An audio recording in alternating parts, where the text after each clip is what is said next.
ago. So while you guys are coming in, I'm getting the stream all set up.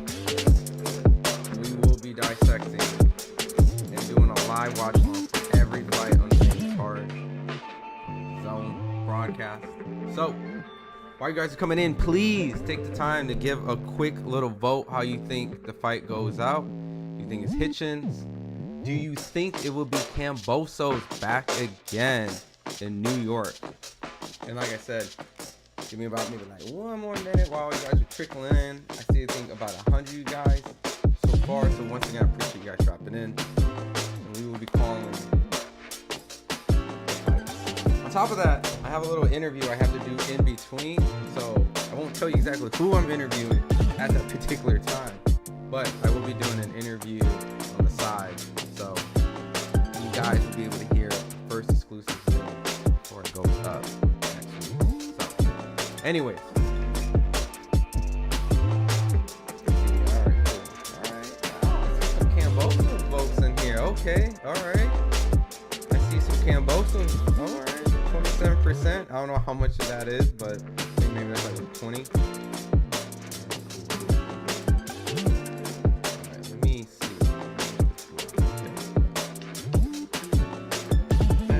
Alright.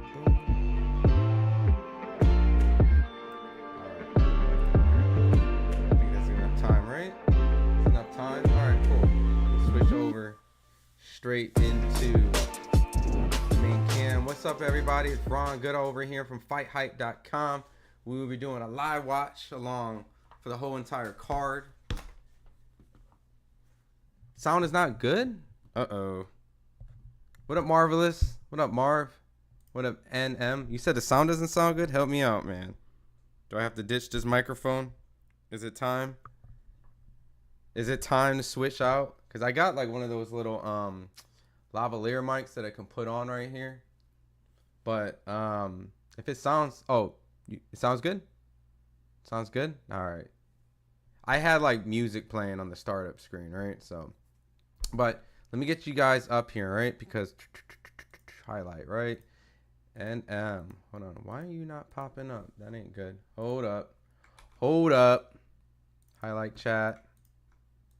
I want your guys' chats to pop up. So let me fix this. Pop out chat. Boom. Give me 1 second. I'm doing a little technical difficulties on my end really quick. Get overlay. Bam. Bam. Bam. Bam. Is it working? Highlight chat. Where are you? Where are you? Highlight chat.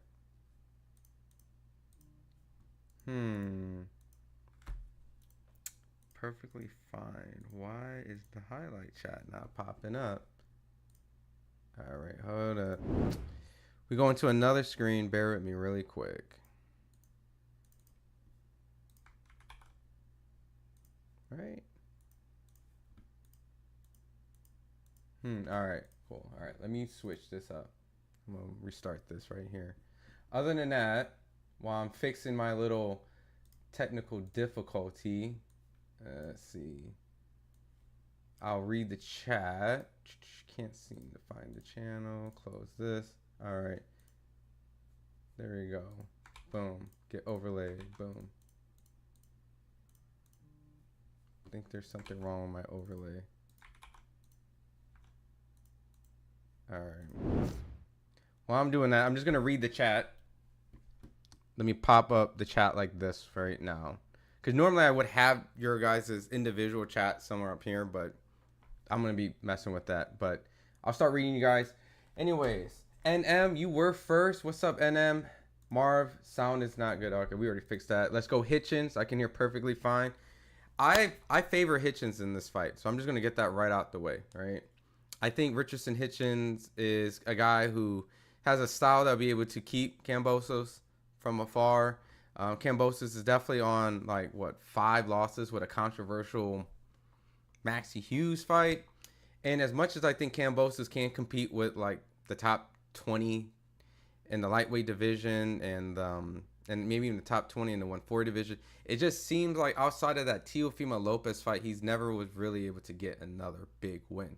So makes me question, was that TO, just the only fight that will allow him to, I guess, present himself as a guy that was able to compete at one point and maybe could have beaten anybody at any point if they were slotted in there? Or was that just a one-hit wonder and he just, I'm not saying lucky, but he just had TO's number that day.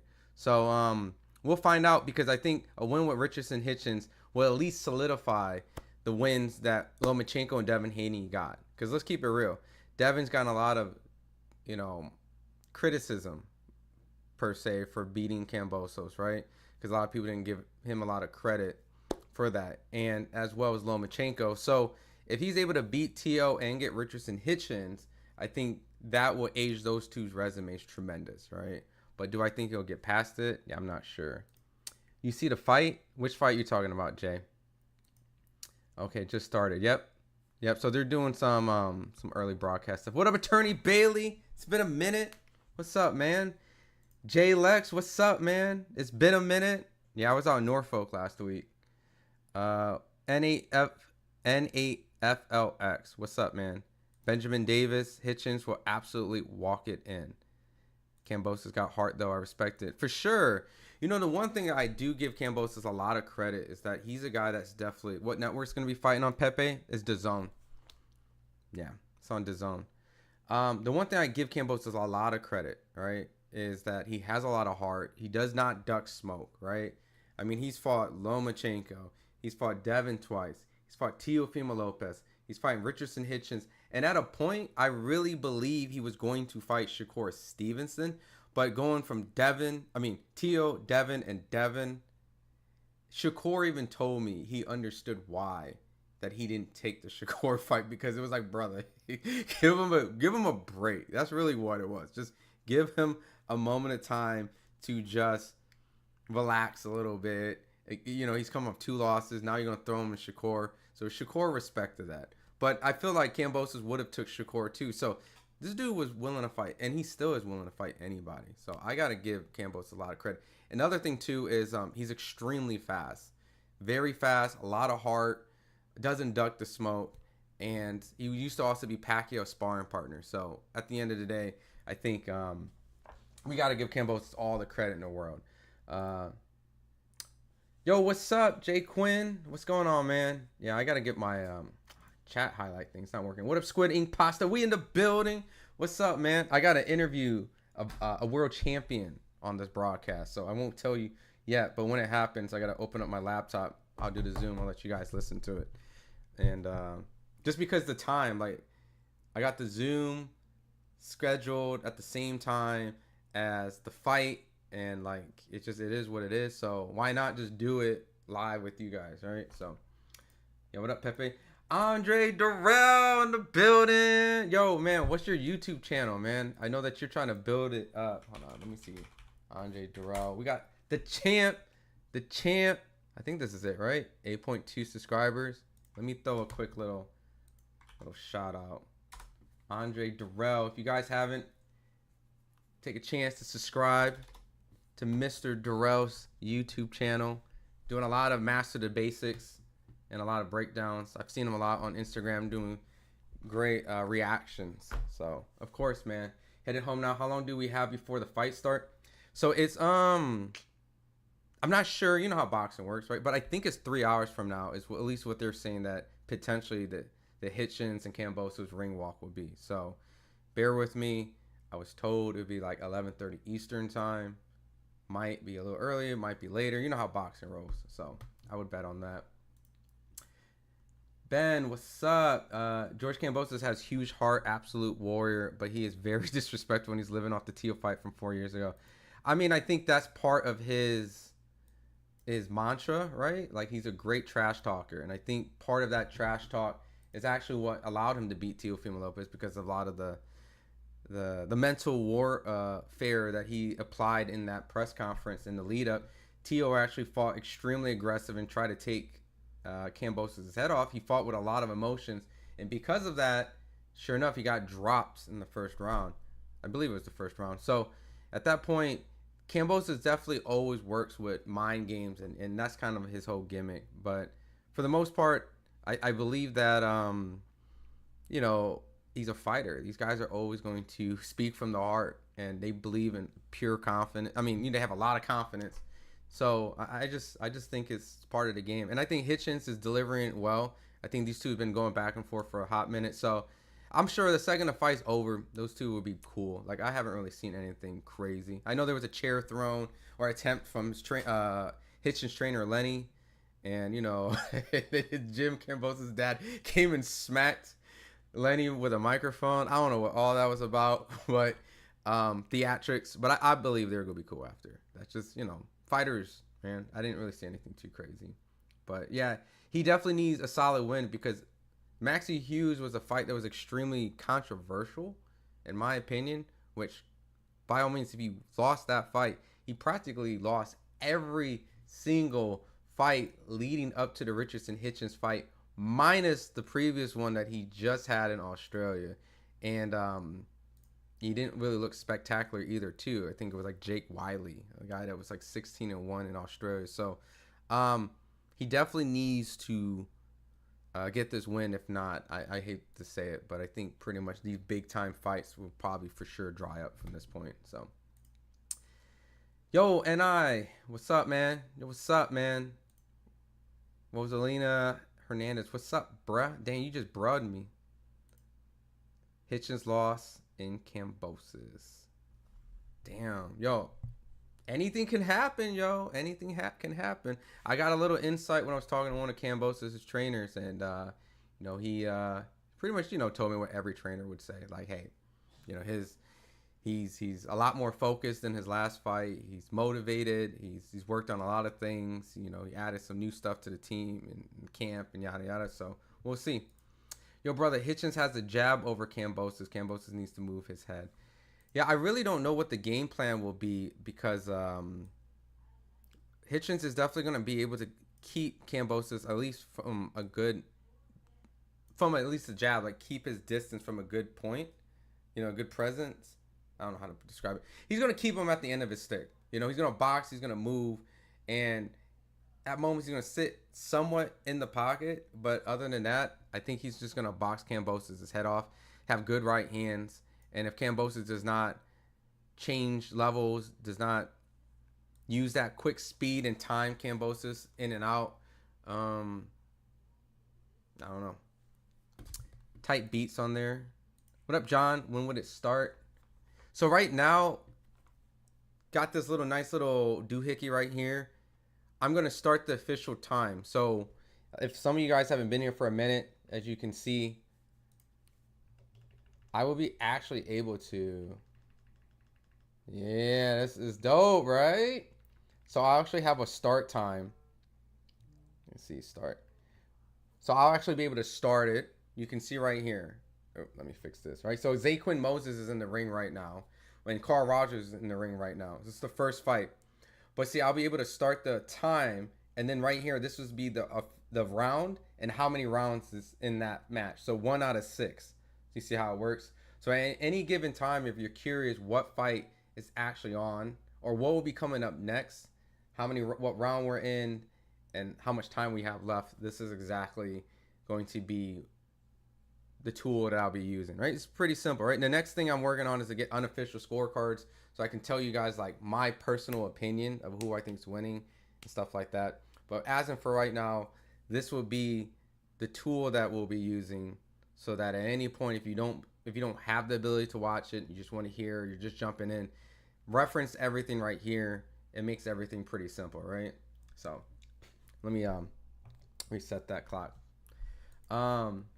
Appreciate you. I took a little break from social media, but I'm on my way back. Yo, we need you to come back, man. There's a lot of fights. We need them breakdowns, dude. You got to put it on your YouTube channel too. So we need a little bit of some Andre Durrell breakdowns, man. I know I've seen you a little bit too on All the Smoke with Dre. Yeah, all three, the triple Dre, Berto and all. That was pretty cool. So we need you back. Durrell is a good time. You're a warrior, honored to be in your presence for sure, man. Yo, and I think what I like about Andre Durrell is like honest opinion. It's like it's raw. It's not no sugarcoat. He keeps it a buck. He speaks from a fighter's place too. I know some people always reference like fighters come from hate, oh, you just hating and blah blah, but it's not. I think they're just speaking from their heart, their honest opinion.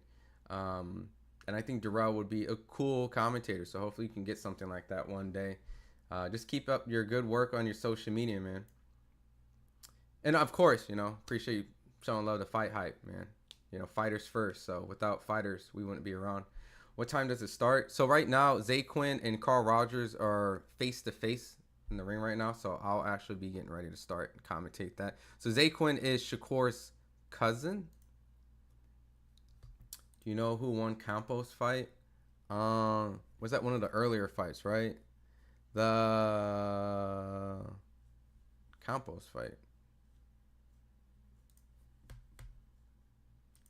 Hitchins is weak. Damn. Darrell's a true warrior. Honor to be in your presence. All right, so let me make sure I get this started at the right time. What time would it start? We got the first fight going. I'll be reading the comments while. All right, cool. Clock started. All right.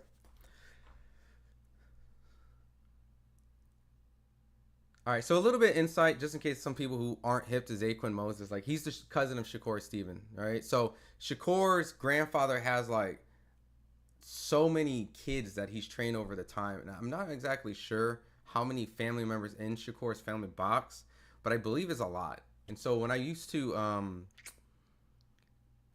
go see Shakur out in Vegas a little bit, I would see like how many of these young amateur prospects would appear. And I remember Shakur would come up and tell me like, yo, this kid Zaquin, he's different. He's really good. He's special. And there's tons of national champions in there. But he specifically said, my cousin's different. And there was the national championships going on. Zaquin's starting to piece this guy up right now. I remember specifically there was a time during the national championships, Zaquin was entering this tournament with Cormel Moten, which everybody knows, right? And this was before Cormel turned pro, but he had a lot of attention from Mayweather and stuff like that. Ooh, good left hand from Zaquin. He's starting to piece this guy up. I don't know how long this will last. But so I remember I asked Shakur about Cormel because, Shakur would praise Cormel because he sparred him a lot. And, he said Cormel is good, but I'm telling you right now, my cousin is in that same tournament and he's going to beat Cormel. And that's what he told me. And I didn't want to deny, it's like, yo, I'm believing the hype. It's Cormel, right? Cormel, right? This kid's like 15, 18-time national champion. He's praised by everybody. And Zaquin, I think only had like 17 amateur fights or something. So I'm like, all right, well, I'll take your word, Shakur. That national championship goes by and Zaquin beats Cormel. Like, oh, good lead right hand from Zaquin. Yeah, Zaquin right now is just piecing Rogers up. Right now, what I'm seeing is that Carl Rogers is a little bit smaller. It's trying to put the pressure on Zaquin. And Zaquin is just keeping good distance from afar. He's using that jab really well. The best way to describe it, it looks like early Shakur. They have similar style, and Shakur would definitely be a lot more aggressive when he was at his first weight class and press his opponent at right times, but would use his jab effective to kind of make sure his opponent doesn't just walk in freely.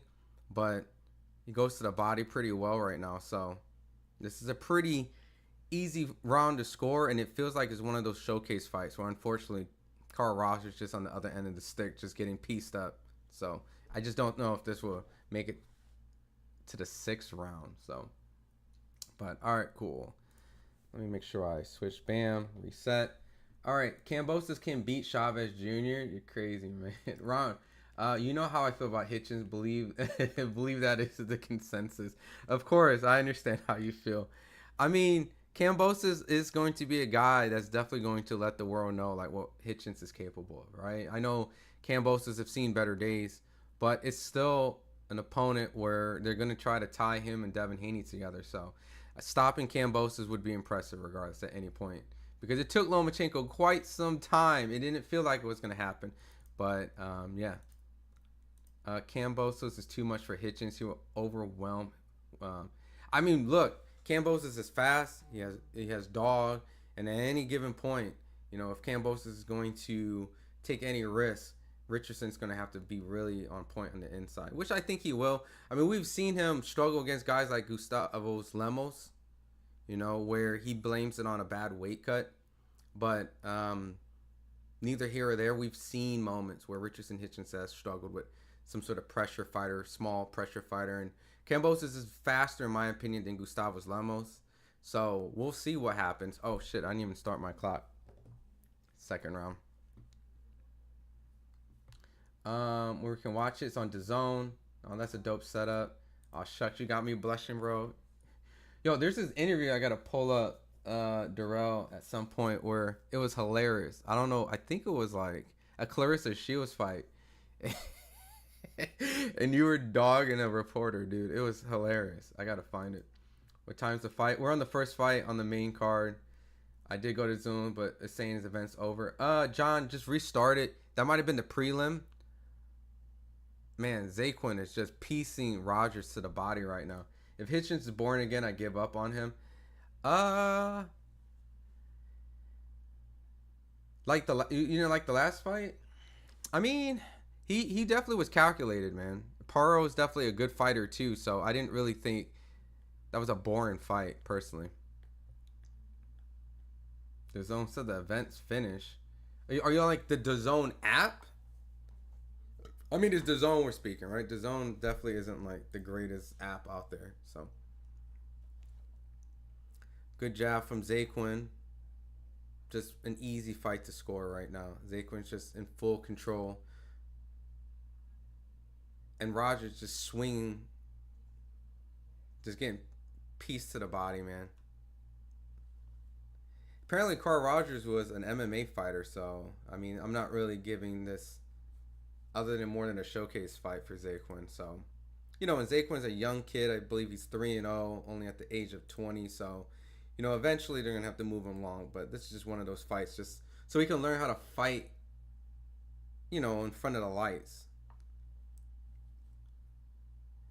Darrell's job was aesthetically pleasing to watch. For sure. For sure. Both brothers, man. When Kambosos Hitchins, Sydney, Australia time. I can't give you specific times. But I was told about maybe like 2.5 hours from now. But it could be a little bit later, so bear with me on that. You know, we got a stream. DAZN says, yeah, it's not over. Did Kambosos fight? Not yet. So everything you can see right here will be listing what fight's on right now. Yeah, pretty much right now, just Zaquin is just destroying Rogers to the body, and at some point, you're starting to feel like this fight's just not going to go the distance if he keeps taking these body shots. But you know, Carl's still looking live and active and moving around. So, and it's only 6 rounds, so we'll see. All right, cool. Let me reset this. Oh, shit. Did I just pop up my chat? Bam, bam, bam, bam. All right.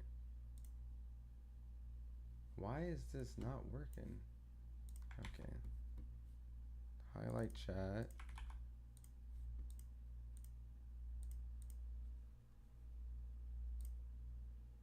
And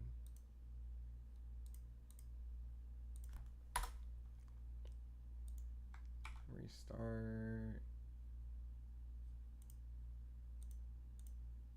All right, it still ain't working. All right. Did Kambosos fight? No, DAZN saying this. I don't know why. DAZN saying. Are you guys on the DAZN app? About 1 p.m. Sydney time. Yeah. All right. Cool. Restart clock. So if anyone's asking who's fighting right now, it's. I mean, come on, guys. You guys are boxing guys, right? Is this hard to read or understand? I'm not throwing shade. I'm just.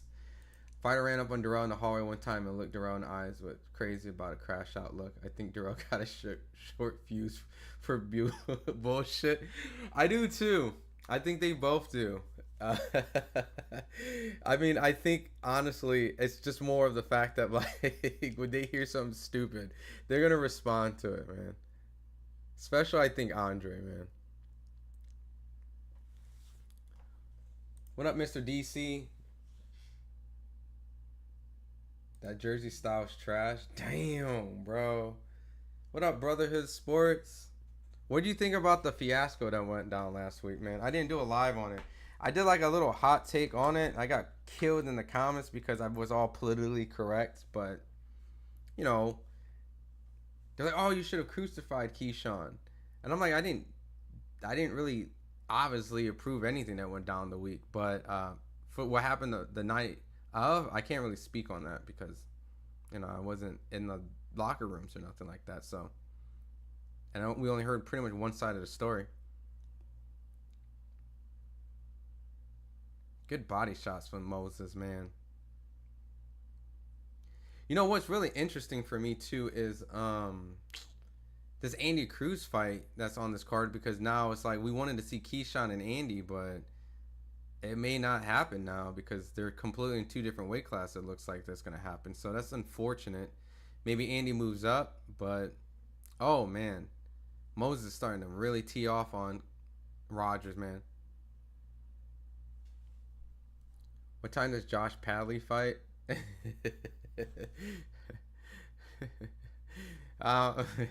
Yo, Squid Ink, chill, man.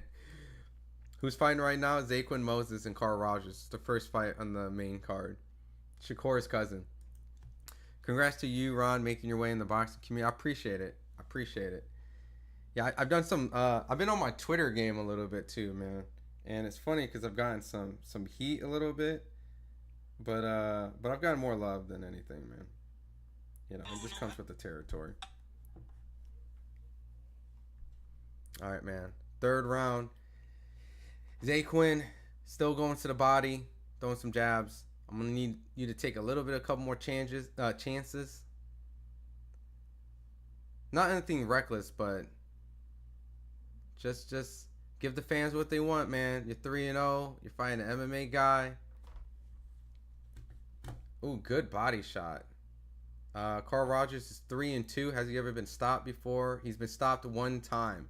His last fight, he got stopped in the third round. So against a guy that's 3-0, now 4-0. So Carlos Castro. So if Carlos Castro can do it, it's doable.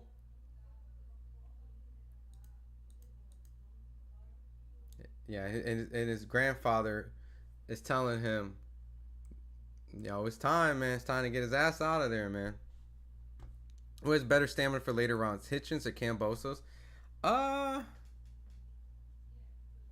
I think Hitchins does, to be honest, Antonio. The reason why I think he does, I've seen him spar a couple of times, and I've seen him kind of in some dogfight kind of sparring. And I've seen Kambosos fade a little bit in the later rounds. Like Kambosos is definitely like really, really dangerous early on.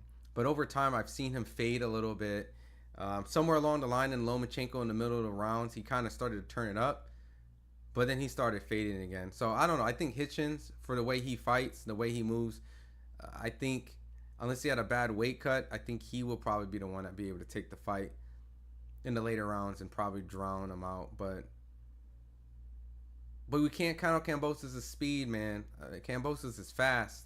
It's just I just don't think he'll be able to cut the distance from Hitchins because he's a pure boxer. You know what I mean? So as a pure boxer, naturally you're going to keep... Oh, Moses is starting to pick it up. Oh, good one, too. In that southpaw stance, he landed a good left hook. He definitely is looking for the knockout at this point.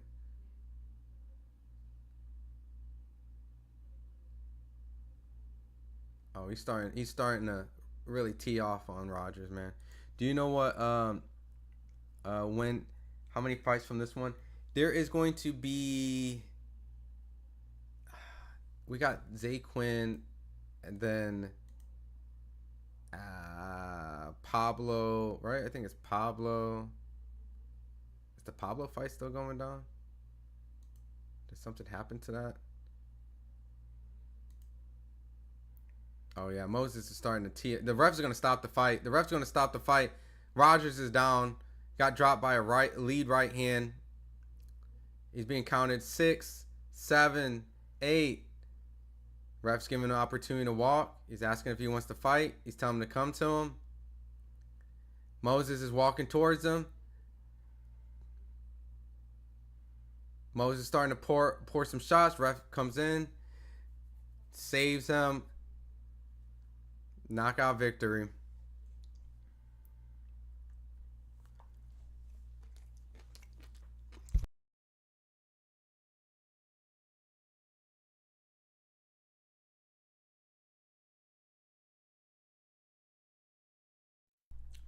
And just like that, good showcase performance.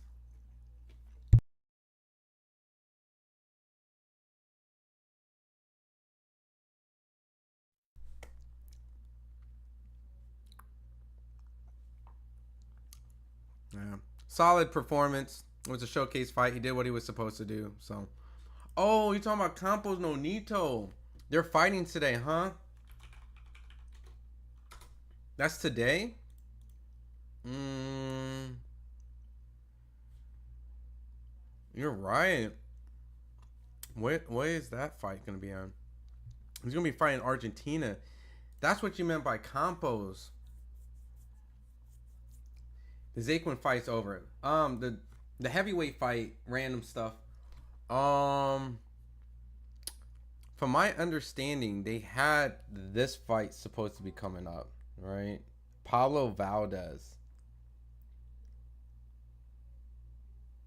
Oops. Cesar Diaz. Hold on. Round 2. 1. Yeah, so it's supposed to be Pablo Vasquez and Cesar Diaz, and then after that, it's supposed to be the main event. So, um, let me see if I can actually pull up the actual card for you guys so that you guys can see. All right. So this is supposed to be the lineup. All right.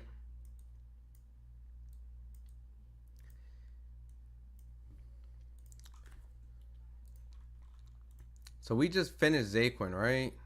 So the next one's supposed to be Valdez Diaz. It's supposed to be this. And then it's supposed to be the heavyweight that you asked random stuff. And then Andy Cruz in the main event. So it shouldn't be too long. The fight no one's talking about is the rematch of Pitbull fight. The first one. Oh, dude. That's gonna be a slugfest. Yeah, I don't know. It's just it's I guess there's a training method that or some sort of training process I have to get the viewers to understand that the fights that will be produced on the screen will be the ones I will be talking about. All right, so who's fighting now here? Keyshawn needs to go to jail. I really don't know what happened, to be honest. I've heard actually the other side, and I don't know if I'm truly like privy to really speak on it because I didn't really speak to like Keyshawn directly, but I did hear another side of that story, and we just have to wait it out, you know. And I was able to get Nahir Albright's side. I mean, I got his speaking on it. I got 2 of his promoters speaking on it, and that's all I can go off of. I know that Calvin put, his brother Calvin Davis put something out on social media, and then one of his coaches, Coach Dorsett, or someone that's like close to Keyshawn, went out and spoke a little bit on it on his Facebook. So, but I didn't, me myself personally, I have not got to speak to anyone like really on it. And the only small thing that I did get to speak to Keyshawn's team was Bomac momentarily. And it was more just like, hey, I appreciate you, like being an OG, you and Terrence going in. And Nair was talking about how you guys went in the locker room and essentially like apologize for just the commotion, right? I don't know exactly, if it was like I apologize for this or apologize for that or just apologizing in general, right? But just OG stuff, just going in there and just being, like looking out for the youth, right? Essentially these are like kids to them. So but yeah, it was pretty cool that they did that. But that's the only thing I got to speak with Bo about it. And I knew that really what you didn't probably want to speak on it, to a media guy in general. So, but that was it. That was all I got. So I'm gonna wait, if everything is true though, I'm not a fan of it, obviously. And yeah, there's obviously gonna be repercussions that will happen if there is some sort of legitimate assault that's happened, because I just don't think Albright side is just gonna sit there and just be like, we're okay with it. So Keyshawn needs to be banned. Nah, I mean, then you got to look at everything and everybody in boxing. You know what I mean? Like, there's a lot worse things that have happened in boxing. Not saying I condone it, right? Like, I'm not saying like, oh shit. Not saying I condone it, but I'm just saying, like, do I think it'll happen? No. But I'll do some research on this Nonito Donaire and Andre Campos fight, because I actually have no idea. I need to find a way to watch it. But Nonito Donaire is pulling a Pacquiao, fighting at a very late extended age in their career to essentially be, you know, what weight class is Donaire fighting? This is 118? Trying to beat their own record. Like, I believe Nonito Donaire is the oldest 118th champion, right? Yeah, he's the oldest 118 by beating Ubwali, right? I think like in his 40s. And Manny Pacquiao, I think they both were in their 40s when he beat Thurman. So they're essentially just trying to beat their own record. So they already achieved the oldest welterweight and 118 champion. So I really don't understand the point. But that's just me speaking as a civilian, not a boxer. So, quick question: how many more fights to the main event? We got 3. I don't know why I did 2. 3. So right here, if this helps out, Diaz, Valdez, Tremona, Whitefield, the heavyweights, Cruz, Mashiro, and then the main event. So nobody's gonna support him. I feel like he ducked Edwin, in my opinion. I don't think he ducked Edwin. This is my personal opinion, right? I just really think like what has potentially happened is just a miscalculation, and it's not the fact that I'm saying like he miscalculated. Like, how do I say this without like actually speaking out my ass, right? Because part of it is speaking out my ass. It's like, I think he intentionally tried to cut the weight, but I just don't think he planned the weight cut properly. And like, I don't know if it was like he wasn't like on the scheduled weight he was supposed to be. I don't know if he like came in Norfolk a little too late. Like, I don't know, but I know that somewhere along the line that he was cutting weight that whole entire day before, like the whole night and everything. So I know there was a legitimate attempt.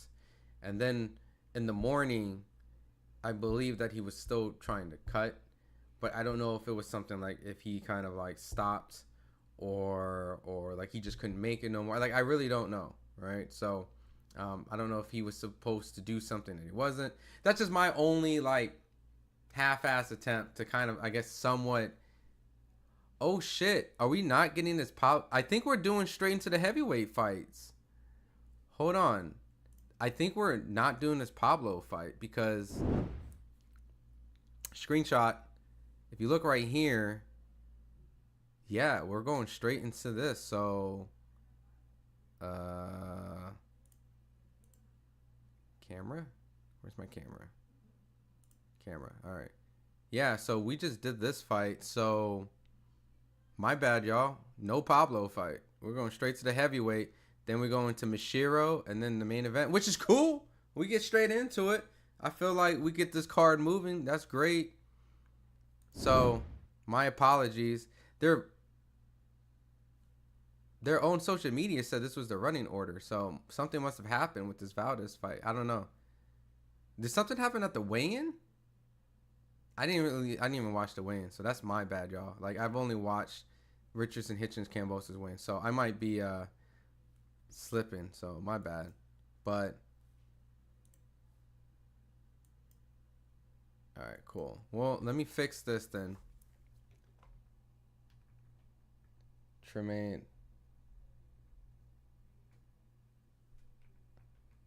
Whitefield, hold on. I gotta fix this too. Tremona. Wait, his name's really Tremona? There's no way that's his name.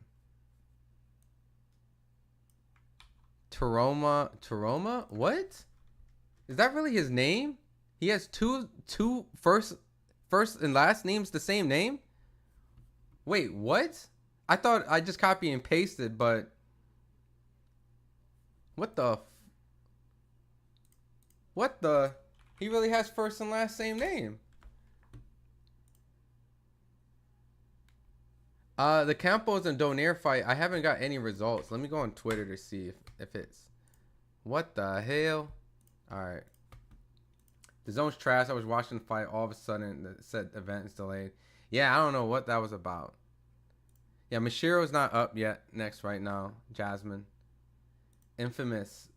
Hitchins distance plus Andy KO locking it now. They've been moving the lines. I'm still like not sold on if Andy can knock people out. Like only because the fact that I've seen him get tired at times, right? So I just don't know like where his stamina is. And Cuban fighters have been notoriously been stereotyped as people who have like came in the professional league and kind of like half-assed their training. So I'm not saying as Andy, but I have seen him in the professional fights get tired. And so I don't know. Like we'll see. I think Andy's extremely. Yeah, that's how his name is pronounced. Terramona. Oh, okay. Terra Moana, right? Terra Moana, like the show, the movie Moana, right? Terra Moana, like 2 times. Terra Moana. Man, I'm skeptical on Cruz getting the KO though. He's not a dog, just good. See, you said exactly what I said, Infamous Mac. I wish you can see like when I'm clicking your guys' chat. I don't know why my thing's not working right now. But yeah, that's exactly what I was thinking. I'm skeptical on that. So Hitchins distance, I probably would favor Hitchins distance, just because he's not known as a knockout artist, and there's no shade to him. It's just typically outboxes his opponent, so that wouldn't be the norm.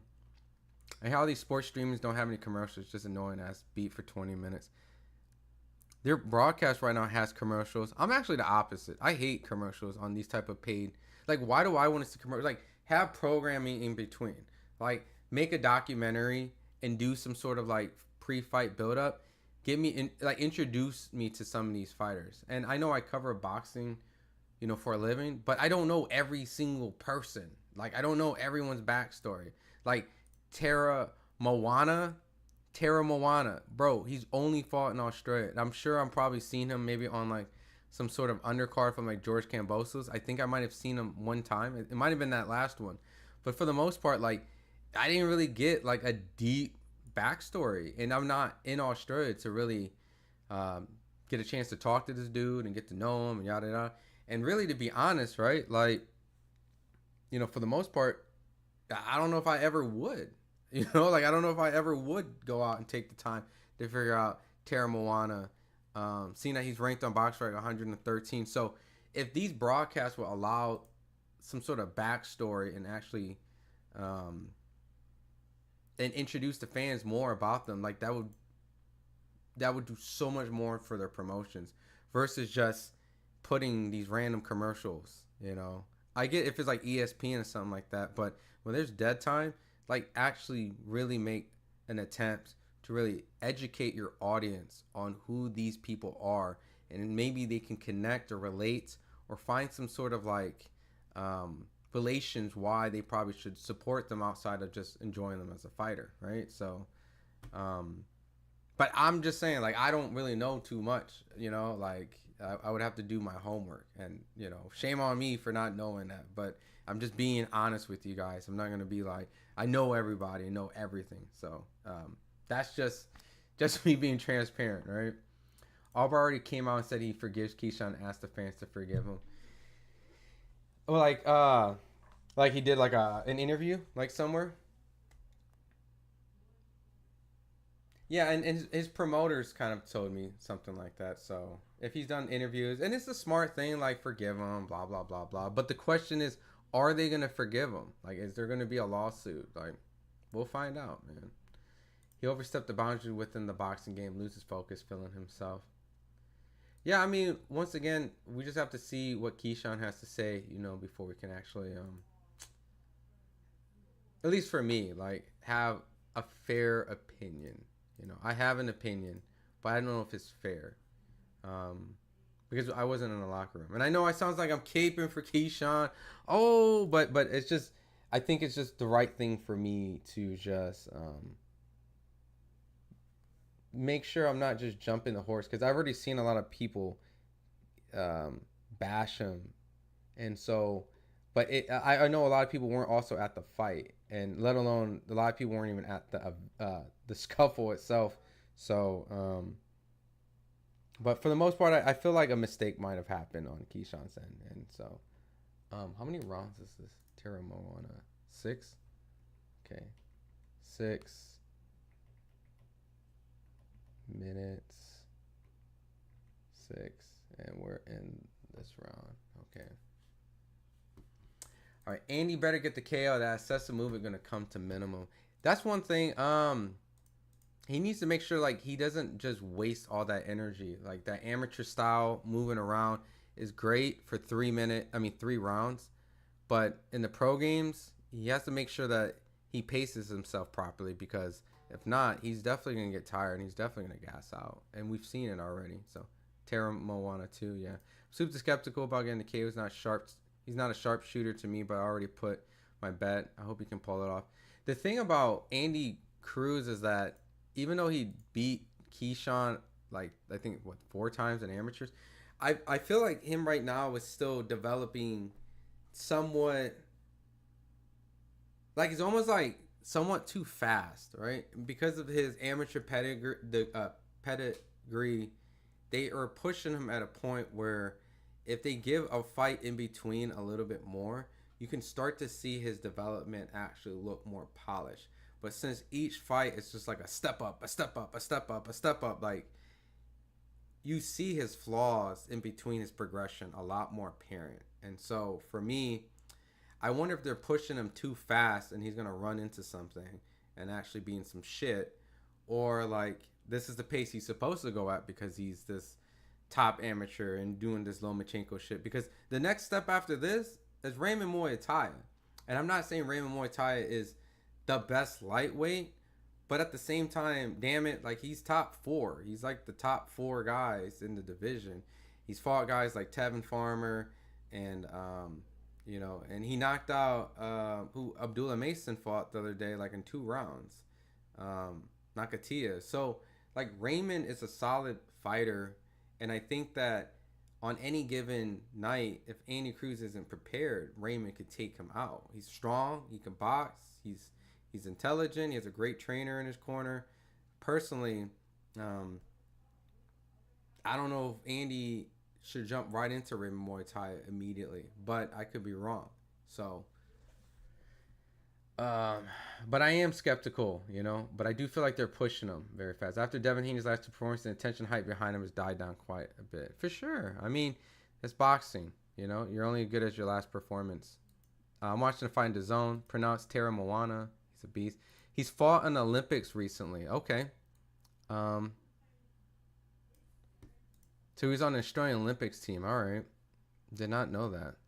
See, that's what I'm saying. Like, why don't they do these pre-fight build-ups for the undercards and let us know a little bit more? Like, I'm not afraid to say, as a boxing, reporter or a boxing content creator, that I have no clue about Tara Moana unless I spent some actual time. And I'm just not going to do that. I'm just not going to do that until I feel like it's needed for at least this case, right? Because I've only probably seen him one by accident. So I'm just throwing my feet, just my input out there. Just like, hey, just do a better job, telecast out there, and use journalists out there to describe fights and fighters on the undercard so that they're aware of who is going to be stepping into that ring.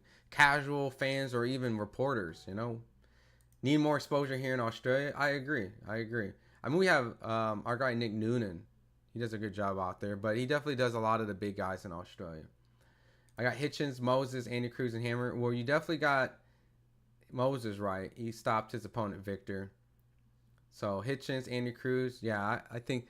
But Hammer, who's Hammer? You're talking about is that his nickname? Is the Hammer Tara Moana? Why do I feel like he has like some sort of height, but then I can also see him just getting squashed tonight. Like he's dancing right now, walking to the ring, right? Like he's doing all this shit. I don't know if this. I don't know if this. What is this? I mean, he's having a good time. I'm not hating, but you know, we've seen moments like fighters come in the ring dancing and getting slept. So Kambosos could upset Hitchins, though. Devin Moses are going to be in. I feel like Kambosos is a live underdog, but I'm just not picking him. Good Australian heavyweight coming up next. Okay, I'm gonna be the judge of this, man, because everyone's been praising Moses.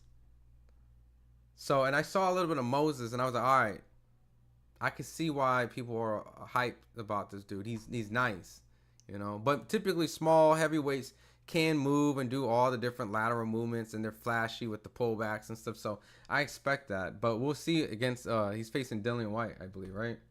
So Keyshawn acts like most people on jail. Oh man, who says they're innocent? Chill out, bro. Gotta fight a dog. Make it ugly. Hitchins. Kambosos gotta fight like a dog. I agree. He has to step back, not care about being tagged. In between, Hitchins gets less KOs than Kerr. Damn, bro.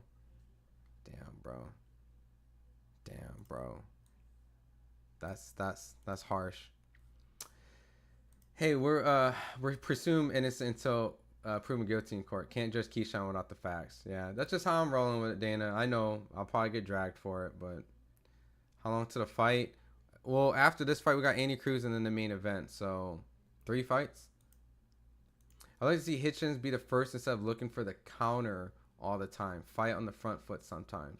Yeah. I mean, I've seen him spar guys. I've seen him spar Cormel Moten, you know, Raphael. What stays in sparring? You know what I mean? Like, I'm going to be that guy. What happens in sparring stays in sparring. But it was good sparring, and I left there very impressed. I've actually interviewed both those guys after I've seen them spar, and I was impressed. I'll say that. I was impressed with both. There was a lot of things that I was impressed with Hitchins that he showed me. I know I was surprised by a lot of things that Cormel did. I was just impressed. Anytime you watch high level sparring, you're just always walking away like, wow, like that's good work, right? So, in my opinion, Ron G. Keyshawn had a very big head going into the fight. Missing weight by 4.5 pounds means that I think it was 4.3, but I get what you're saying. Might as well call it 5 pounds. Means he did not even try to train. Davis has always talked about going to 140. I don't really think like he didn't train. I just really once again just giving a cop out answer for him, right?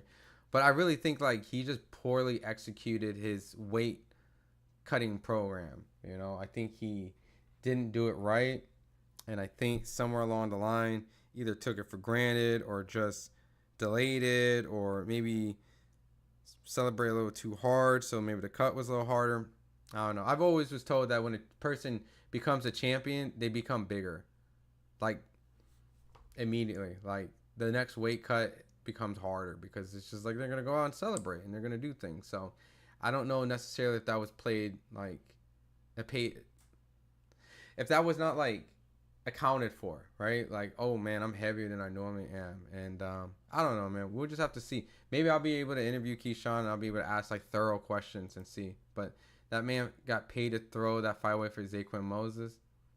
Really, PJ? He was an MMA fighter, man. I didn't really have high expectations for him as a boxer. American heavyweight? No, the Hammer's the American heavyweight. Oh, so you're going for the underdog. Okay. He said, like, I watched some of the press conference.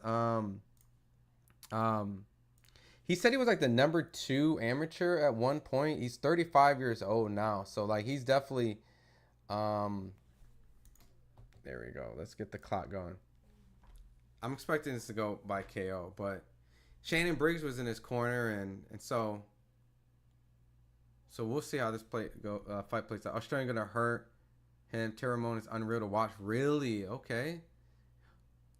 He's really that good, huh?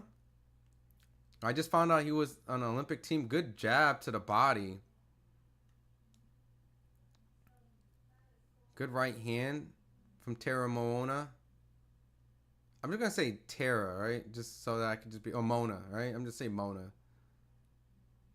It's a lot of syllables for me to just scream out. That's like 5 syllables. I don't want to repeat 5 syllables over and over. So I'm going to say Mona.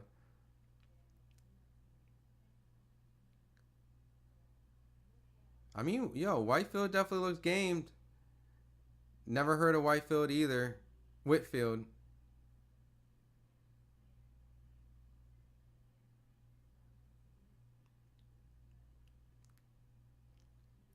Mona's definitely trying to throw this right hand on Whitfield right now.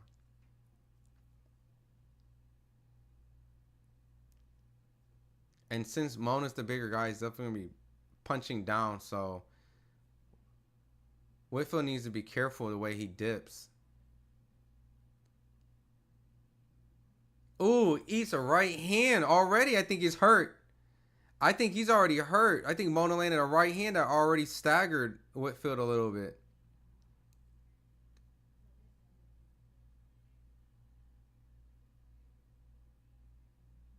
Yeah, I don't see the hammer making any sort of impact in this match. I mean, he can land, it's heavyweights, he can land a crazy bomb, but there's a huge skill difference immediately. And Mona definitely looks calm, poised, using a good jab, lining that right hand up. Whitfield's using a lot of excessive movement. His hands down. He kind of already looks like he's starting to get a little tired. His feints are extremely exaggerated. Eats a... Oh, lead left. Oh, Whitfield's down. Is he out? Oh, my God.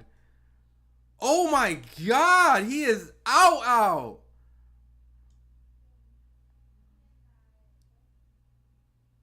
He is, like, completely out in the corner. Like, whoa.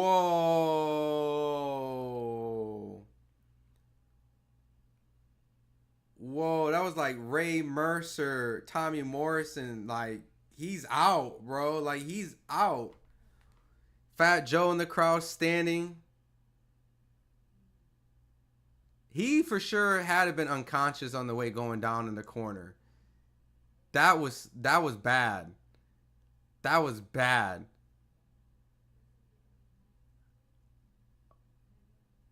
Whoa. I mean, look, hear me out. I'm not saying like he's number one, like heavyweight on the rise, but I'm gonna keep an eye on him. You know what I mean? Like he's like shit. You know, I think Moses is the one that everyone's praising, but he looked poised. He looked like he had skill. He wasn't sloppy. He wasn't, you know, throwing unnecessary shots. He was picking the right shots. He was reading his opponent. Whitfield looked terrible, man. I ain't gonna keep it a buck. Whitfield looked like he shouldn't have even been in there with him. But I get it. This was one of those fights where it helps build like a guy like Moana up, right? But jeez, I don't even know what like really put him out. Like he hit him with like 3 left shots, like a jab, a lead left hook. My God. First round knockout. God damn, that was scary, man. Um, Andre Durrell. I didn't know Hitchins was New York until I heard his mom. Really? You did not know that? The talk from New York Cats is diabolical. Looking forward to watching his growth, though. Just stop being so buff. Yeah, I mean, you could definitely tell he's from New York, man. The swagger. Oh, shit. It was... Oh, shit. Okay, I'm watching the replay. So, he hit him with a jab. The lead left hook really is what hurt. Oh, my God. Oh, my God. The right hand... What? Okay, it was a right uppercut, lead left hook, and then a right. My God, that was vicious. So an uppercut actually really hurt him. The lead left hook probably put him to sleep, and the right one damn near put him in a coma. So, fuck, that was a vicious, scary combination. But yeah, Hitchins for sure. I've been actually covering Hitchins for probably like 7 years from now. I mean, 7 years now. I remember he used to train at Andre Rozier's gym. So, and then he was signed with Mayweather and just never really got like an opportunity to really show out from there. So it wasn't until he went with Matchroom. So, but he's been around for a long time. I remember I used to go into Tank fights all the time, covering Tank, and then Hitchins would be there, but just never really got the attention that everybody else did. So it's definitely been a long time coming for him. Like, I've actually seen him go from nobody is like checking him out, and so no, Antonio, it's just gonna be a live fight chat. So just call him Moana. Yeah, I'm gonna call him KO, man. MKO, because that shit was scary. He's like dancing all in the ring and shit. Dude just got knocked out, and then his opponent just shaking his hips in the ring and shit, just having a ball. Danced in and danced out. Fucking crazy. Bro can come through and get a regular fade anytime. What time's the main event? Well, we got the co-main next. So let me get this. It's gonna be an easy night, bro. This is quick.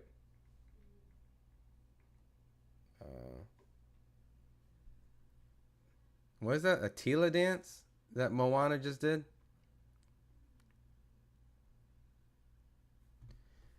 Brooklyn was known for giving out fades. Bronzeville's never ran, never will. Home of Mike Tyson, Shannon Briggs, Zab, Judah, and more greats. Yo, Shoo Carrington.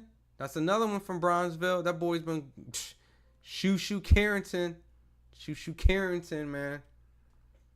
What up, Aaron Fury? Right?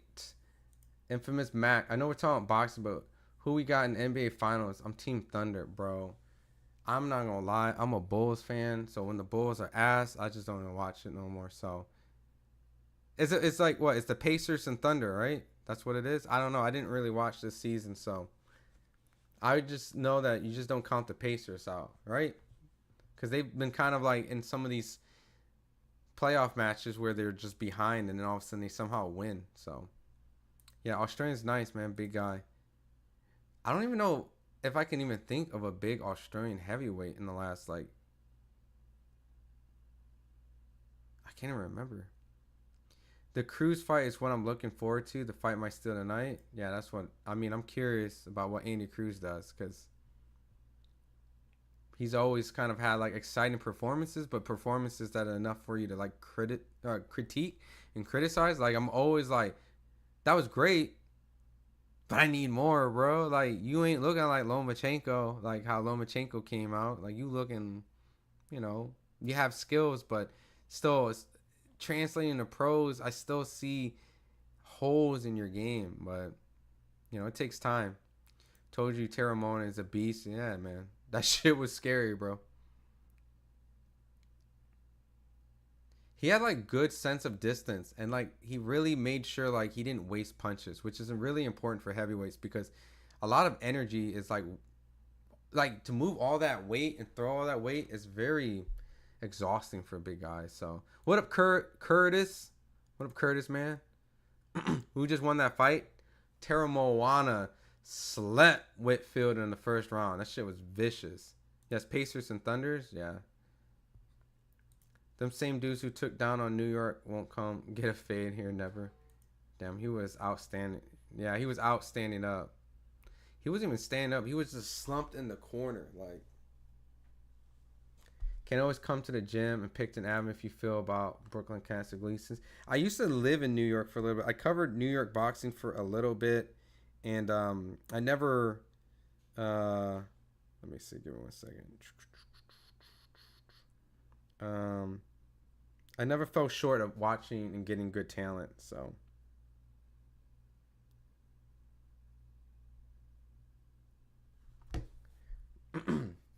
gonna jab him in the ring so hard he'll think he's in prison. Oh my god. Yeah, salute chat. Andre Durrell, man, this pro game requires much time before you're seen under the big lights. I've been listening to leading up to the fight. RH earned his spot. Who's RH? RH earned his spot.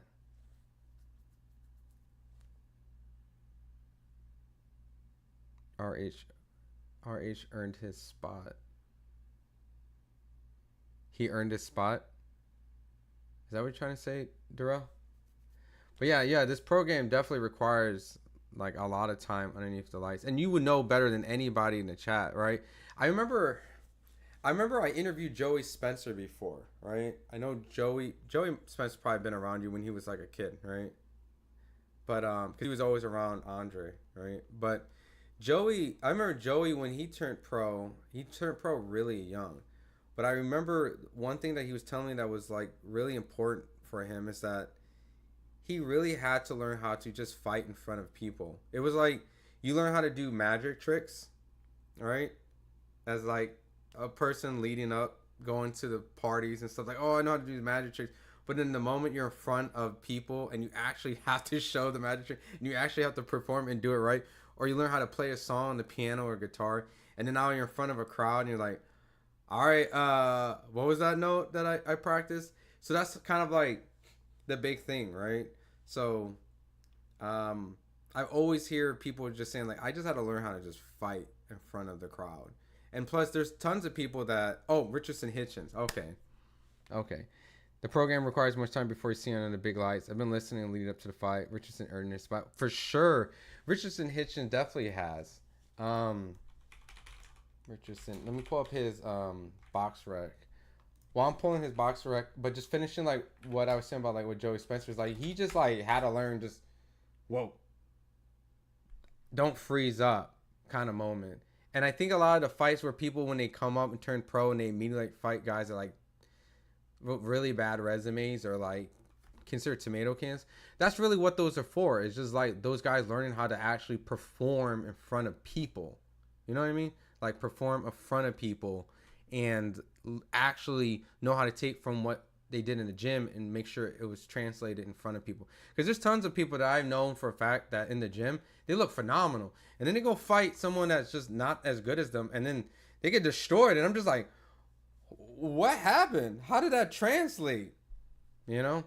But Richardson Hitchins, like Andre was saying, he definitely earned his spot. When you really look at his resume, I remember he fought, tough Kevin Johnson. Kevin Johnson 7-0 at that time. He's gave a lot of people great sparring work. I know his record's 12-6 now, but Kevin Johnson at the time was a highly touted, pro fighter, TMT signed, and Richardson Hitchins beat him. Argenis Mendez, that was an opponent who's definitely has a lot of experience, and he went through him.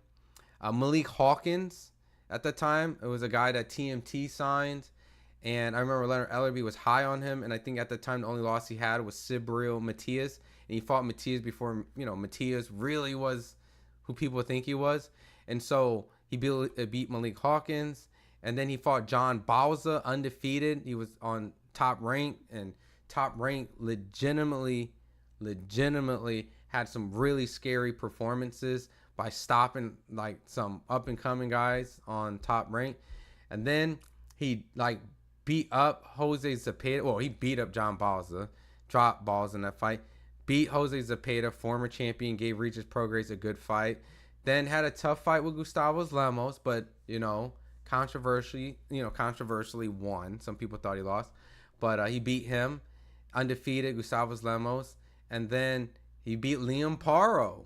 So now he's fighting George Kambosos. I mean, he definitely has, a worthy resume. Not the best resume, but a worthy resume to say that, yeah, he had to go through some people that was probably considered maybe 50-50 on paper, unless you really knew what Richardson Hitchins was capable of doing.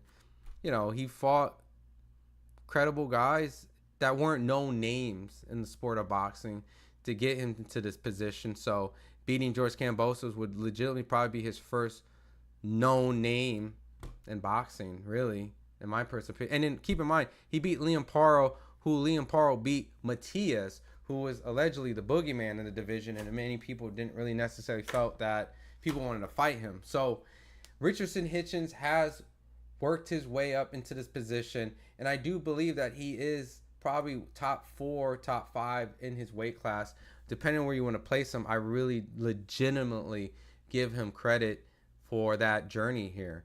And if he can get a good fight with like Alberto Pollo, maybe a Matias, if Matias wins, Gary Antoine, Tio, Devin, you know what I mean? Like, he is in a position now that he can actually make a big fight and really show the world that he's not just top 4, top 5, but maybe top 2 or the best, 140 pounder, So, but it starts here. This is really, honestly, where it starts. His ability to start to really capture boxing fans and actually get some sort of demand for him to get in the ring with these other guys.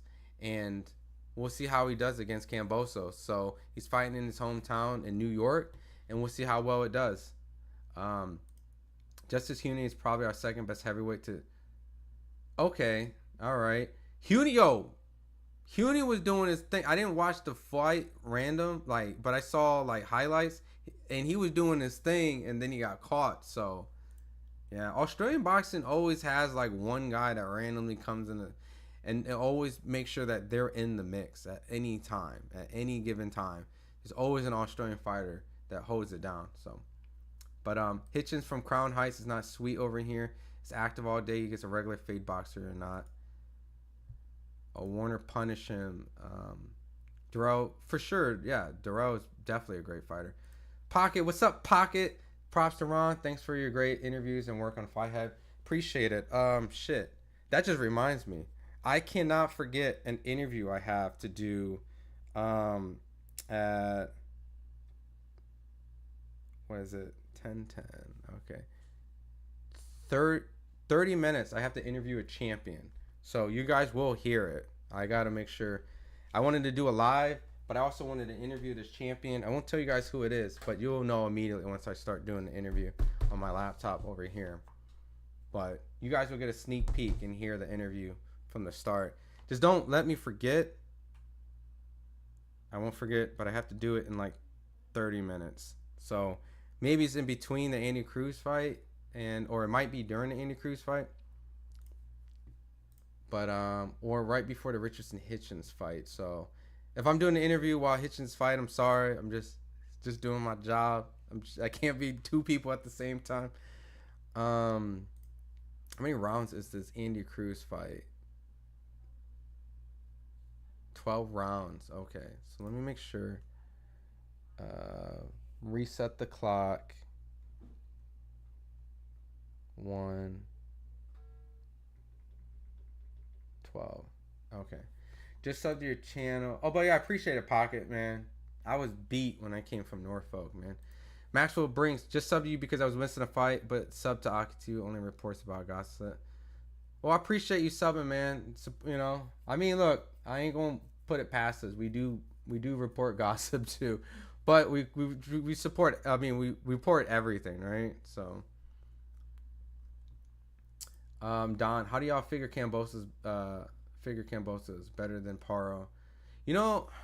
If this fight by all means does not go in Kambosos', win or lose, I think Paro Kambosos should fight each other, right? If he wins, they can do an Australian fight. If he loses, they can still do an Australian fight. I think Paro and Kambosos would be a fight that probably will happen later down the line. So I don't know. I think Kambosos has the better win, but Paro, from my understanding, is a good fighter. And Shakur's told me it's a good spar. I mean, I know how his sparring with Devin went. I mean, he's a good fighter.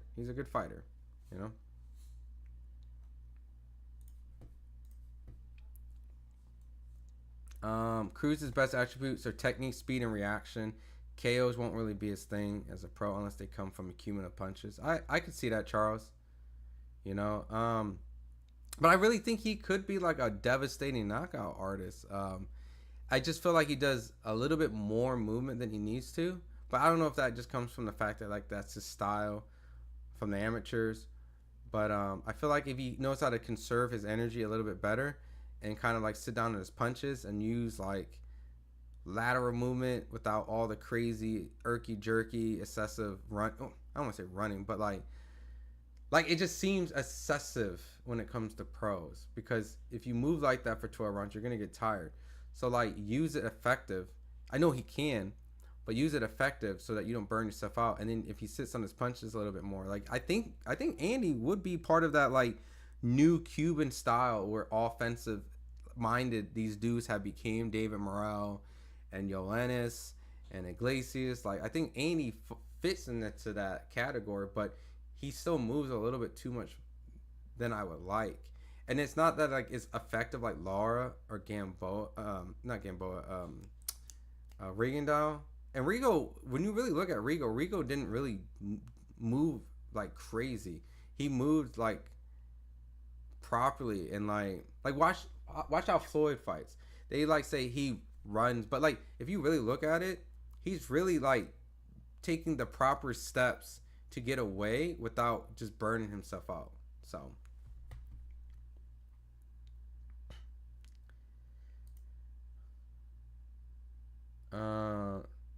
Real Black Historian King, what's up, man?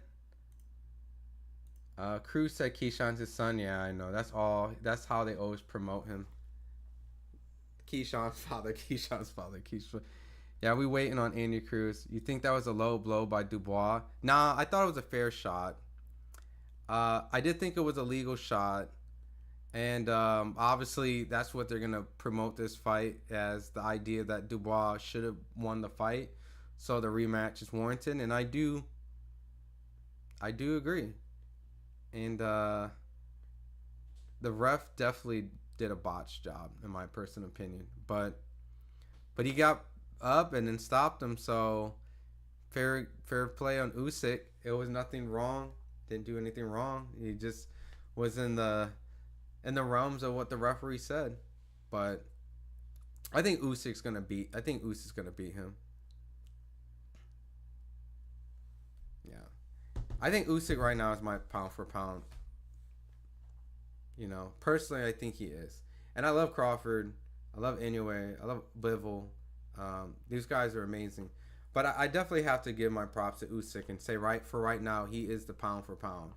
So, but if Crawford beats Canelo, he's pound for pound. You know what I mean? So, regardless what Usyk does at that point. But those guys are all interchangeable, man. Yeah, he's gonna destroy Bozo. You think that was a low? Yeah, I didn't think it was low. I think it looked low, but the problem is the belt line being high and where the cup might sit. Yeah, I didn't think that was low. Look, the champ, but he also has a lot of growing to do. He's in some serious areas, but great in others. Time will tell. Like what I see though, most definitely. Nice. I don't think none of their navels were shown in the Usyk and Dubois. What time's the main event? We got the co-main right now. I gotta add a minute. So we're just waiting for the co-main. This program does seem like it's been dragging a little bit, so they could have just moved this on. What's up, bro? We watching commentary. What up? Uber to your mom's house. Oh, I'm here watching commentary of the fights in the barracks here in the 29 Palms, California. Semper Fi. Let's eat some pizza. Yo, I gotta get Jamel Herring for you, man, and give you some Maureen hoo-ha, right? Bro, who won yet? Asher, we're still waiting on the co-main right now, and then we'll go to the main event. Cruz needs to get custody of Keyshawn and discipline or at least pay child support. Charles, what the fuck? What a comment. That is crazy, bro. That's crazy. You should get on Twitter, man. That's a tweet. That's a tweet, man. That's wild, bro. Yo, imagine if Keyshawn, who hasn't said anything yet publicly, comes out and then says something about Andy Cruz. The boxing world would like chastise him for even just popping out to throw shade, man. Oh man, that is. All right, I'm getting some updates about the Donaire, right? Donaire is cut over the right eye from another yet headbutt, at least fourth in the night between them. Donaire complaining can't see out of the eye, and fight is stopped 1 minute in the ninth. We go to the cards where Donaire should take a wide decision. Interim WBA title. Wow. Okay. Yeah, I don't have the Donaire fight up, but is that in Argentina from my understanding? Why is this in Argentina? I know his opponent's in Argentina, but maybe that's where the money's at. It's like, damn, Donaire can't get a fight here? Like, it's Donaire. I don't see any footage out there on Donaire. Yeah, I don't know about. But fourth headbutt, fights ended, should be the winner. Interesting. That man got paid to throw that fight with Zaquin Moses. You think so, man? It was an MMA fighter, bro. Jumping two weight class to fight Canelo is a huge disrespect. His weight class for a reason. I like Crawford's chances to make the fight competitive. If I had to be like the bookies and actually had to how would you say it? Like make odds, I would put Canelo as the favorite. You would have to make him the favorite. That would be insane for me, who's been covering boxing for a very long time, not to just open out and say Canelo should be the favorite. Now, I haven't really come to the conclusion who I'm picking because, I could change leading up to the fight. But I think naturally when the fight was first made, I favored Canelo, which is no shade to Bud in any shape because I know he knows a lot of people is picking Canelo. That's kind of why he wants the fight, to kind of prove that he can win a fight like that.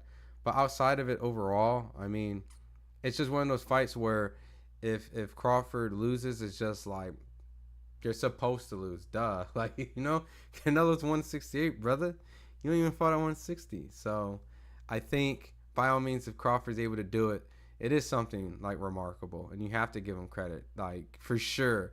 That's one of the most insane things that a fighter has done in recent times. So, but if he loses, then everyone's gonna be like, it just falls in the lines of everything else, like Mikey Garcia and Spence, Regan down Loma, the list goes on. So it's rarely done. The last time someone jumped up 2 weight classes and did something, and I think it wasn't I think it was Broner and Paulie. Broner moving up to from 135 to 147 to beat Paulie might be the last time someone successfully moved up 2 weight classes. Right? Or is it one of those weight classes like Inoue, right? Skipping over. I think I lied. It's somewhere in one of the small weight classes. I think Inoue skipped 115 and went to 118. But you know what I mean. So. You talking about me, Geese TV? This dude's half Filipino. I'm not. I'm half black and I'm half Korean. I look Filipino, though. I look Filipino. They say when you mix black and Asian, they make Filipinos. But no, I'm not Filipino. It's DAZN, right? Yeah, the fight's on DAZN. Bud's going to get beat up. Bud gonna beat Canelo up. His skills transcends weight classes. Bud probably ends up stopping Canelo. Whoa, buddy. I mean, listen.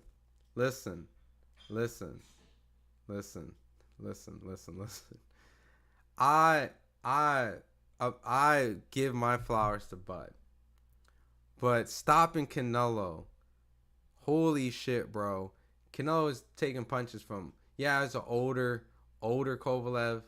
But Kovalev, Bivol, Triple G, Callum Smith, Canelo has a hell of a fucking chin. Maybe one of the best chins in boxing, top 3.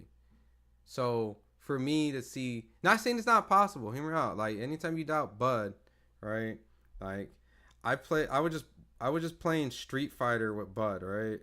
Which I'll drop the footage at some point, but I was playing here. What is this? Where's my phone? I'll show a little picture, all right? All right. So I was playing. Can you see? I was playing Street Fighter with Bud. The other week, we were supposed to do this for a while ago, but he's petty competitive, and what I mean petty competitive is I thought I was doing I don't even want to tell the story right now. I won't even tell the story now because I'm going to tell the story when I drop the video. Because there's footage. There's gameplay footage. We're playing. See, hold on. Is it? Yeah. He's petty, bro. He's petty. Don't get me wrong. But that's what makes him who he is. And he's extremely competitive. But it's just to doubt him would be would be would be not, how would I say it? Like, to doubt Bud's ability to do something, it's kind of like, all right, like, this dude is a true competitor. Like, don't get me wrong, he's a true competitor, and it would never surprise me if he won at anything, right? But at the same time, being like a boxing guy and covering boxing, you also have to put in the reality of, like, it is Canelo. He has moved up multiple weight classes. He has taken punches from big guys. He has been able to be comfortable at 168, and it really is just one of those type of fights where it would be disrespectful to doubt Bud, but it'll also be disrespectful to Canelo, like, to say that Bud's just gonna just stop him. You know what I mean? Because if that was the case, he would have been hurt or stopped multiple times, and I just never see him get hurt. You know what I mean? So Andre says, no, the real pound for pound, the one fighter every champ would have a huge problem with is Bivol. Usyk is strong second, fight for first. Those two are hard to beat. I respect, listen, that's a good pound for, look, my four is, it's everyone's fours. Bud, Usyk, Inoue, Bivol. Not in that order, but like, that is the four best boxers. And if anyone at any means want to put one over each other, I'm not opposed to that, right? I just have Usyk as one. But that could just change, you know what I mean? But Bivol is a monster, dude. Bivol does not get like the credit. Like, Bivol should be competing in the top three, but I get why people don't put him there. But he really should. I should see lists with Bivol in the top three because he really has fought the who's around his weight classes. So, and that dude's a beast.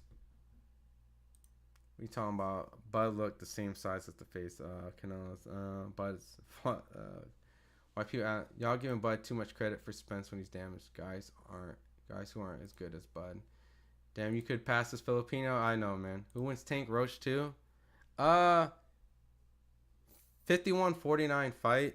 Strangely enough, I would still favor Tank, only because I just feel like Tank could maybe have done more. But that's just me giving Tank a lot more credit that might not be deserving, because Roach, in my opinion, deserved the win. But I do feel like Tank might have been able to do something a little bit more, or maybe something was happening in his life, like he wasn't, you know what I mean? I don't want to take away, you know what I mean? Like, I feel like I just want to give Tank the 1%, you know what I mean? Like, I want to get Tank 1% only because I feel like Tank still has more that he could have probably brought. But that's just me, just off of a whim, right? But Roach should have won the first one. I favor Tank in the second one. And I could be 0-2 because I did pick Tank the first time. So, but I do see it on paper like it should be like a 50-50, and I could see people picking either or. So, yo, Mishiro's coming out to some dope ass, like, some music. Sound like some Dragon Ball Z shit. When Bud have Canelo looking like Errol Spence, I'm gonna be like, yo, if Bud did that to Canelo, wow, bro, I would be speechless. Not because, like, I would be upset that Canelo is losing. I would just be more the idea of just shocked. Like, wow, this dude Bud is fucking different, bro. You know? We're in the co-main. Andy Cruz is walking in the ring right now. He's dancing to Tupac, I think. He's dancing to Straight Rider. I hate these Matchroom ring walks only because their ring walks is like 4 feet. They're so short. The ring walks literally are just attached to the ring and to the backstage, like with this little 3-foot platform, and it's just like, but that's part of their production. People were saying Bud couldn't beat Earl Spence either. Remember? I mean, hear me out. I've always picked Bud to beat Spence for years. So take it from someone who's always picked Bud to beat Spence, where I'm questioning if Bud could beat Canelo. I'm not saying that he can't beat him, and I'm not saying he doesn't. It's not possible. Some fights I feel like it's absolutely impossible. I don't feel like it's impossible, but I do slightly feel like Canelo should be the guy that should be winning that fight for right now. But Bud has the tools and he has the mindset, and I think that alone, those two things is enough to beat anybody. That's somewhat in range. The big thing that look, the difference between Bud and Canelo at this point is really like the size, right? Because if they were the same size, I would have Bud by massacre. But only because Canelo's significantly bigger. And I know they're like, oh, he looks smaller and all that stuff. I'm just saying, like, significantly bigger as in how long he's been competing at 168 and taking punches from guys at 168 at the elite level. I've seen Bud spar 168 guys in camp multiple times. So, like, that's why I feel like he can win the fight. But I just still feel like, as in right now, Canelo's definitely going to train really hard for Bud. He knows what type of fight this is. And we'll see. We will see what happens that night and go from there. You guys keep coming. Arrow's damaged goods. How do you feel about Pac-Man coming back to fight Barrios? Yeah, I feel if Bud does hurt Canelo, I do feel like there's a huge chance he's gonna get him out. Because yeah, but that'd be weird to see. Pac-Man coming back. I'm not a fan of it. I'm not a fan of it. I mean, he's like 46. We've seen this episode. We've seen this happen before. It's just one of those things that Barrios is enough of an opponent that can beat Pacquiao at this age and kind of a consistent like consistent ass whooping kind of way, right? Like kind of like you too old, like every round was I'm gonna consistently beat this shit. Or the other way around, like he just doesn't have the skills and experience of this legend. Like it's weird. Like Barrios is at the right age and at the right part of his career to beat up Pacquiao. But he's also hasn't developed himself as the best welterweight and hasn't really shown the most consistent, amazing performances which can lead to Pacquiao squeaking out a win. You know what I mean? So I'm just not a fan of it though at the end of the day, man. Like there's so much better fights to be made. Madrimov tagged Crawford a bit too much. Yeah, I was at that fight. I was a little like, ooh, ooh, it was a nail biter. You know what I mean? I can't even front. That was a nail biter, and I had a little rooting interest for Bud. I can't even lie, right? I could be open about some of my bias, right?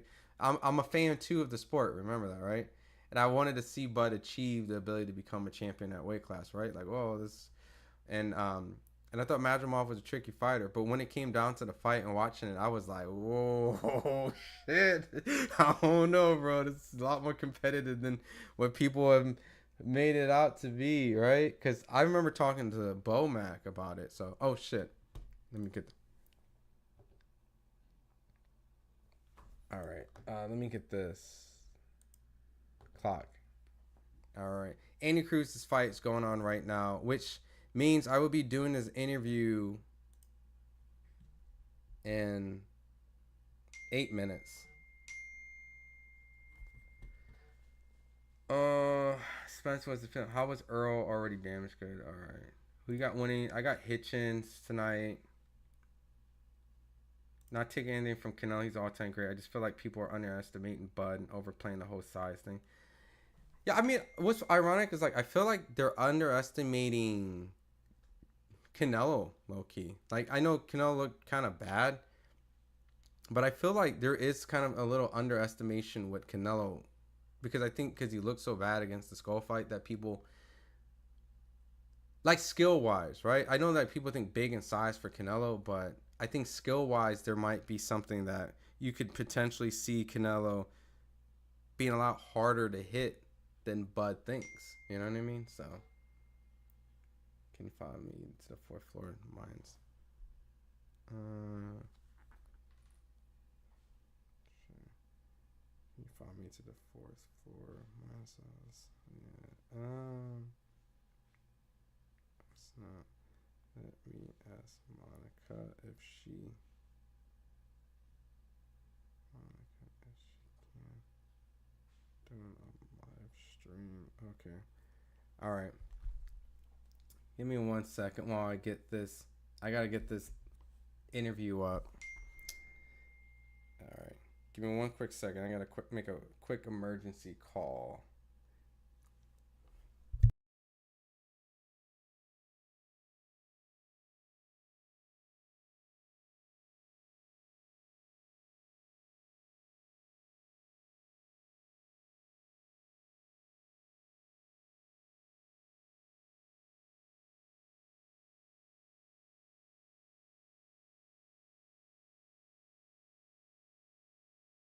Give me 1 quick second.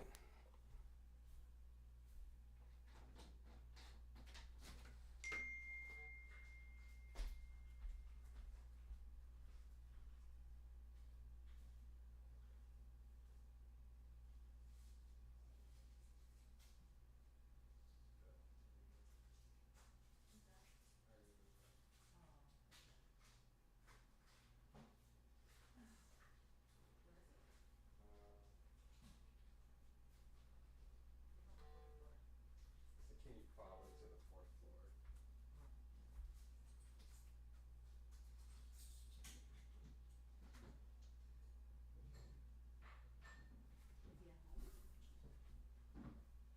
think so.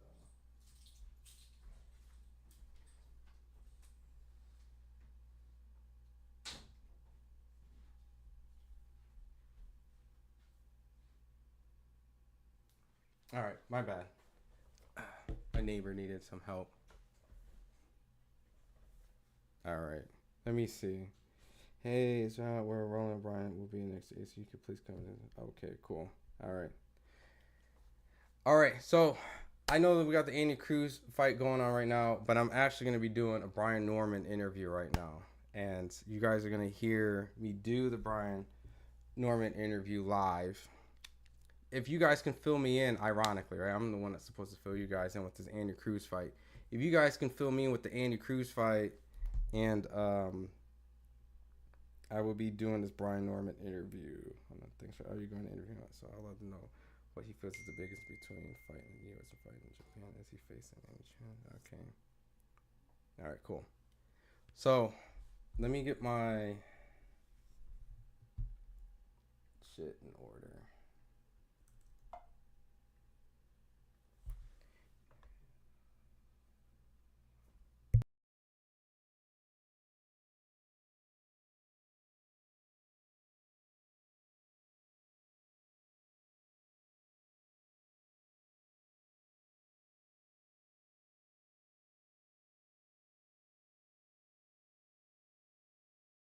All right, cool. So let me get this real quick.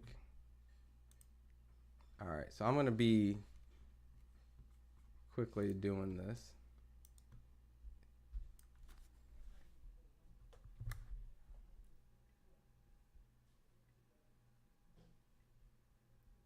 Gmail. All right. Yeah, if you guys got a quick question for Brian Norman, just throw it my way. I'm just going to do a quick little Zoom with him. Ironically, a Japanese fighter is obviously fighting Andy Cruz.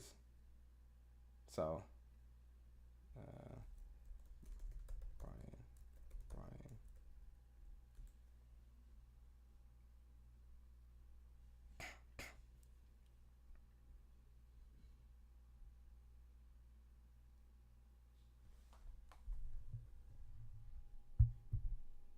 All right, cool.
So I'm just waiting right now. Get Brian Norman into Zoom.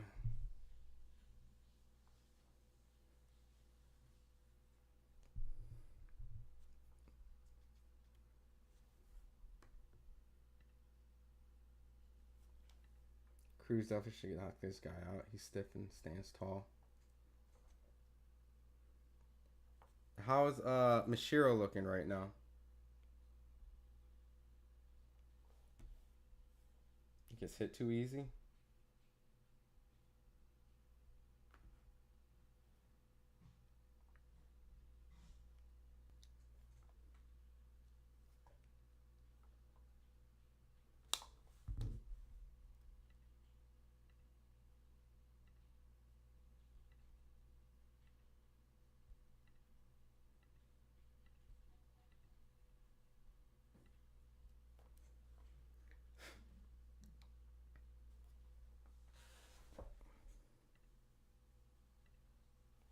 No, I'm doing a I'm doing a live commentary, but I have to do this Brian Norman interview, Gino. So I'm kind of all over the place right now. So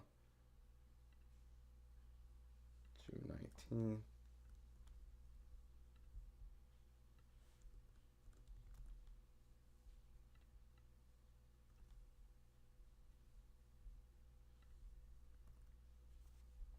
So I do know right now we're in the third round of the Andy Cruz fight. Can't give any commentary because I'm waiting for Brian Norman to jump into Zoom. So, but you guys will be able to hear me do this interview with Brian Norman before it comes out.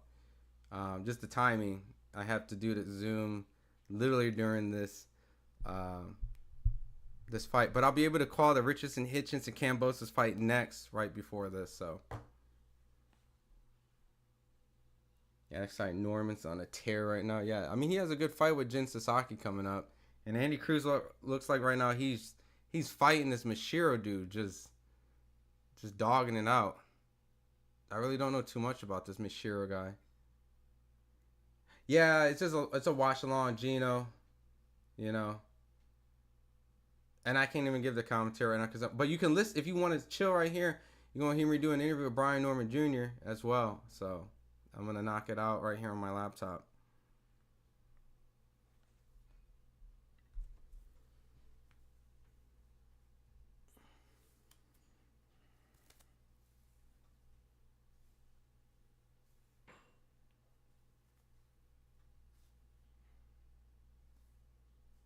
Oh shit! Andy Cruz just dropped Mashiro. Oh shit! This fight might not last, bro.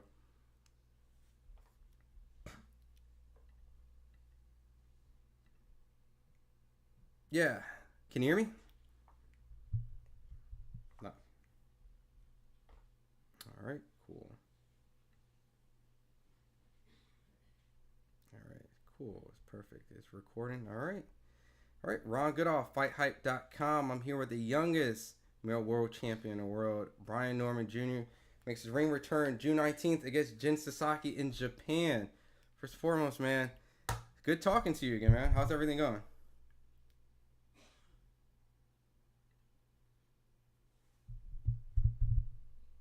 Awesome. You know, with this, I have to ask just right now because there's a fight going on and I'm watching. But Richardson Hitchins Kambosos, like, are you gonna watch it or are you gonna try to catch it after, the Zoom and see who wins that fight?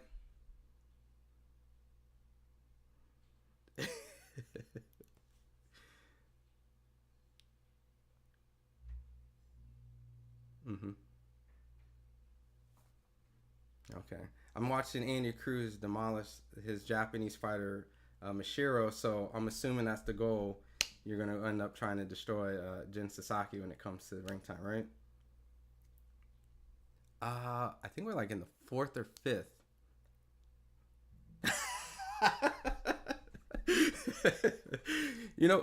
What's interesting.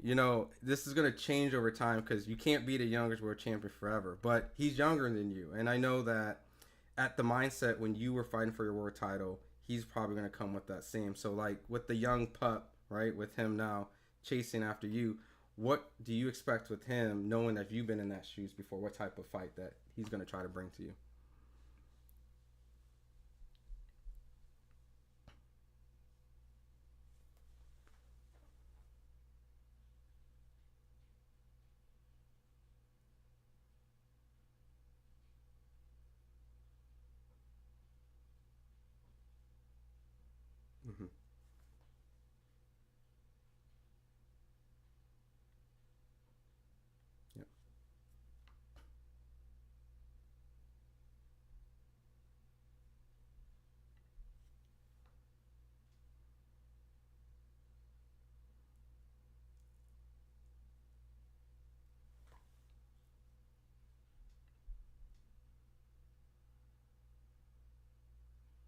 I know you came out there 2 weeks early, and to get acclimated and stuff. So it's just has it been difficult for you overall at this time being in Japan? Has it been a little different?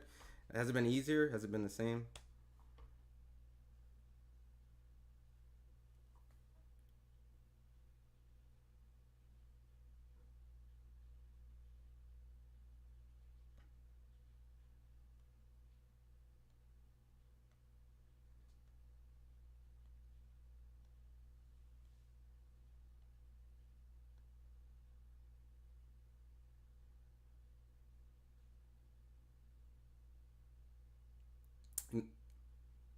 I know he put out like kind of like some statements like wants to be the first ever Japanese welterweight champion born, and I think he even put out, I don't know if it's translated properly on Twitter, but he said, I saw the video. This is Google Translate, so it's like I saw the video of Brian Norman Jr.'s public practice today, and I heard a lot of people say it was tough, and I certainly thought everything was amazing, but I also thought we could win. That may seem strict, but I'm going to break that common sense. 6 days left until the first ever Japanese welterweight champion is born. Let's grab the victory to everyone who supports us.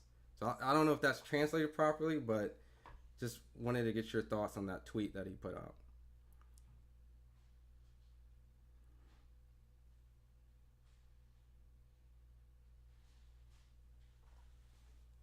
Mm-hmm.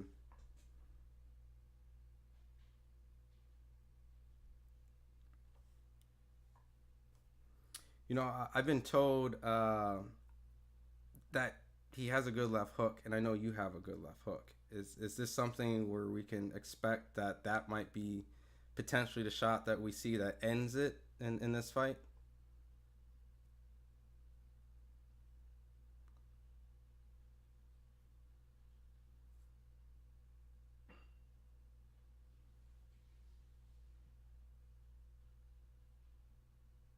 Mm-hmm.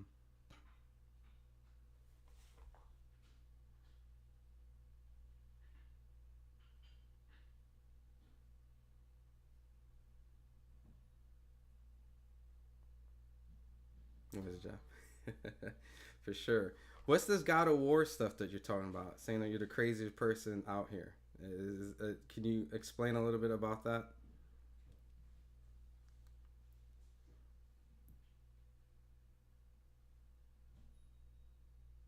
Mm-hmm.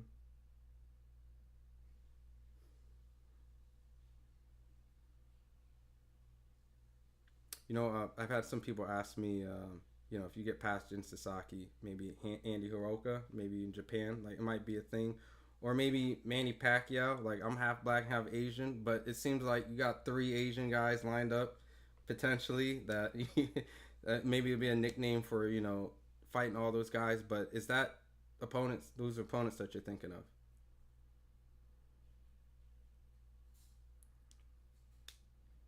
Mm-hmm.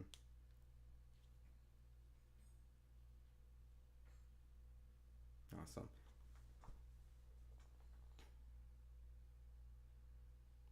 Mm-hmm.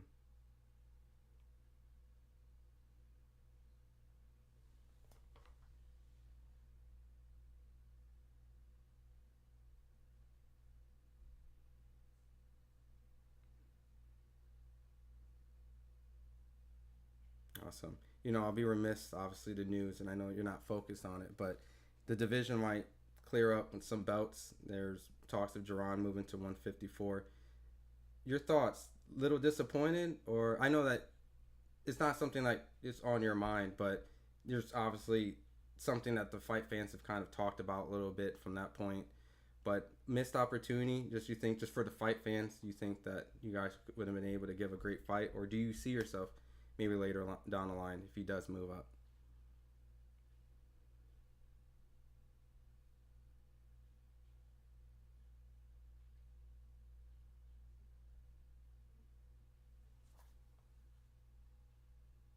Mm-hmm.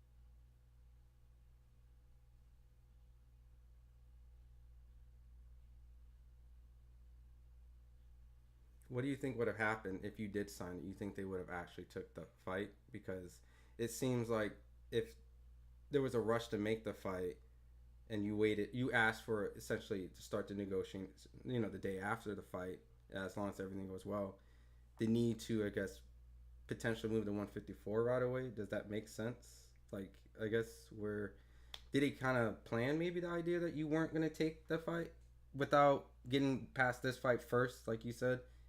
I guess I'm trying to look at the narrative.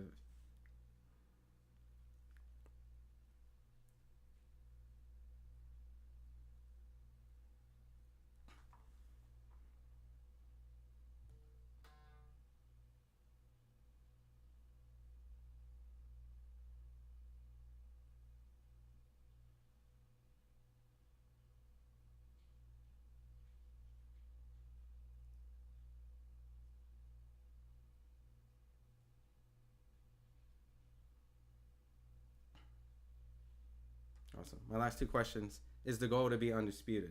Get all 4 belts.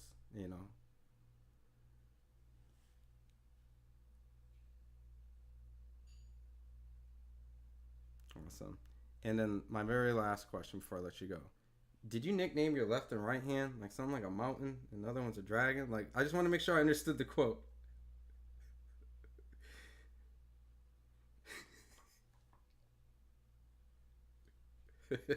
Something like this, like destroys mountains. This one slays dragons. So awesome. Well, look, it's good chatting with you again. I know it's gonna be an exciting time. I'm sure you saw the Nakatani fight, and that probably built some motivation to just really get in the ring and show a great performance out there. And I'm sure that was a cool experience, just seeing that before, right?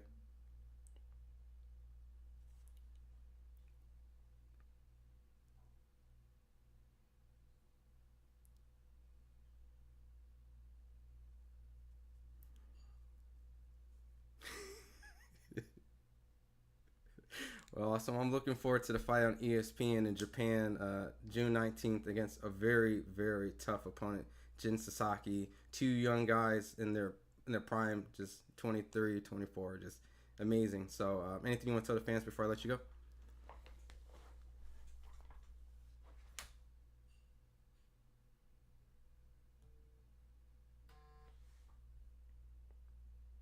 Awesome. Appreciate it. Safe travels. Awesome. Thanks, Andrew. You guys take care. I'll chat with you later, Brian. As always, man. All right. Awesome. I just knocked out Norman. I just realized midway when I was doing it, and my apologies. And I could probably just play it, like maybe in the background. I legitly was not using my brain because I was like, yo, I need to get a good mic to make sure this interview is done right. But I took the audio out and it went into my ear. So you guys didn't hear what Brian said. So everything I just literally just said was like, you guys will get to hear it.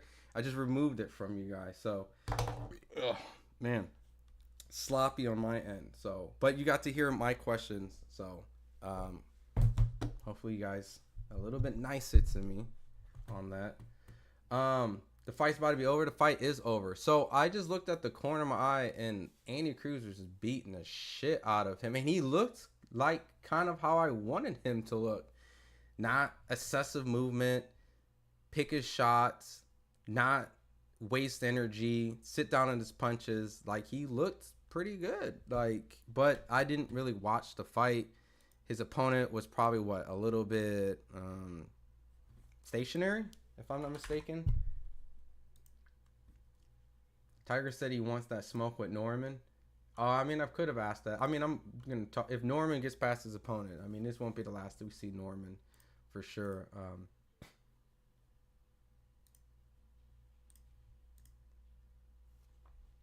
Okay, so I got my. Let me go rewind a little bit. Was it just accumulated? Was it like a? Hold on. He dropped him like 3 times, right?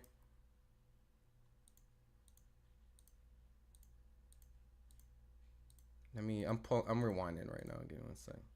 Oh yeah, the ref stopped it. The ref, he was killing him. Is he ready for Raymond Muay Thai? Norman versus Ben's a good fight. All right, so let me change this right here. Next. All right, rewind. Richardson Hitchins. George Kambosos. Reset. Cool. And then coming up. All right, cool. I'll be ready for main event. Locked in.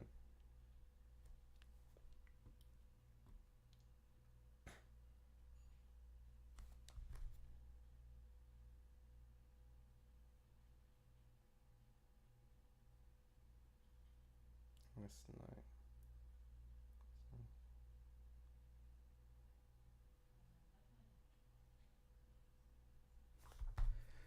All right.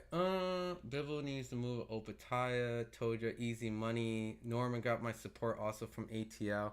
Yo, I'm not gonna lie. Norman's slowly becoming one of my favorite people in the interview. Like something about his swag and his. Let me get this off. Something about his swag and his confidence, his like demeanor. We talked a little bit about something like in the past about like Southern rappers, right? Like if you could describe yourself, and he's like, I'm like T.I. I could see it. I could see that T.I. influence, and that he says his vernacular isn't as well as T.I. But I think I think this kid is good. He's getting better on the mic each time I talk to him, and it's actually shining. So if everything goes well, man, that welterweight division can be his, especially if Jerron ends up moving up. So,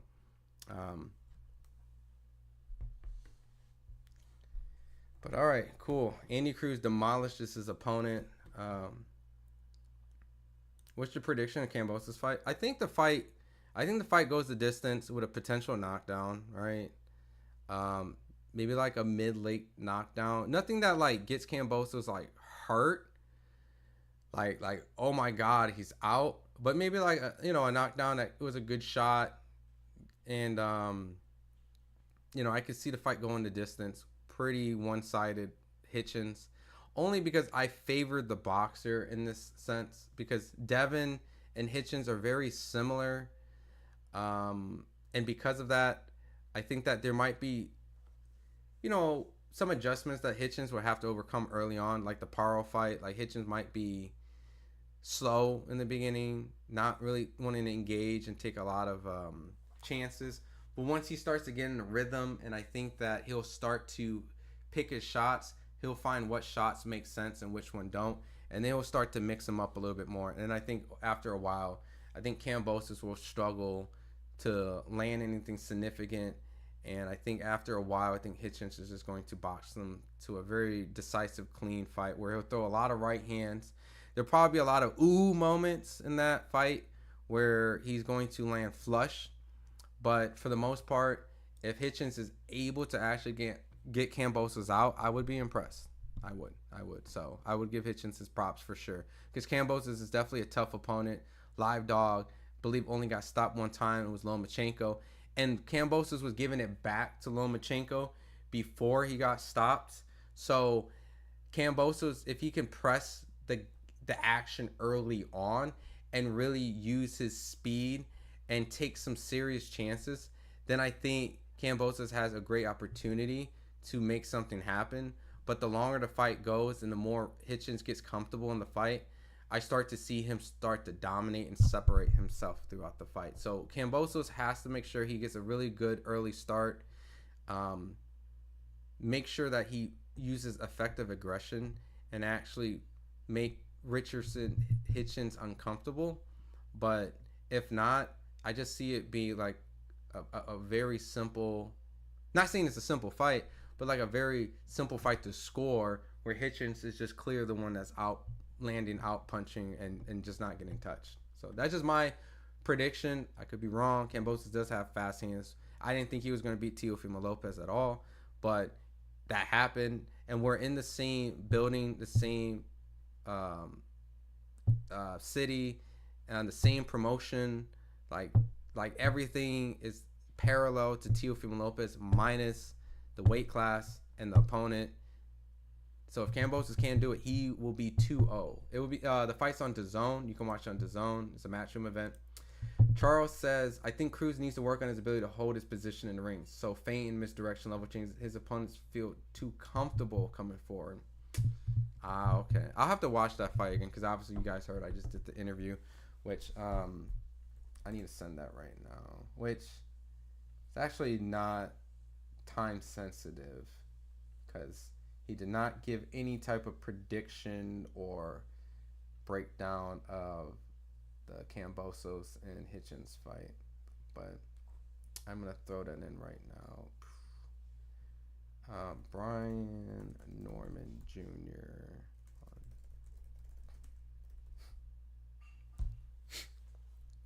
If Kambosos can get to Hitchins' body early, force Hitchins to sit on punches, we will see a fight.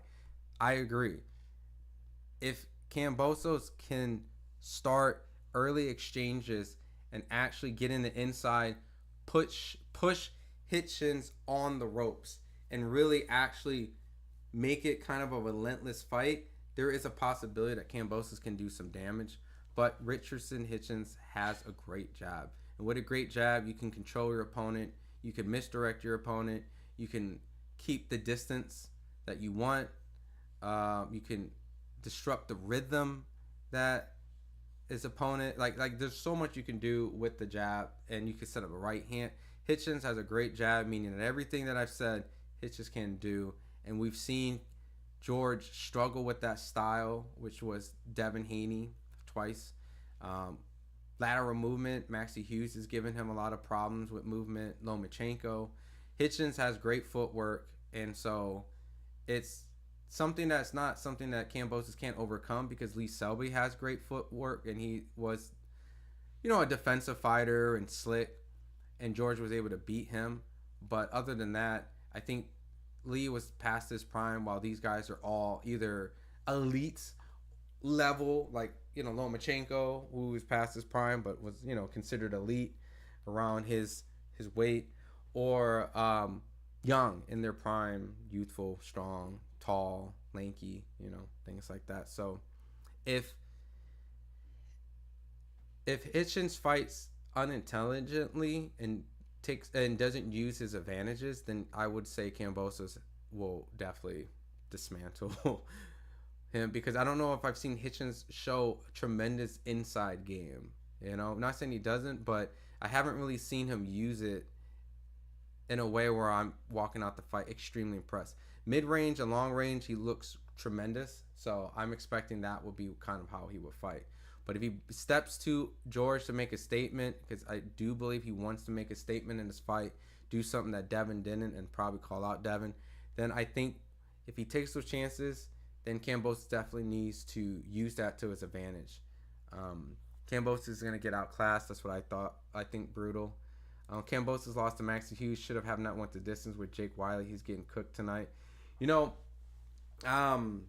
I did think the Maxie Hughes fight was extremely controversial, and I was very I didn't really see what the judges saw, but it's what it is.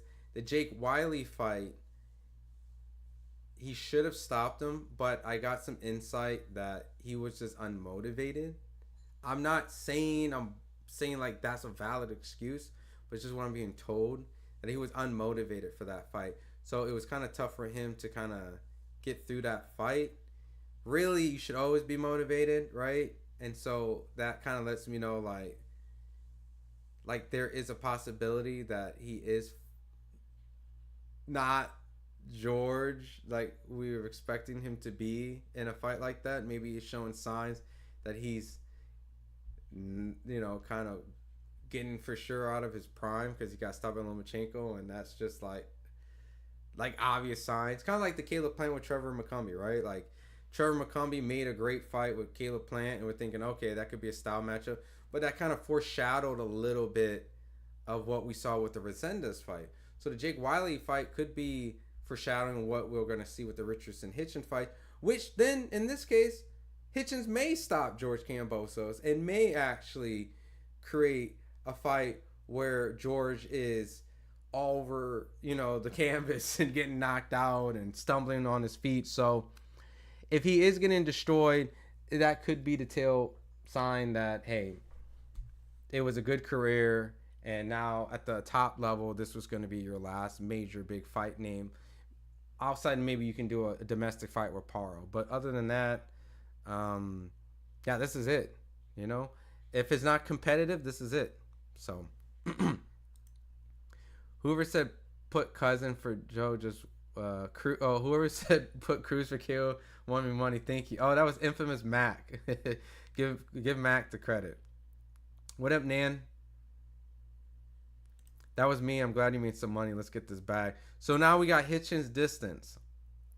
If George is durable and showing that, you know, he can still take punishment like he's shown in his other fights, I think he'll go to distance. But George, all heart but very one dimensional, hard to see a win. Yeah. I think Hitchins is definitely gonna win this fight. I don't think I have a slight indifference in opinion. You know, you got a kid who's been sparring top elite fighters in his division. He was an Olympian. He has a boxing style that's very flashy, simple, but he has the tools to kind of outbox George Kambosos, you know? And when I mean flashy, like elusive. Like he can get out of the way and it could be a little flash outside the Gustavus Lemos fight, right? So if he looks anything like he did in the bowels of the fight, then yeah, it's gonna be a massacre and it's gonna be very pretty to watch. But if George is struggling to get in and get some sort of distance on Richardson Hitchins, then you might want to slide just maybe a penny or $1 on that stoppage because you don't know what's left of George. You know, the Jake Wiley fight, like Brutal Sweet Science said, was very questionable. You know, he should have stopped and got that guy out, but he was kind of in a tough fight. He won, but it was a little tougher than. So that was his only win. Well, let's say only win. Public perception believes he lost to Maxie Hughes. So if that's the case, that's his only win that nobody debates in like quite some time. So in the last 4 years or so. Every other time he dared to be great, he came up short. Yeah, he's a gatekeeper now. He's a rich gatekeeper, man. But I wouldn't favor Hitchins to knock out George Kambosos. I would favor this to go to distance. If you're feeling lucky, just, you know, put a penny or $1 if you really feel Kambosos is that cooked. But if you feel like George has a lot still left in the tank and that Hitchins is just a better fighter, then I would say the safe bet is the distance. Yeah, just like Infamous Mac is saying right now. Hitchins not knocking shit out. He's going to distance. So, George struggled the last few rounds too with George Wiley. But it would be a good scout for George in his resume. And Demon undefeated at Madison Square. I mean, dude, if he's able to beat Hitchins at MSG, by all means, if you're a promoter and you have a fighter that you don't want to lose, do not have George fight him at MSG. Anywhere, have him fight in Australia. That's actually where he looks the worst. He lost to Devin twice there, and he looked bad against Jake Wiley. So have him fight in Australia. Don't have him fight in, what was it, Oklahoma? Because that's when many people thought he robbed, he got the gift decision against Maxie Hughes. So just keep him out of New York. And honestly, to tell you the truth, keep fights out of New York. Because if Kambosos wins, think about how many upsets has been in New York. Rolly Romero beating Ryan, George beating Teofimo Lopez, Andy Ruiz beating Anthony Joshua. Like the list goes on. I forgot what some other fights, but upsets in New York is just a thing. So just keep them out of New York. I mean, Lamont Roach and Tank. I mean, a lot of people felt Roach won that fight. So, I mean, Tank got the draw, but you get what I'm saying? Like, keep it out of New York. So if George beats Hitchins, I'm just gonna say it's just New York. It's just New York. Just Adam Konaki losing to Robert Helenius. Like, dude, the list goes on. I've been at so many upsets. Keith Thurman got hurt by Josecito Lopez. Like, keep fights out of New York if you want your star to not lose. Like, I've covered so many upsets. Triple G was life and death against Sergey Derevyanchenko in New York. Terrence Crawford, he didn't officially get dropped, but Mean Machine kind of dropped him in New York. You know what I'm saying? Like, like New York is scary, man. New York is a scary, scary place. You reckon Hitchens gonna try for a knockout in the early rounds? Not early rounds. No, no, no, no. I don't think early rounds. Not at all. I think if anything, it would be something that would progress over time, and it would have to be something that is built up. I can't see early round knockouts from Hitchens. I don't see a knockout by Hitchens, but if he does, it has to be way later in the fight, and that's not my favorable pick. So if you feeling a little lucky, definitely go the distance, but that's the key word, lucky, right? Um, it's just not consistent of Hitchens to be knocking people out, but you never know, man. It's boxing, you know, and I'm never gonna act surprised if anything happens. So the guy was in a dogfight with Wiley guy. Hearn was so impressed he signed him on the spot. That's what I'm saying, right? So George thinks he's a gangster. Aussie. Watch Kambosos' press conference immediately. Fighters think Hitchens soft. I don't know why people think he's fighters think Hitchens. Oh, I get what you're saying. Like he was punking him. Yeah, I mean, but that's George is like that though, man. He tries to punk everybody. So I mean, he gave Devin a lot of credit though. He gave Devin a lot of credit. So Hitchens gonna be looking for a new career. Damn. How does George think he's a gangster? He's just good at selling fights. Yeah, he's a good entertainer, and he likes doing mind games, and it worked on Tio. So. What's going on with the fight? It hasn't started yet. Kambosos just got in the ring, so we're waiting for Hitchens. Oh, yeah, George is walking in the ring right now. So we're going to see how Hitchens look. How he does his ring walk. What time is it going to start? Probably like in 5 minutes. Probably in 5 minutes. Fight's going to be on 5 minutes. As you can see real quick, I just paused it. George is about to walk in the ring, and then Hitchens will be walking in the ring next. So, just giving you some visual aid on what's going on. Hitchens versus Haney next. I mean, we'll see. Haney has to make that fight because I know that George is the one. I mean, Hitchens wants that fight. It's the matter if the Haneys want it, and I know the Haneys are there right now. So, I'm Australian and worried about George if he goes toe to toe straight up. He'll get clipped early and struggle. But hopefully stays focused until 5-6 rounds to get a rhythm going.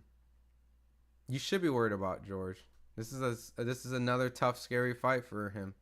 You know, he's coming up to Eminem right now. He's coming out to Go to Sleep. I think that was on Cradle to Grave album with DMX and Jet Li, right? Pretty cool. I'm Australian. I'm worried about George, but if he goes toe to toe straight, he'll get clipped early struggle. But I mean, I don't know. He might have to do some aggression. You don't want to be boxing Hitchens. So thoughts about Nonito? I didn't see it facts about, but I did hear about there was like 4 headbutts in that fight, and I heard that somewhere along the line. Let me see. Let me type in Donaire.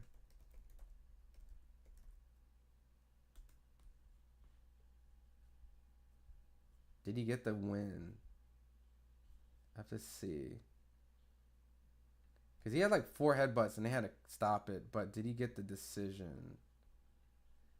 Headbutt where the Philippine... Okay, so Nonito did win the fight. And there was like excessive amount of blood going into his right eye. So congrats. You won an interim title, I think, right? It just needs to establish an order distance so he can land the jab. Kambosos needs to create chaos with distance so Hitchens' jab is ineffective so he can get inside. Great breakdown, Charles. I agree with what you're saying. We've seen him get flustered with Gustavo Lemos, you know, and that type of movement. However, he did say it was a bad weight cut. So if that's the case, then, you know. Yeah, so Hitchens is walking in the ring right now. If that's the case, then, you know, he gets one off and I expect him to dominate. But if that's legitimately something that he struggles with, creating that chaotic distance that Hitchens cannot be able to get get comfortable with, then who knows? And Kambosos is fast, man. Kambosos is very fast. He's very fast. But is he like as fast as he was 4 years ago? Probably not. So we'll definitely see what we get tonight. Depends on Devin, how he's feeling at the moment after coming from that Garcia loss. I got Hitchins. Go ahead and put 25 on Kambosos. You might get lucky. 25 on money line makes you 165. Damn. Okay. I mean, if you feel like it.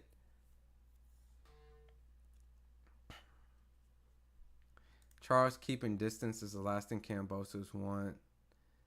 Closing distance, forcing dogfight. I would want that. It has to be chaotic movement, but not box.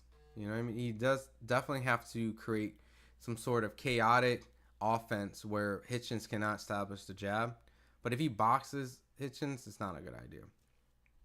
We'll see Platt versus Berlanga. Well, Berlanga loses, then that fight could probably still make sense, right? Props to Kambosos. He isn't afraid to fight the best and to stand in the paint. For sure. At the end of the day, whatever happens tonight with George Kambosos, I mean, I got to take my hat off. This dude went from Teo, Devin, potentially Shakur, but, you know, respect, like let's not get this man killed right away. Maxie Hughes, Lomachenko, Richardson Hitchins. Oh, my bad. Jake Wiley, and then Richardson Hitchins. Like, damn, bro. He's fighting like everybody of those amongst those guys, you know.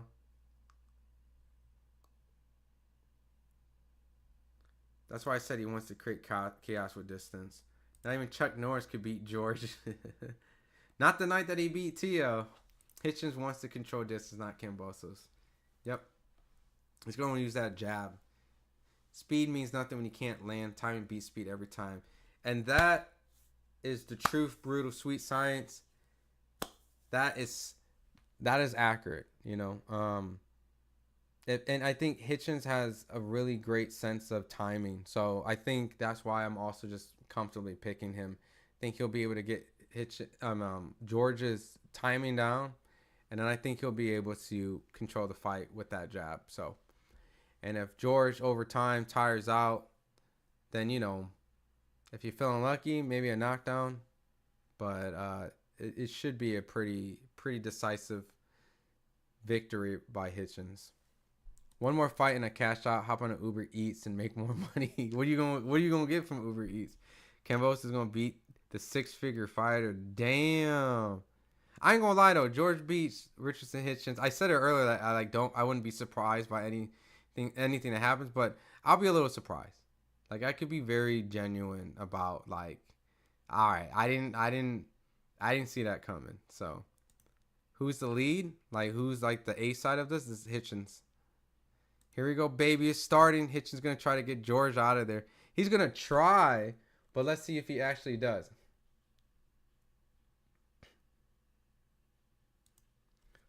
WBC franchise. Oh my God, they like announced it like that. Man, I'm glad that franchise shit is out of boxing. Hitchins gonna try to get George out of there for sure. Hitchins has to perform here in a showcase fight. You know, as much as I expect Hitchins to win, he has to look amazing if he wants to get a big fight. So the pressure isn't just to win. The pressure is to look great at it. And he cannot at any point make this fight an unhighlight fight. And it doesn't have to be like him dropping or stopping or knocking, but like a Versio, I can't even say the word. Just a pure highlight reel of just domination. And that probably alone would be enough to potentially get him set up for a big fight. Because you know Turkey's watching this right now, right? Oh, let me switch to this. You know Turkey's watching this fight. So he's watching to see if I can make a multi-million-dollar deal with this guy from New York by the name of Richardson Hitchins. And by all means, if he looks great, especially with this no running thing that's all over social media, then I think he could put his hat in there for a big fight. So definitely not just beat George, but dominate him in some sort of entertaining fashion where you're going to want to see him on one of these big cards. So Jab feint disrupt Hitchins. Hitchins is a fresher. I agree. I hope Kambosos has the power to KO. Anyone has the possibility, but I don't know. Kambosos makes a lot of mistakes defense, so Hitchins is savvy with his set. Yeah. Bro, you're a casual. You think Canelo has a chance versus Bud. Bud Crawford beats, no credit. I think Canelo has a great chance of beating Bud. I believe Bud could beat Canelo too. So I just think the person who should be favored to win that fight should be Canelo. I just know fight week I might change my pick, you know, because Bud's a great fighter, and so is Canelo. So it's just a matter of weight and experience. Hitchens needs to establish jab, stay outside, and oh shit, I didn't start my clock. All right, cool. All right, first round. Already, Richardson Hitchins is keeping good distance, using that jab, making sure that George is not able to just walk up on him with ease. Good jab to the body from George Kambosos. And you already see that weird irky-jerky style that have kind of made Devin hesitant in the first round in their second fight. Just making sure he's being defensively responsible. Using that lead left hand that barely misses Hitchins. Hitchins is very aware of that shot, it looks like. Very fast of Kambosos to get these jabs off, but Hitchins looks comfortable at the distance that he's at and lands a comfortable jab and follows it with a right hand. Hitchins just looks very comfortable right now. Not really biting off a lot of the movements and the feints, keeping that good distance. Kambosos is giving Hitchins a lot more distance than he needs to. I know he's trying to work his way in, but right now this is Hitchins' comfort zone.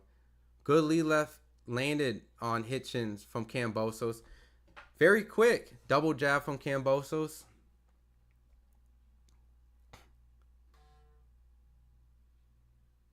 I mean, you know, right now, I do like what I see from Kambosos, like attempting. He needs to do a little bit more, you know, not sit in his boxing range too much, take some chances like he is right now. A good jab to the body.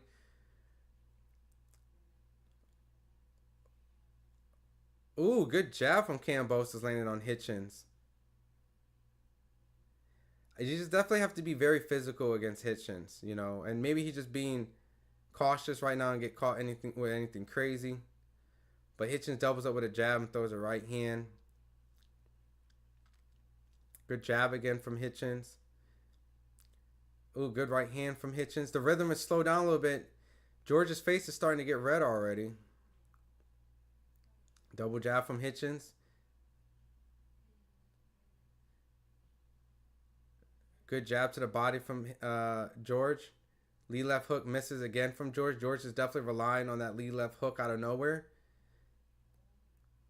Right now, the first round's like a jabbing match. Ugh.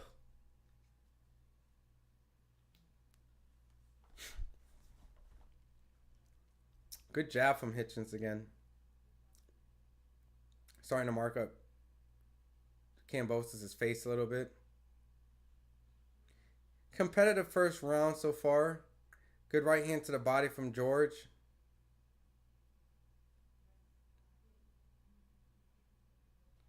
A lot of movement from George. All right, end of the first round. Let me yeah, I'm watching this off the DAZN app. I just don't know if he's going to be able to sustain this pace. Like, this pace is a lot for a 12-round fight. And the way that, here we go. What is it, round? All right, cool. The way that, you know, Hitchins is moving and not exerting a lot of energy, I could see him going 12 like I predicted earlier. I think George will tire out later on in the fight. So, bet me 20K. Brother, I would have to have 20K to bet, like throwaway. All my money is not throwaway. Damn, brother. I might as well bet Bud himself if I want to bet 20K. Bud Crawford is one of the most overrated boxers in boxing history. He hasn't beat anyone, no, apart from Spence. Crawford, me, okay. Turkey changed the face of boxing. All right, let me put the clock on. Clock. All right, round 2. Round 1, let's get it. Hitchins already running. How do you watch off the DAZN app? Yep. George starts fast but can't maintain the pace. I agree with you, bud. Don't worry about George Redface. He needs a beer. It is his birthday. Kambosos is standing in the front, so I know he needs to change X, Y, and Z. So move forward, back forward. 10-9 Hitchins. I would favor Hitchins, but you know it was a competitive round. I'm not gonna say George didn't have some good action in there. He threw some good jabs to the body and I think landed a good shot one time to the head. But Hitchins right now is just dominating with this jab and distance. Needs to pressure him a little bit more. He's definitely able to jab to the body, which is a good sign. But other than that, you know, he needs to kind of throw some combinations a little bit, maybe mix it up, throw some level changes, not just rely on a good body shot here and there. Because every time he throws a good body shot, he eats something in exchange to the head. So maybe that's his goal, to try to tire him out, you know.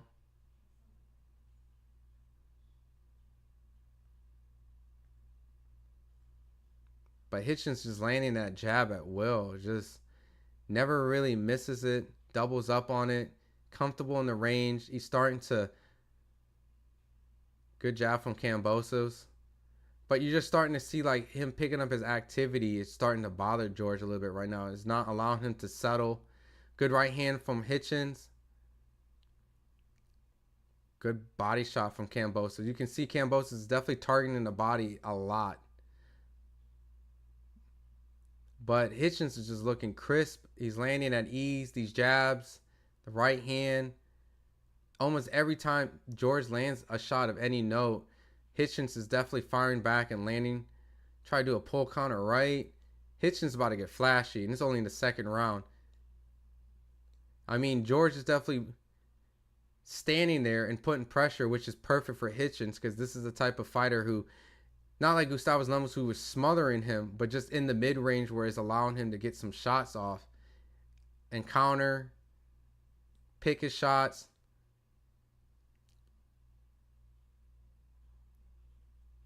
George definitely needs to throw combinations, man. He can't throw single shots. You know, he threw a 1-2 right there. He landed a good body shot. He's starting to land shots when he throws two shots. And he keeps landing these body shots pretty easy on Hitchins. But it looks like already George's right eye is starting to get some damage. I don't know if it's bleeding or it has a mouse or it's cut. But it's already... Oh! Good lead jumping hook from Hitchins on that eye. Hitchins running boxing. Nah, he ain't running right though. He's dominant. Ron Hitchins not landing the jab. Ron Hitchins not landing the jab. He's winning. I mean, he's countering, attorney. He's countering. He's countering. He's picking his shots. He's countering George, and he is definitely annihilating George. That round was bad, bro. Kambosos got better. Damn, Hitchins looks sharp. Yeah, that's a crispy jab. But he's definitely just standing right in front of him. Like, George is like right there. He is like right here. He's not moving his head off the line. But yeah, man, he needs to do something with that movement. He's just right in front of Hitchins. Oh shit. Reset. Boom. Oh wait, 6-minute round. What the fuck? Alright. There we go. And let me put it third round. Man, he need to chill. I need my money. Yo, for real. Hitchins is fucking him up, bro. He's fucking him up. The odds went to minus 2,500 for Hitchins. George Face goes right after 20 seconds of every fight. You can count seconds between Hitchins' punches. Not good. Hitchins too big for Kambosos. I see a stoppage. I mean, I saw a knockdown. I saw a potential knockdown in distance is what I predicted for Hitchins before this fight. Knockout? I mean, we'll see. Oh my God, a right hand landed from Hitchins, what I predicted, man. Those right hands they're gonna start pouring in on. Man, just precise, crisp, And he's not what many people say is running. He's right there. He's standing right in front of George. He is standing right in front of George, man. I mean, I definitely see a knockdown coming, but do I lean more into a stoppage? I don't know. 1-1. You got 1-1. Well, you must have gave George the first round, because that second round was purely a masterclass from Hitchins. Oof, good right hand from Hitchins. Man, dude, this is starting to look like the fight with Devin, but even more dominant. Good right hand. All George fights are the same. He lumbers forward, slowly waiting for you to give him an obvious move to counter. Then he barely lets his hands go. No wonder why he keeps getting these fights. It's on DAZN fist. George struggling real bad. Might not make it to the 11th like Loma fight. Yeah, this is bad. Who you think wins this match? I thought Hitchins by distance, but he is annihilating him. Kambosos can take a beating, though. I'll give him that. That's the reason why I kind of felt like this could definitely go 12. He has a lot of heart. He's very durable. Hitchins isn't known as a knockout artist, but man, he's landing a right hand and then a jab. Ooh, good lead left hook by George landed on Hitchins. He's trying to catch him in these little exchanges. Starting to land some shots on Hitchins. Hitchins now high guard, starting to try to be a little bit more defensive responsible, but lands 1, 2, 3 jabs on Jesus Christ. And a right hand. I mean, George needs to make this a fight, man. At this point, forget this mid-range boxing shit. You're getting outclassed. This dude jabbed you 3 times and landed every time. Good jab. Missed with a right hand, was blocked, but still, these jabs are just, my God. You got to start putting Hitchins into this. You got one of the better jabs of boxing, bro. This dude's jab just, at least on George, peppering him. No, I don't speak that. No, don't speak that exists. No stoppage before round 10. Man, are y'all gonna try to actually convince me to watch this? What up, Blurs? Hitchins getting a knockout would definitely be something new. I mean, dude, he is. Look, he is not known to be a knockout artist, right? But he is starting to piece him up. Now, I haven't seen anything that made me scream besides one right hand. Like, he landed one right hand. I was like, oh. But other than that, I mean, he's jabbing the living shit out of him, and he has a good right hand. Yeah, he has a good one too. But I wanted this match, not this man yapping. Well, I'm sorry, man. You should pay DAZN then, brother. Get your money up. My concern is that eye. Yeah, I mean, maybe that could be the stoppage, you know, a doctor stoppage, because there is a mouse underneath it. That stick from Hitchins too much. Yeah, man. Kambosos does not know how to defend a jab and does not know how to counter a jab. Why are we watching this guy? I mean, it's Saturday night. This is what we got. It's going to wind up a long night then. Yeah, no head movement. Kambosos is a target dummy. 4th round. I put 10.5. Kambosos doesn't react to anything but loaded punches. Or he's trying to anticipate trying to punch in between, right? You know, when Hitchins lets that right hand go, he's trying to counter in between. He'll definitely fire back and trying to get it, you know, he'll get a jab on him, then he'll try to fire back. But Hitchins knows, like, he knows that he will fire back the second he gets hit. So it's very obvious what Kambosos' attempts are. You know, he's waiting for a good counter. He tries to react after he gets hit. He tries to punch in between. Like, he definitely tried to punch Hitchins in between after he got hit. But Hitchins knows. And that lead jumping left hook is very obvious. The only thing that Hitchins still hasn't been able to completely neutralize is just a straight jab every once in a while and body shots. You know, Kambosos has been landing body shots at ease, and every once in a while gets a good jab here and there. But other than that, Hitchins is in full control in the 4th round. I didn't even start my clock on this thing, man. I'm getting bad at my timer. My bad. Good right to the body from Kambosos.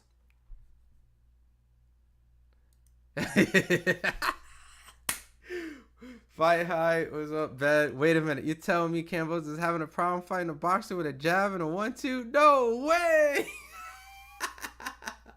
That's what I'm saying, bro. Like, it's just crazy how this just hasn't like he hasn't evolved his style, man. Like no head movement, walking on a straight line. Like yo, you are funny. Yo, you are funny, man. It is a clinic, Marky. It is a clinic. Hitchins, this is literally Devin and Kambosos again. Like if you really want it like what it looks like, this looks like Devin and Kambosos again. Like probably a little bit less upper body movement because Devin's definitely very athletic, but a little bit more right hands and a lot more like standing directly in front of Kambosos. Oh man. Oh, good body shot. Oh, right hand from. Oh, Jeff from Hitchins. Oh. Yo, Hitchins is styling on Kambosos. This is the fight he needed to get some turkey love. This is a fight that Turkey will probably be like, that's what I'm talking about. Bring him here on the Canelo Crawford undercard. Like for real, this might get him on a Crawford and Canelo undercard because he doesn't want any like big marquee names, right? It's kind of what he said, right? And Richardson Hitchins is that right opponent that could probably capitalize on being on something like that without breaking the bank, right? So, but man, Hitchins is schooling him.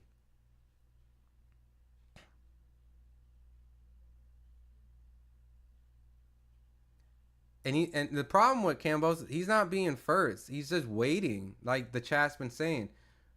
Bro told him to get his money up. Bro, anytime someone comes in here, is like, yo, I didn't ask to, I want to watch the fight. Bro, boxing equals buy. You have to buy.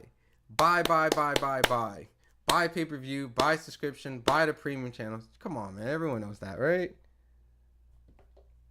But I don't know, man. That was just me just like, man, I ain't trying to hear this, man. George does not know how to defend again, so one-dimensional. He's a hardened soldier. I agree. Man, Turkey having nothing but prospects and Canelo. Yo, he asked for Christian and Billy. That's he's technically a champion. He's gonna have a whole undercard of no names. Oh man. Work for hire. There has to be like one name. Don't tell me Turkey gonna do a whole undercard of no names. What round is it? I got it right here. I have a question. Like, does this work? Like, Richardson Hitchins, time, round, George Kambosos. That is what all black fighters are going to do. These bums make the ring 10x10. Don't matter. I don't think you could. I don't know. Dude, Hitchins is literally standing directly in front of Kambosos. He is nowhere near of needing a big ring. I don't even think his back touched the ropes. Has it touched the ropes? He's literally standing right in front of high guard right now. And just outboxing.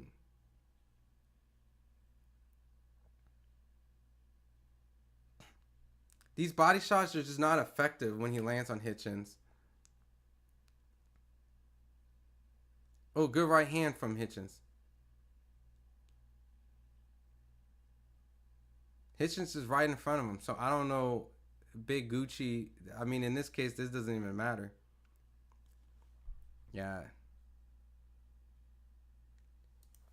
Need to wait till 6th round. He'll have 2 names on it. Yo, I can't stand you right now. He might have Oh! Oh! He's hurting George.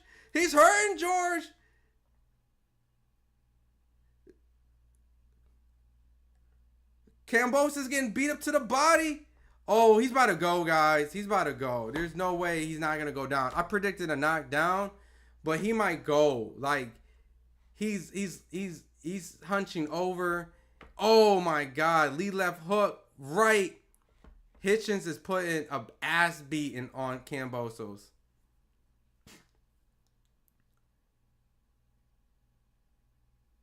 Man, he's still. Oh, good uppercut from Kambosos. Yo, a lot of heart from George, but George might go down again in this fight, man. He's hurt. George is hurt, but he's fighting. He got hurt in that body, bro. It's gonna be over, man. Yo, won't be surprised to see the corner stops in between rounds. Yeah, possibly, man.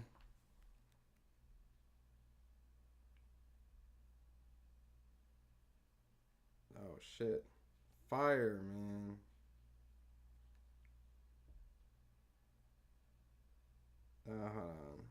Sorry.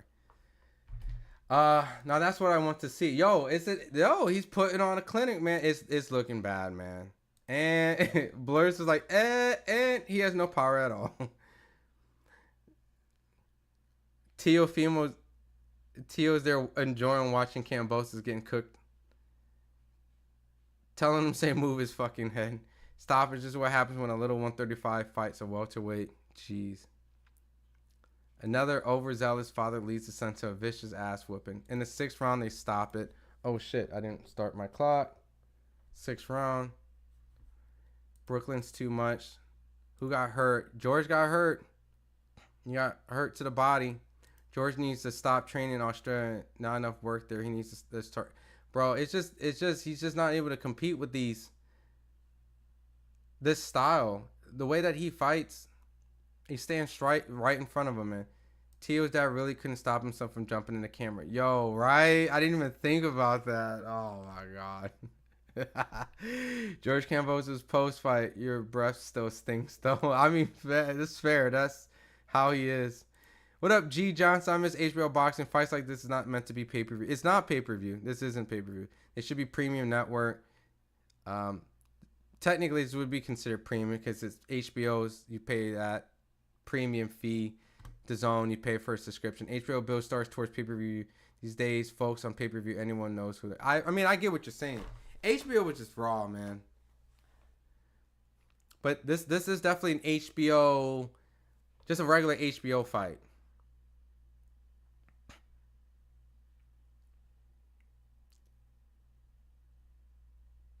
Hitchins is starting to jab to the body, starting to target his body a little bit more. I have it a complete shutout right now. I don't have George winning a single round. If you have George winning a round, it's only the first round, and that's like the only competitive round of the fight. Good lead left hook by George, snuck in on Hitchins. Hitchins in the shoulder roll right now, walking George down now with the high guard, pushing George back. Hitchins is starting to put the pressure on George. George is the one that's retreating backwards. Good body shot from George. I think Hitchins is bleeding a little bit out of his mouth, surprising. I wouldn't say this fight is showing like Hitchins as like a defensive wizard, but it's definitely lead uppercut. It definitely shows that Hitchins definitely has some willingness to go and engage if he wants to.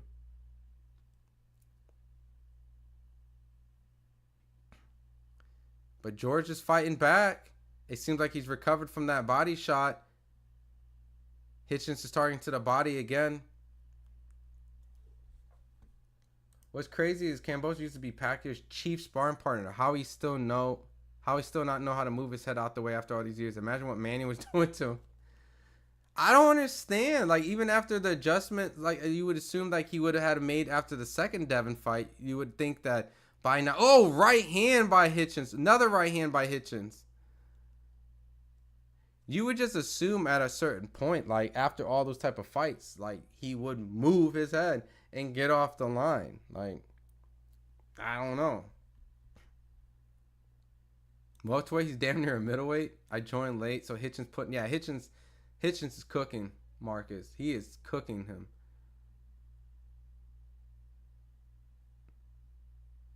Yeah, he's getting that's why I hate doing parlays. I mean, it might go to distance still, man. Like,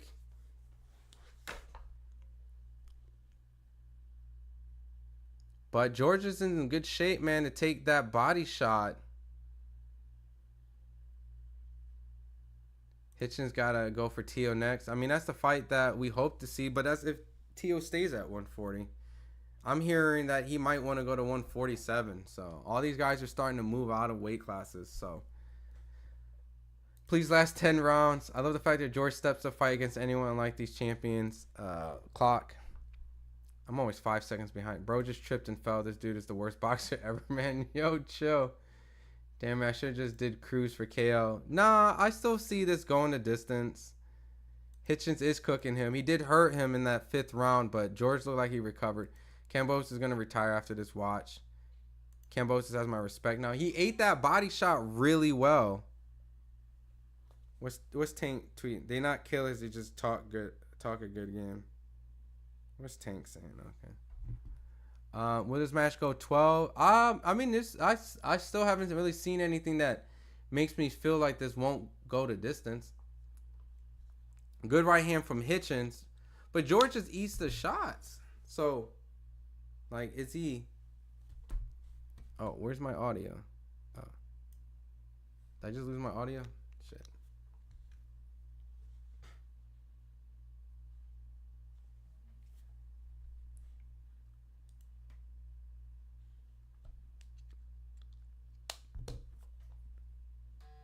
Everybody's getting older.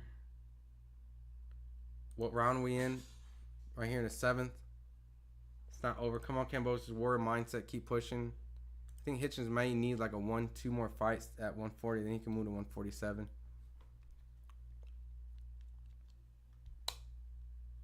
George is starting to put some pressure on Hitchins right now. But Hitchins slowed down his arsenal. Not as dominating as the previous rounds. As in like the shots he was landing. But George is trying a little bit more in the 7th right now. But right now, I still feel like Hitchins is winning every round with ease.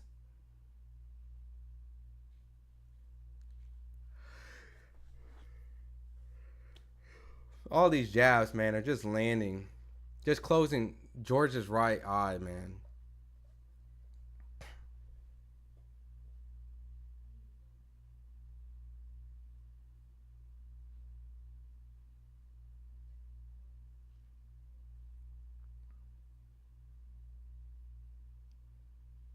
George is not getting anything successful off at the moment. He's trying.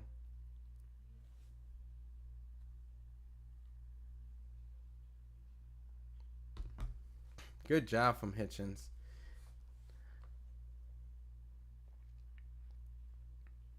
George is trying to throw this right hand, and Hitchins is just walking him down a little bit. Hitchins ending around with a 3-piece combination. Good jab to the body. Good right hand from Hitchins. And a good jab that ends it with Hitchins. Hitchins is dominating, man. Hitchins got to stop him. I mean, at a point, man, go for it a little bit. I agree. You know, just put a little bit more oomph. But for the most part, he got the fight in the bag, man. Hitchins won every round. There you go, Hitchins. Just throw a jab. No need all that extra whooping.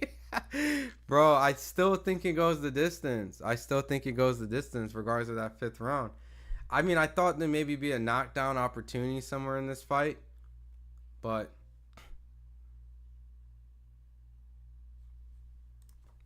reset. All right, we're in the 8th round right now. I'm just waiting for the bell to start.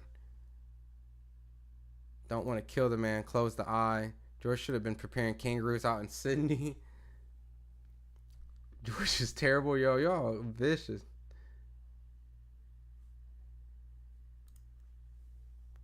All right.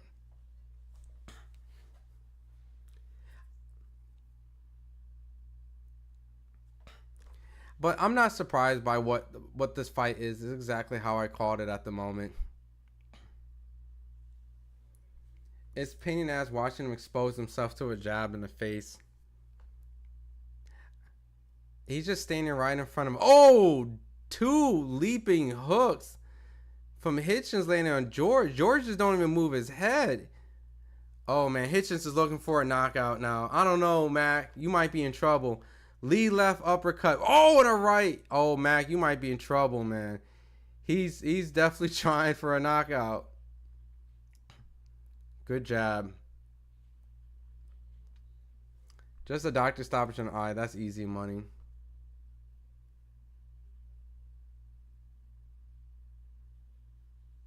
A fight can be won in a split second, just what happened in that Liam Paro fight. Yeah.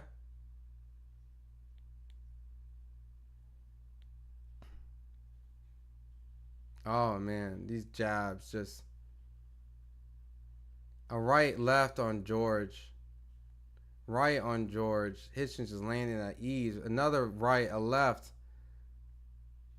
George just constantly just jabbing to the body, but nothing else.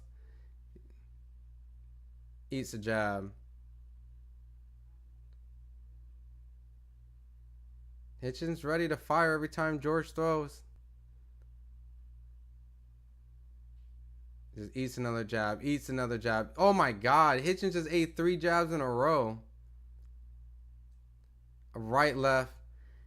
Oh, Hitchins is talking trash now. Oh, now he talked to the corner. He's telling him to stop the fight. Oh man, Hitchins is styling on George. Oh no, Mac. Mac, he going for it. Run, Kambosos. Stop it. Just save the man. He is getting just destroyed. He gonna get dropped. Oh, body shot drops Kambosos. Left hook to the body. This may be it. Oh, man.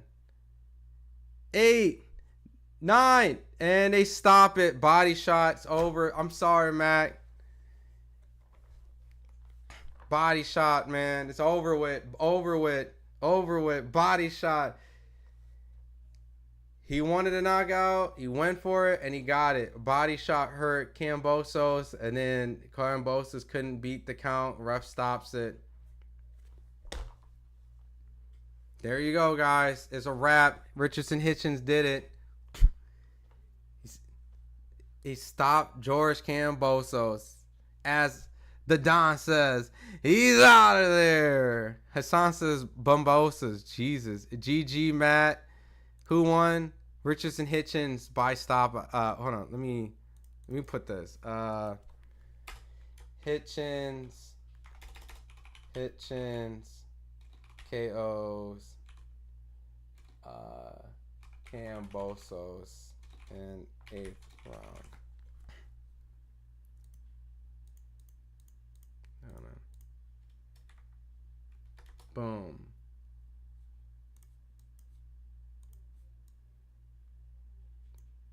All right, there we go. There's the end result right there, y'all. Stopped him sooner than Loma. He did. And he didn't lose a single round in my book like Loma did. Loma did lose a round. Not saying that's that much, but Heaney versus Kambosos 3. Say Kambosos, my brother. Somehow George made Hitchins look like Manny Pacquiao. Man, Hitchins schooled him. Goodbye, buddy. Yeah, I'm sorry, Matt. You right. You should have just went with win. That was easy. Yeah, Hitchins was telling the corner to stop the fight. He was yelling at him, "Stop the fight."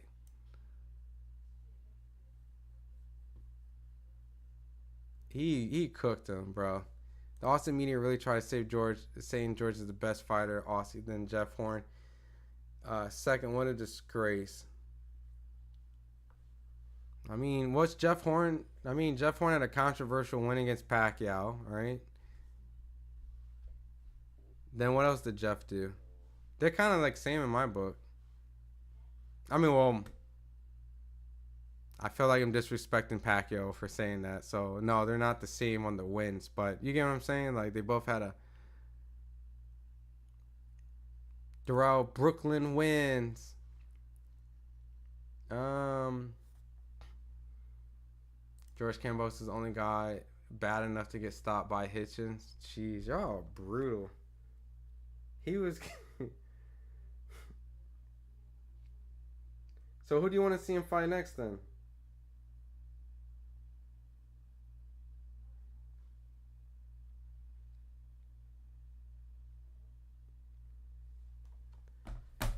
Fight out super chat, my boy Raphael. Best I've seen Hitchins fight. Appreciate the love and super chat. Definitely gonna throw that to the trip to the Crawford Canelo press conference out in New York. Best I've ever seen Hitchins fight, but no way he is Vernon Forrest or I Corte.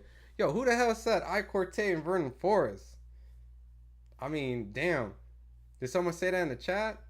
I mean, Vernon Forrest, I mean, beat Shane Mosley. You know, I Corte, I mean, bro, I still remember as a kid watching De La Hoya I Corte, you know. But yeah, this is definitely the best that Hitchins is, and I agree. He's no I Corte and Vernon Forrest for now. You gotta, you know what I mean? You gotta let these dudes play their career out because who knows what happens, right? Hindsight's great when you know what someone's career looks like at the end of their career. But other than that, great performance.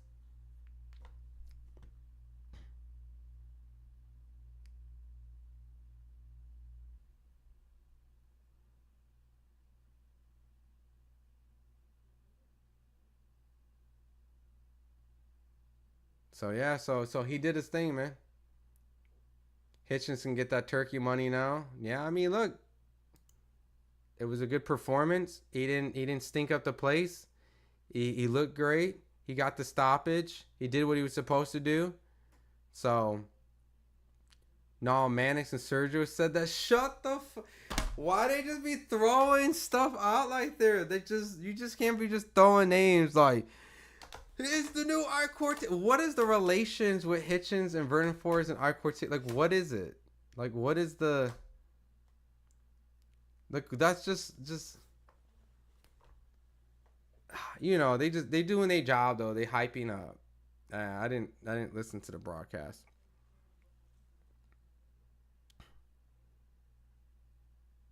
I mean, look, Hitchins looks solid. So Teo versus Hitchins. See, this is the thing about Teo versus Hitchins. I feel like it's a style matchup that Teo struggles with, right? When Teo has an opponent that comes towards him, he looks great. You know, guys coming forward, fighting him, Josh Taylor, things like that. But when he has to go after an opponent, Sandor Martin, um, what's his other name? Sandor Martin, Jermaine Ortiz, um, when he's the aggressor, when he was going after Kambosos, like when he's the aggressor, he struggles a lot more than he needs to. But when he's the one on his back foot, the boxer, things like that, he looks better. So if Hitchins was boxing Teo and used lateral movement and used the jab, then I think Hitchins would beat Teo. But he wouldn't fight Teo the way he's fighting Kambosos, you know. I think he would change his style. So I would favor Hitchins because of a style matchup. Oh, Teo's getting in the ring as we speak. But Teo's the one that has more experience, the better resume, and I wouldn't be surprised if Teo won too. But Hitchins' style has shown to give Teo problems, you know.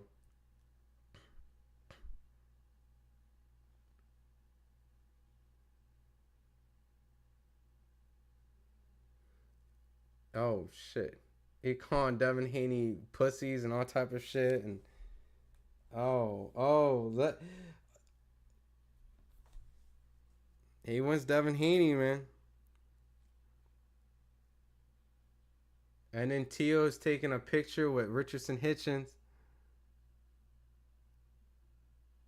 And they dapping it up.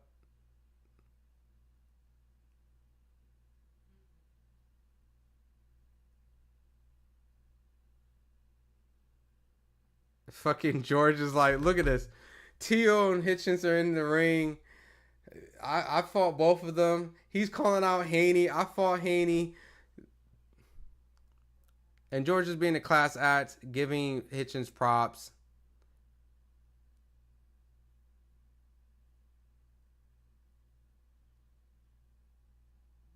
So props to George, man. Like, George's post interview is solid. He's right. He has fought all these guys. And we, you know, at a certain point, we do have to take our hat off to George. Even though he didn't win all these fights, he's fought all these guys. And at a time where a lot of people didn't really get in the ring and faced each other, you know, this is a time where we have to say, well, George did. So we have to give George his props. Hopefully we can get Hitchins and Teo, Devin and Hitchins, Devin and Teo.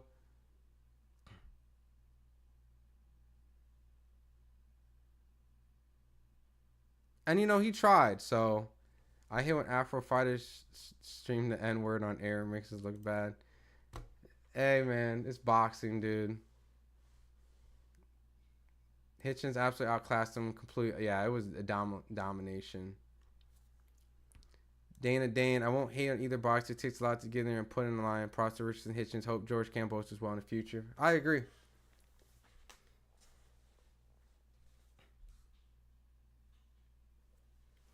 Hitchins wouldn't do this to Matias. Yeah, I think he'll fight a different fight. I think he'll fight a different fight. I mean, I think he would beat Matias. Hitchins the type of dude that'll steal your hand wraps out of your bag in the gym. Why, Adrian? Why do you feel that way? Y'all are crazy. While Hitchins for the KO was plus money. Of course it's plus money. I want to see the comedian Rolly Romero versus Haney.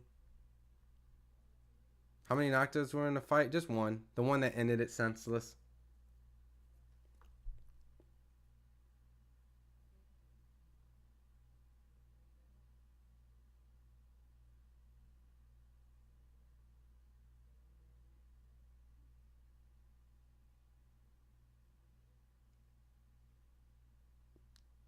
Tio's in the ring being interviewed. They're asking him if he wants to fight Hitchins. Tio asked the crowd, do you want to see the fight? He says he's all about the people. Let's go. So Hitchins is going to be officially a free agent now because I think he completed his Matchroom fight. So depends if Hitchins re-signs with Matchroom. I don't see why not. He was very grateful. I think Eddie and Keith Conley, his manager, did a great job of getting him a world championship fight and a main event and a solid performance against a no-name opponent like George Kambosos. So I would be surprised if Hitchins did not re-sign with Matchroom. You know, I don't really see him going anywhere else. So even though that's the end of his contract, I see him just going back to Matchroom and maybe getting another big opportunity somewhere with this Turkey Riyadh season. But it was just one knockdown, senseless. Thought I answered it. It's the one that ended it. So Tio's part of PBC now. Actually, Adrian, Tio actually dismissed that rumor. I think like 2 days ago. He said that was just a rumor. That's not true. He's not signed to PBC. So he said he likes just kind of creating chaos. There's some sort, like starting rumors and all that stuff. So, but no, he's not signed to PBC, and he actually debunked that. So, not true at all. It's a mismatch begin with Kambosos. I mean, yeah. I mean, I didn't really think Kambosos was going to win the fight regardless, but stoppage, you know, it's not the favorable pick. But now seeing it now, it's just like, yeah, it's just George is just taking too much punishment from the Devins fights, from the Lomachenko, from just across the board. Even the Tio fight that he won, he took punishment in there. So Tio talking about let the people decide. I mean, we'll see what Tio does. Right? The fight's over. It's Hitchins KO'd Kambosos in the 8th round. Devin, stay away from Richardson. Richardson snitches, bro. You know, that'd be an interesting fight or a terrible fight, right? Because they're both boxers, counter punchers. I mean, I don't know. Devin likes to step on the gas at times, but the last fight we saw Devin do was, you know, clearly just make sure that he's, you know, in range to land and then get away and make sure that he was able to get to the Ryan Garcia fight. That never happened, but I say that like it could be either interesting, like two counter punchers are either going to be like fun because they're going to try to get one over each other, or it's going to be extremely boring where they're going to be tentative to attempt, both defensive minded. So not a lot of shots landed, very counter, you know. So, but I don't know. We'll see if those two fight. I'm curious how that fight plays out. They sparred each other a couple of times. So, I actually did an interview with Richardson Hitchins like probably like 6-7 years ago when he talked about how they sparred. And I think he actually kind of omitted a little bit. Like, yeah, Devin kind of... I'll have to look that interview up. So, no way George won, bro. No, George did not win. No way. Yeah. Damn, Big C says Africa's trash. Hitchins duck Tank. How do you duck Tank? All right, let's see what Devin's saying.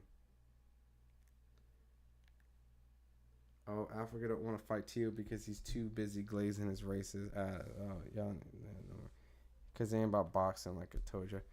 Yo, but the one thing is like I don't understand why like Richardson just didn't say like he would fight Tio. Like he just called out Devin, but I don't know, man.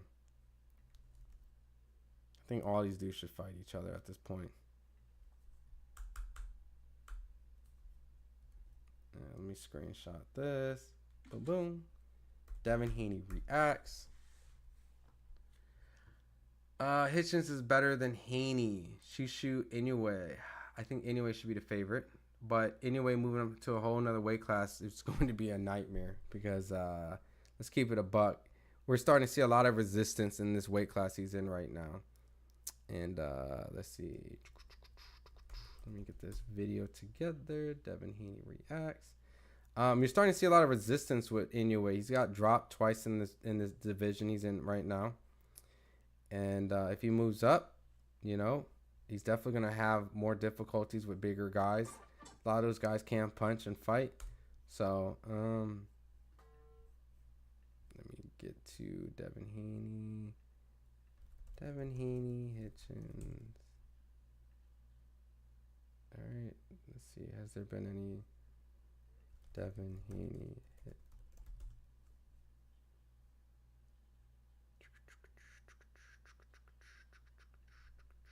Download. Boom.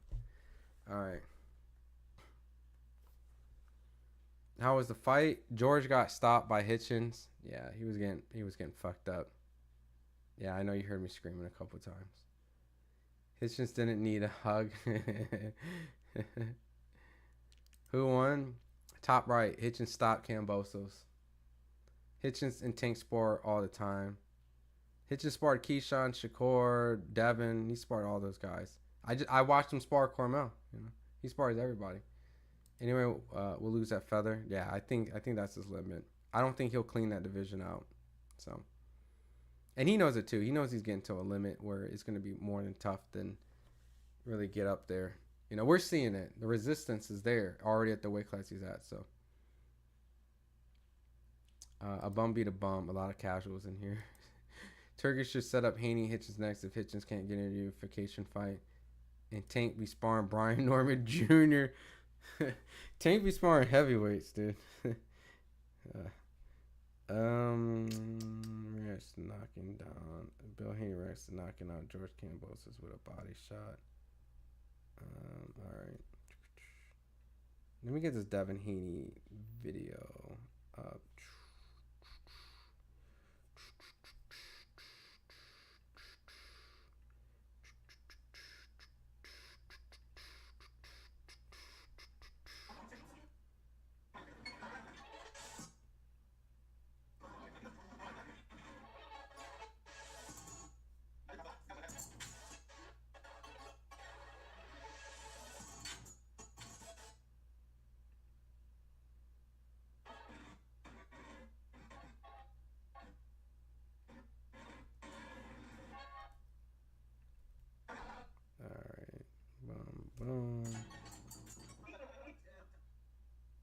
Sorry, I'm making this video real quick. I'm gonna get to your comments. Give me a second.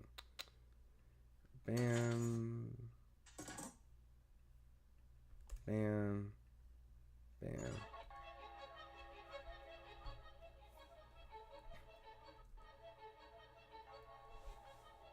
All right. $2 super chat, Raphael, my guy. I'm gonna read some of you guys the comments. Running in this. Foster versus Fulton. I got Foster. Okay. Let me finish this one video and I'm going to read all your comments. Give me 1 second. I just got to get this Devin Haney tweet out. Okay. Like I told you. No one to fight Tia. Oh, Africa don't want to fight Tia because he's too busy glazing his own. Yeah, no morals. Alright, let me go.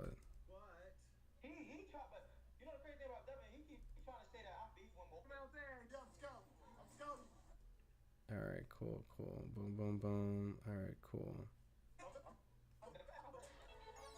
All right, almost done, y'all.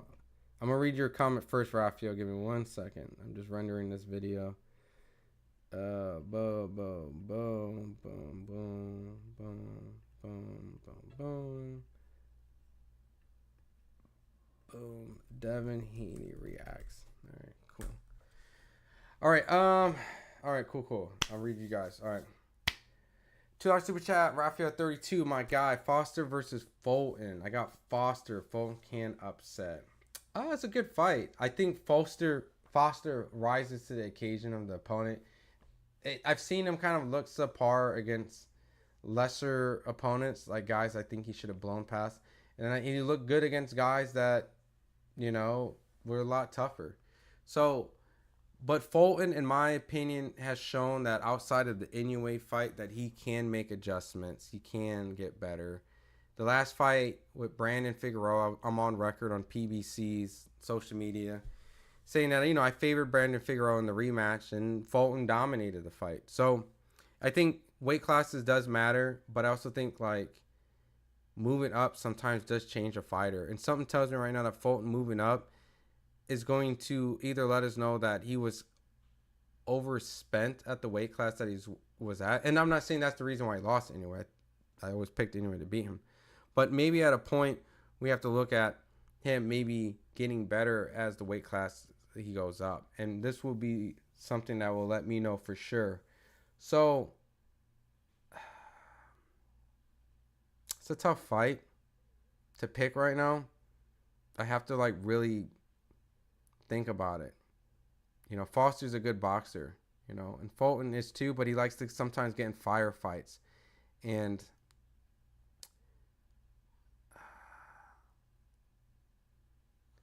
it's tough because he had an issue with the Castro fight, right? He got dropped in the Castro fight, but it looked phenomenal in the Brandon Figueroa fight. So it's just too many variables. I think it's a good fight. I think I would have to favor Foster only because he's the bigger man. Lazy reason. I do feel like Fulton has fought the better competition, and he's been more consistent. He's cleaned out his division pretty much, and the only person that really was able to dominate him was Inoue. So the Castro fight was very competitive. So I don't know. I really don't know. Brutal Sweet Science. What got you into boxing, bud? The business. It's gonna sound real cliche, but just like all you guys who watch stuff on YouTube and things like that, it's just one of those things where when someone says hey, you think you can do it better, because I've been watching people do interviews and stuff like that. Not saying I was yo, I'm so much better than everybody else. It wasn't that, but I felt like there's certain people or certain things that I've heard that I felt like I can contribute and do a little bit more. I love boxing, so I always thought it would be cool to do it myself. So it was just one of those things oh, you think you can go in there and you can contribute, you can add to the sport of boxing and go up and do it. So I just took it upon myself to, freelance around a little bit, created a little platform, and then eventually landed me here, So all and behold, shout out to Ben FightHype for blessing me with the biggest opportunity in boxing coverage now. But it was really just taking a chance. I moved from Cali to New York. I covered in Cali. Then I moved to New York, covered in there. Then I covered in LA for a little bit. Then I covered in Vegas. So just traveled all over the place. And now it just lands me wherever I feel like. But for the most part, it was just a matter of just me thinking, hey, why not, right? It's just putting yourself in the right position too. And how I did it was I just freelanced around a little bit and landed here. So, but network, communicated is how I got in. And the reason why I wanted to do it was just purely because I thought it would be cool to cover boxing. So, and if any of you guys ever want to do it yourself, I definitely highly recommend it. Give it a shot. It's not easy. It may look easy, but if you're passionate and you want to try it, I would definitely say it's rewarding. It's very hard to make a career out of it. I'm not going to lie. the consistency and always having to do it and make a full-time gig and living is not something that I would recommend and say anyone can do. And I wouldn't shoot it out there as like quit your job. But the more you ease into it and the more you get into it, you can slowly turn it into a part-time gig. And maybe if you're lucky enough, you can make it a full-time gig. But it's definitely consistency. And when there's not fights going on, like you have to like day in and day out do boxing. So, and that's what I was doing as a fan. I would just watch and consume boxing every day, news or whatnot. So I would just say like find a way to enter that space consistently, and then, you know, maybe I'll see you on the other side of this, you know. Africa, my boy, but him and Russell is a fight we need. We gotta get his lick back from the Olympics. Yo, he did lose to Antoine. He did lose to him. And you know who else lost to him? Jerron Boots Ennis lost to him. And but a lot of these guys, they lose and fight each other in the amateur. So what else am I missing on Twitter? Oh, we can get it at 147. All right. So Devin says they could fight at 147. Let me delete this and add that tweet in there because, you know, I got to be a good... let's see. Let me make sure I got to be good at my job. Make sure. So Devin has accepted the Hitchins fight, but he says it can happen at 147.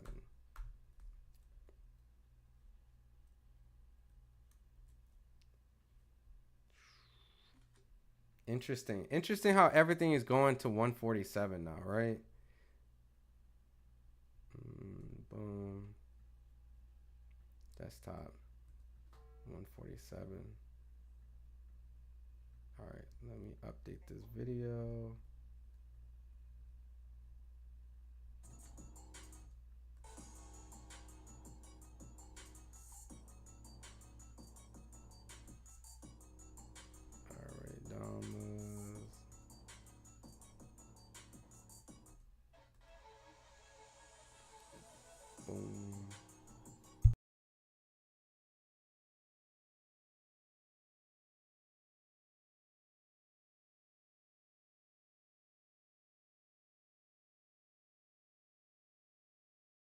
Alright, sorry, I just muted my mic so you wouldn't hear that music just blasting.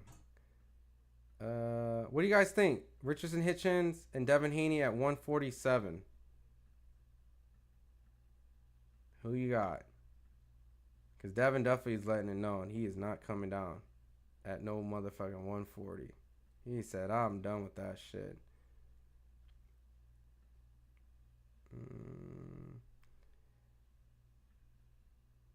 Devin Haney reacts to call out, accepts fight at 147. All right, boom. Let me update that video. Hitchins versus Keyshawn would be a good fight too. But yeah, that would be. We got to see how Hitchins looks at 140 first. You know what I mean? Keyshawn look at 140. I know they got some bad blood. They got some issues during that whole Shakur situation. So while I got you guys here, you guys want to see some reactions? We got some reaction videos here. You know, FightHype gotta get them reaction videos, man. I'm over here making a reaction video, but we got reactions at the fight with Los, Johnny Boy Boxing, Puerto Rican Kid KG, and Nick Noonan. We got 4 guys at the fight. So let's play some reactions. You guys want to watch some reactions with me? Let's do it. Boom, boom, boom, boom, boom. We got some reactions to go through. Yes, reactions. All right. Kambosos, in my opinion, should switch occupations from fighter to trainer because he showed his lack of ability against top 135, 140. Maybe he could be a good trainer. You know, maybe what he wants to do, he can't do, but he has a good idea.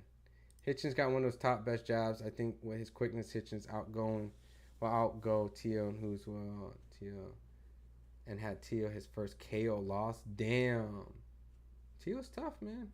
All right, let's watch some reactions. All right, let's watch Bill Haney.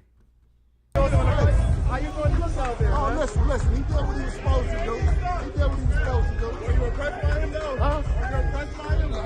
You know, enjoyed the fight. You said if he looked good enough, you can make the hit play.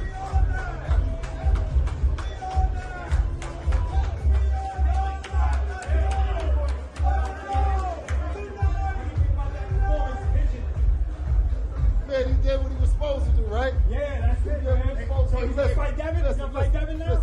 Listen, he got hit with hell of shit, though, by George. And it was a good fight, man. I enjoyed it. Definitely great. If Devin is next, we'll get the entertainer now? He is not trying to see Devin with that.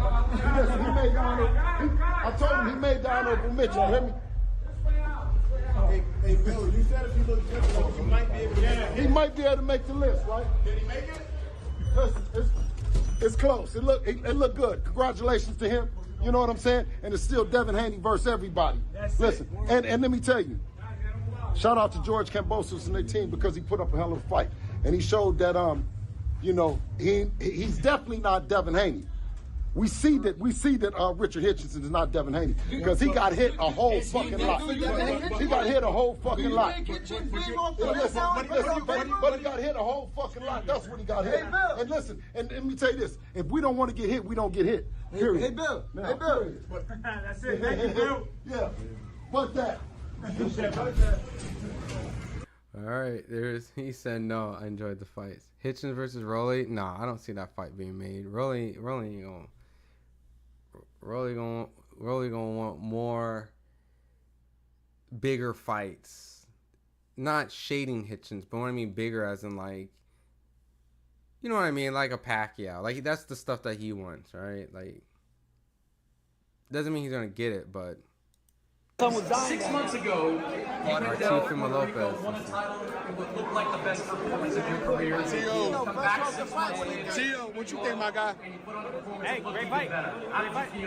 Do you think Richardson made a statement with the knockout, or is this just an opponent that was there for him to knock out? As long as it ain't Teofimo, we good. Look, you were in the building, right? Yeah. Bill Haney was in the building. For sure. It begs the question, were you guys scouting, and is this somebody you want to see next? Me, I'm just here for boxing. Feel me? But they're going to bring me up right now. Oh, for real? Oh, okay. Say thank you again. Why they bringing you up, Tio? I mean, I know you do. That's why I wanted to say thank you again. You don't know now. I want to say goodbye to you. Tio, what do you think about the comparisons basically that come up considering your performance was a loss? How do you think now that you'll be judged considering he stopped both guys from Brooklyn? All in our favor. Shout out to New York, man. Shout out to New York. What do we say? The big one. The fight with Devin Haney. I knew that Devin Haney didn't really take it inside, and he was headhunting a lot when we did have him hurt. So I said, you know, I'm gonna touch him with some short shots. Tio, were you impressed with him though? I seen how he squinted, and I smelled blood, but I just wanted to keep punishing him. Yep. And I told his dad, if you love your son, he'll stop the fight. all right, let's see. It was gonna get down some Street Fighter music. Let's get to senior. Nah, I wanted them to stop the fight, but you know, I got him with the body shot, and Junior, I fouled up, and it was all she wrote. You got your title still, and I know you want bigger and better things in the 140-pound division. A couple of the title holders that are out there right now. Teofimo Lopez here, watching this fight from ringside. What do you want to do next? Junior. You know, like I said, I want to thank Eddie Hearn and Matchroom. And What you think about the fight, Pop? Let's go. Let's go. Let's go. Going into, Were you here scouting to see if this guy is next? So there's a lot of options, and I want the big fight. You know, after my last fight, I called Teofimo out right away. You know, obviously he got other plans, so I don't know what's next. But I'm looking here at the camera. Devin Haney, fuck you, nigga. Let's fight. Devin Haney next. Fuck Devin Haney and Bill Haney. Pussies. New York, stand up, baby. We here, baby. Congratulations, Richardson. Tremendous performance. George, we'll come over.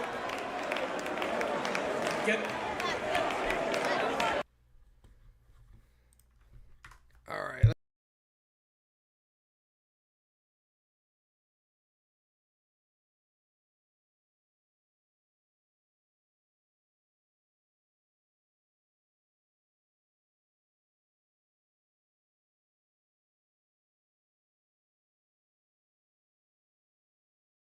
All right.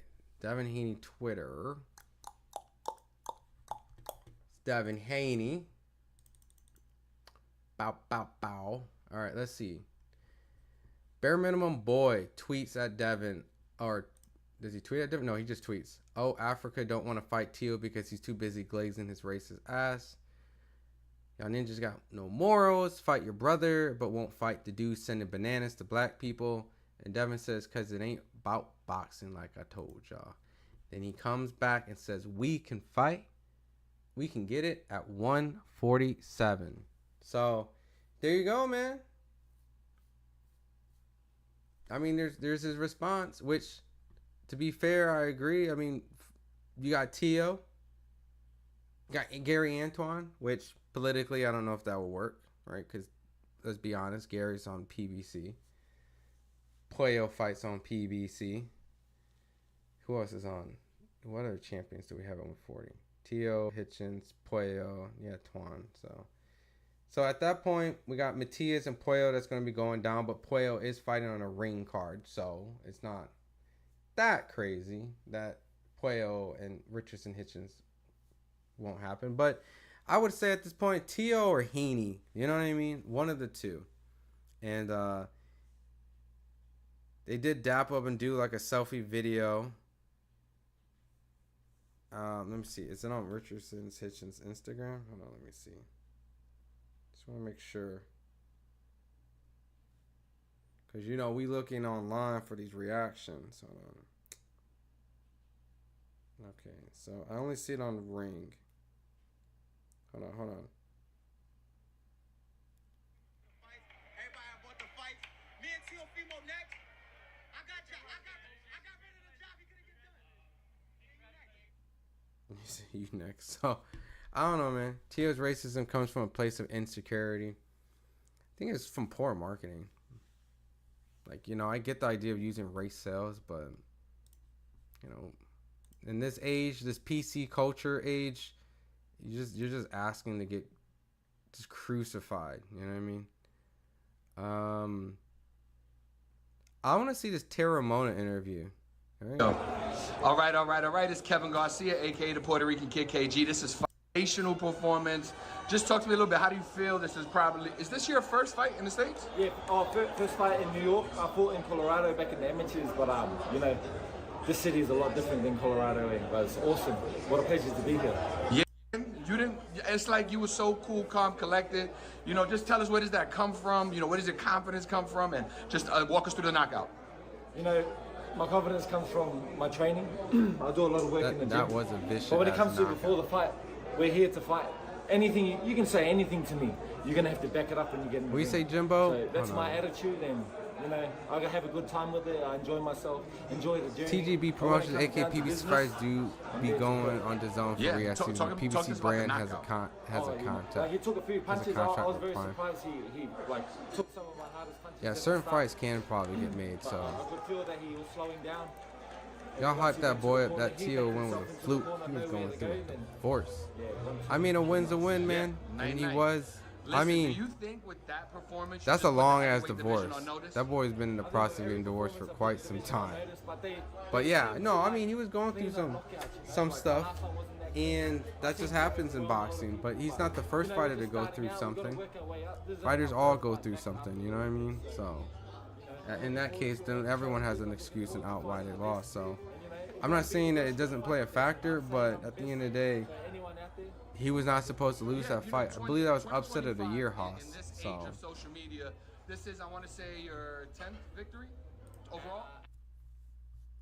And this is George leaving the arena right here.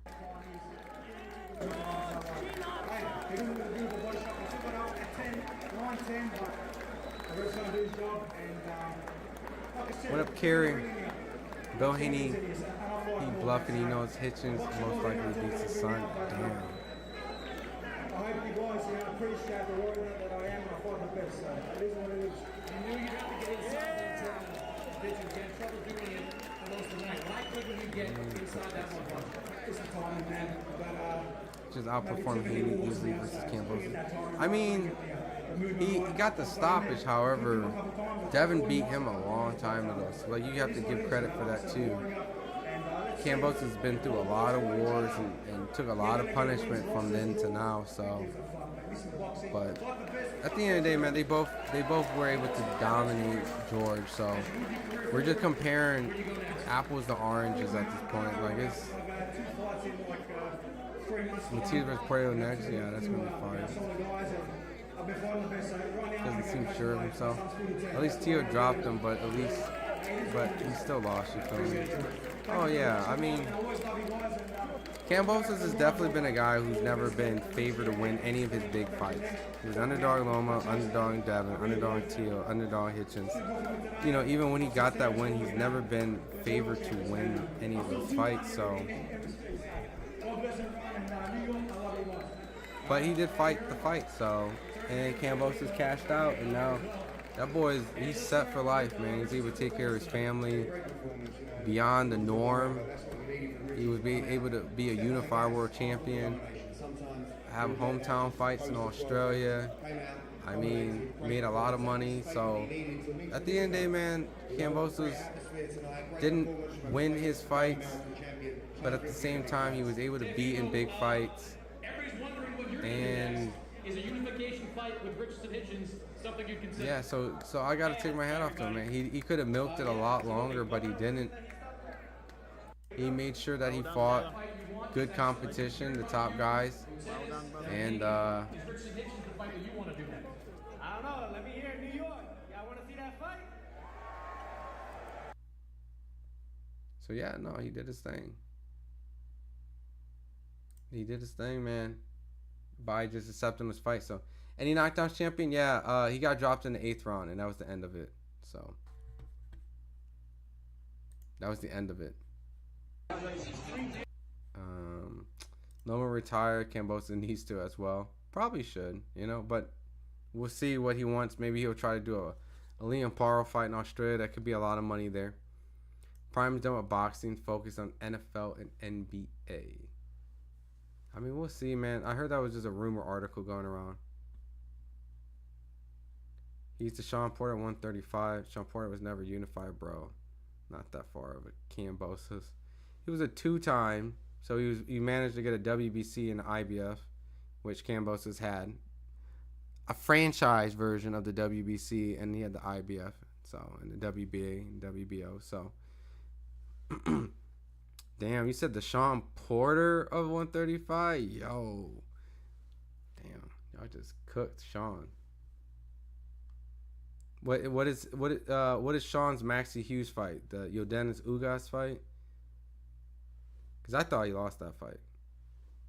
I thought he lost that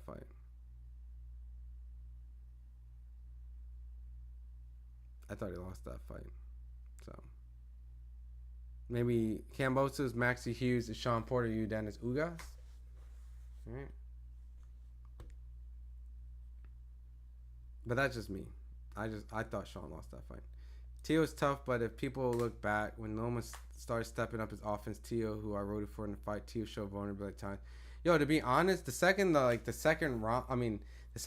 second half started, Eric, Loma was beating the shit out of Tio. It was the 12th round that prevented the fight from being a draw in my book, and that's why I went 7-5 Tio because I thought Tio won the first 6, Loma won the next 5, hurt Tio I think in what is it, 10th or 11th, like he was beating shit out of him, and then gave up the 12th, and then at that moment it was no longer a draw, it was 7-5. So yeah, Loma did step on the gas big time in that second half. Kind of like the Devin fight. Like, he showed up in the second half, but then gave up the 12th round. Which is like, I don't understand these 12th round loss. I mean, you know what I mean? Like, with Loma and Tio. All he is now is a notable name to go with someone's resume. Yeah. That's what Kambosos was to Hitchins today. Kerry, that's exactly what it was. Kambosos is no Sean Porter. Yeah, I mean, look. Sean Porter lost to Spence, Crawford, Thurman, same as Kambosos, bro. I get what he's saying. Like, he's saying he lost all his big fights. I mean, what's Sean Porter's resume? Like, he beat Danny Garcia.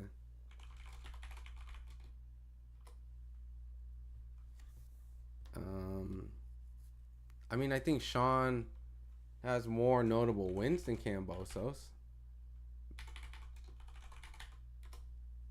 I think Sean is more than just beating Teofimo Lopez. I know Kambosos beat Lee Selby and Mickey Bay, right? Those are, you know, guys that were champions. But Sean Porter, kind of, I guess, an overachiever, I guess, if what you kind of say, because he was never really supposed to win these fights anyways. Like, he was never supposed to beat Thurman. He was never in a position to beat Spence. He was never in a position to, like, beat Crawford, and he didn't. You know what I mean? And that's what it was. Danny, I think they had as a 50-50, but I'm sure they probably preferred Danny beating Porter. And Broner, same case. I'm sure that they preferred Broner beating Porter. I don't think they wanted Porter to beat Broner. So, and I think there's more names on Sean Porter's resume. Yeah, like he beat Ray Robinson, right? Who later arguably beat Mean Machine and arguably beat Josh Kelly. You know, Sean Porter has, you know, Devin Alexander, Paulie Malignaggi, lost to Kell Brook. That's where he lost his title. Beat Adrian Broner, lost to Thurman. Beat Berto in that weird headbutt kind of fight. Got his title from Danny Garcia, the vacant WBC after Thurman couldn't defend it. Lost to the Spence. Yeah, and then had a good fight with Crawford. So, you know. And he had a damn good showing against Spence. I thought Porter threw away to end the fight because when it felt neck and neck for a while. Once he got dropped, he just threw away the last rounds. And then that was just like, all right, clearly Spence won this fight. But Rafa says, y'all hating on Porter, no reason. That had no business stopping the fight versus Crawford. That's why Porter retired. That ain't true. He was going to retire anyways. I'm going to say it right here. He was going to retire regardless, Rafael. He just wanted to try one more time. Plus, he got like a $5-6 million payday to fight Crawford. Like, why not? You know? So, and if his dad didn't stop that, he would have got stopped. That's my honest opinion. That doesn't mean it's right. I know people are upset with it and think should have went on. And I respect it. You know, I respect that opinion. But just my own thoughts. I think Bud was going to stop him. Jimbo Slice said gatekeepers, bro. Damn, called him a gatekeeper. I mean, to be fair, was he really a gatekeeper? Because the people that he lost to weren't essentially people coming up. He lost his mandatory Kell Brook, who later, like, you know, lost to Spence and never got a title ever again. So, okay. Thurman, okay. He was the challenger for that belt. Spence was a unification, and Crawford was challenging for his belt. So, I don't know. I feel like a gatekeeper would have been like he lost to Sebastian Formella, if he lost to Adrian Granados, if he lost to like, because anyone and everyone that was essentially the gate that he was keeping, they never got in. So, I feel like to be a gatekeeper, one of these dudes had to have gotten through, and he's never got through. You know what I mean? Like he's and the Dan Garcia was like 50-50. That could have went either or. So, but Danny's not like essentially a fighter that you would consider as a gatekeeper. You know what I mean? So, I don't think he's a gatekeeper like Rafael saying. Like, you understand? Like, well, they crashing out with Sean Porter, right? Yo, they killing Sean the Shark. They killing Sean Porter, right? Look, I feel like to be a gatekeeper, someone has to run past the gate. You know, that gate was never crossed at any point. Like, Kell Brook, Keith Thurman, Errol Spence. And to be honest, even though I thought he lost to Ugas, and I thought that was a bad decision that went to Sean Porter. Sean Porter later went on and beat Manny Pacquiao after Manny Pacquiao beat Thurman. So, by all means, Ugas still got a belt at some point. So, if, let's say Ugas beat Porter and grabbed that WBC, and then he unified with Pacquiao, Ugas low-key could have been a unified champion if it worked in that fashion, if it went that way.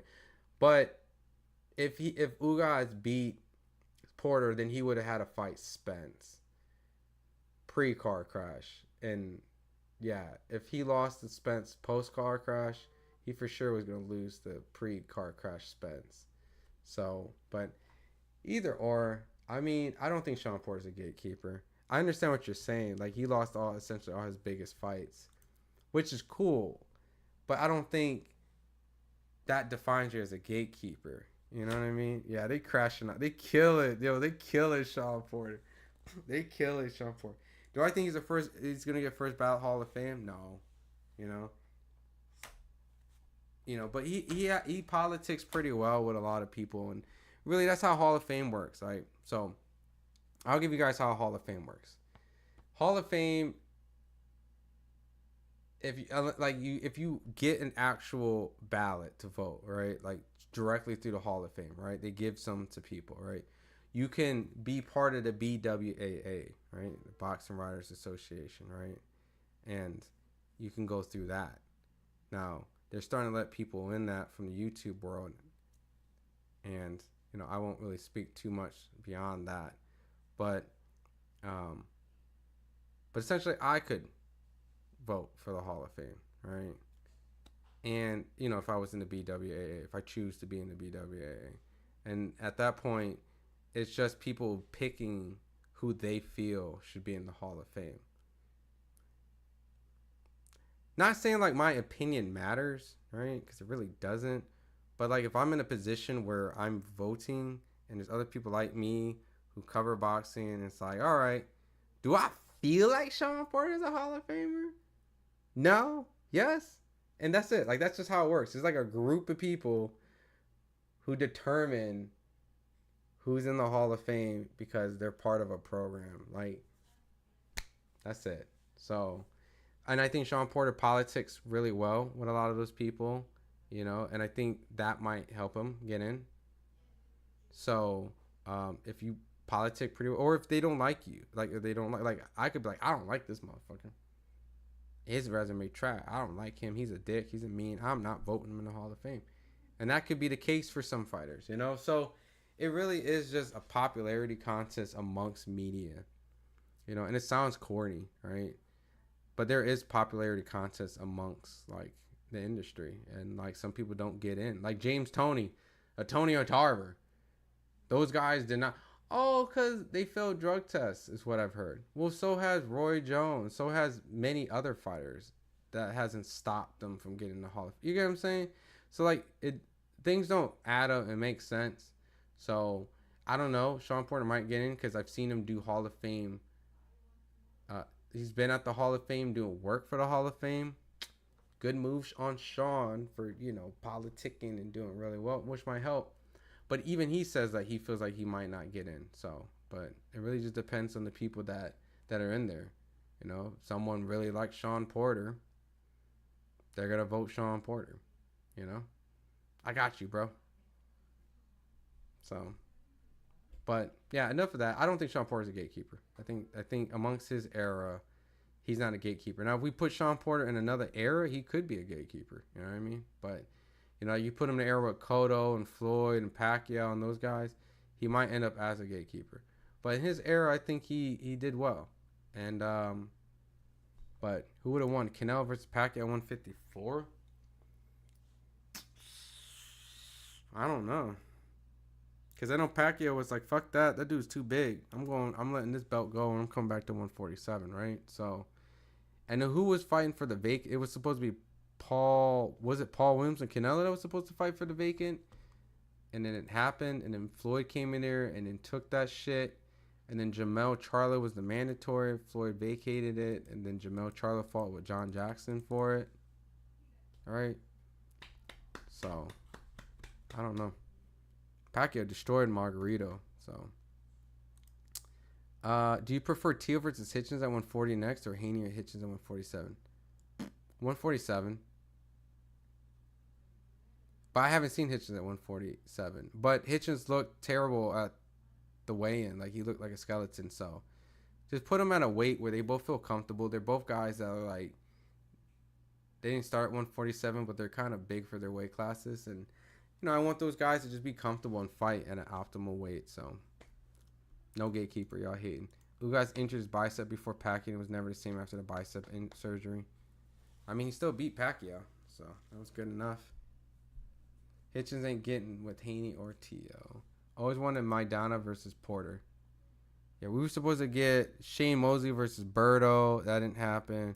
We were supposed to get Maidana we were supposed to get Maidana Thurman. We were supposed to get Maidana Thurman. That never happened. Because Maidana retired. We were supposed to get some fights we never got. So, yeah, he did fight Margarito. Pacquiao fought Margarito at 154, and then he dropped the belt. Yep. Then I can't remember who Canelo fought for that vacancy. Let me see. Manny Pacquiao. All right. Manny Pacquiao. He fought Margarito, right? So WBC super welterweight. So how it went was Pacquiao, Margarito. No way, this was for the vacancy. Was Matthew Hatton really the vacant title? Hold on. Oh my God, it was Matthew Hatton. Canelo fought Matthew Hatton for the vacant WBC. Oh man, that's garbage. Then he defended against Ryan Rhodes, Alfonso Gomez, Kermit Cintron. I'm not gonna lie, Canelo's 154 run, Josecito Lopez, was pretty garbage. Defending his WBC is pretty rough. Kermit Cintron, what state was Kermit Cintron? He was like, when did he fight Kermit Cintron? How many? Because I know he got wrecked by Margarito. He fought Margarito twice, right? Kermit Cintron, 4 losses. So Kermit Cintron lost to Margarito twice. Lost to Carlos Molina and Paul. Oh yeah, Paul Williams. Yeah. But that was that weird fallout injury shit. So he took 4 losses, and Kermit Cintron was a 147 pounder, from what I remember. So. Mr. Quick said, here we go. Victor Ortiz, Canelo, Paul Williams versus Canelo. Yeah, we were supposed to get Paul Williams. That's what it was. We were supposed to get Paul Williams versus Canelo. I was right for that. But then Paul Williams got in that motorcycle accident, and that never happened. So then from that point, we were stuck with Matthew Hatton. Went through this ugly list. Shane Mosley's the name, right? But that's Shane, like, way past. Josecito Lopez, Austin Trout, which was a good fight. Lost to Floyd. And then after that fight with Floyd went back down to 147. Right? Oh, no. That was when he fought Marcos Maidana, and he had the super and he had the welter, the super welter and the welter, right? That's when they introduced him as, ladies and gentlemen, Michael Buffer, ladies and gentlemen, and welterweight and super welterweight champion of the world. Like, he was the champion of both weight classes, so he did essentially defend that against Maidana, but at 147. Let the belt go. Jamel did beat John Jackson. Yeah, went through, lost to Tony Harrison. Boom, boom, boom, boom, boom, boom. Was stripped of the belt, right? Because he went up to fight Canelo. Then Fedor beat Tim Tszyu, and then now here we go. Defend Cordell. Now we get Tim Tszyu, Fedor 2. And that is the 154 WBC Championship history, i.e. from Pacquiao and up. And then you get this Javier Castillo and Keith Mullings and Terry Norris. Yeah. Anyways, enough of that. Kambosos taking a whooping, collecting paychecks like Dragon Balls at this point. Facts. I'm not even mad at him for that. Right, let's see. Richardson Hitchins. Watch knockout. Shot by Brando. This camera guy.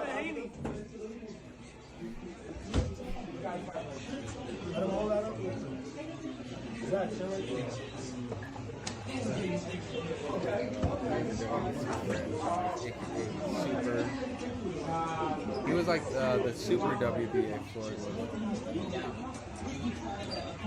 Pablo Valdez, I didn't know. Yeah, I didn't know. They said that fight was moving the card.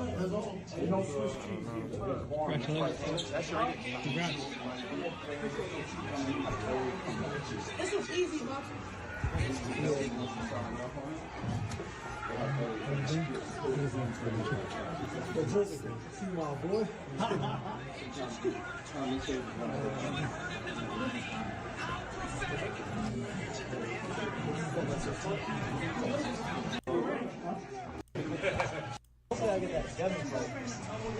Watch him stop the Kambosos. Left hook, that's punches. Danny, what do you think of that body shot?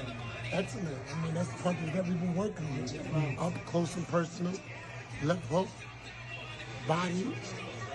See, everybody don't realize that each fight that he has, he's developing, he's evolving. You see, you might see something today that probably was a mistake or whatever, and it's going to change the next time you see the fight.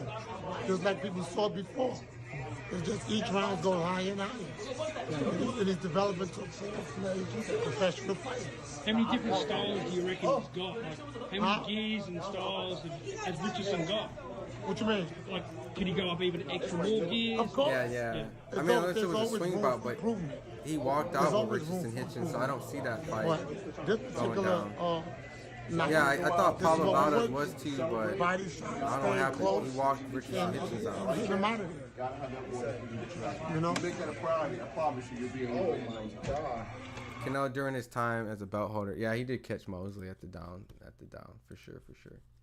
But that's what you're supposed to do, you know? That's just how boxing. All right, let's see Hitchins' scrum right now. Let's react together before I let you guys go.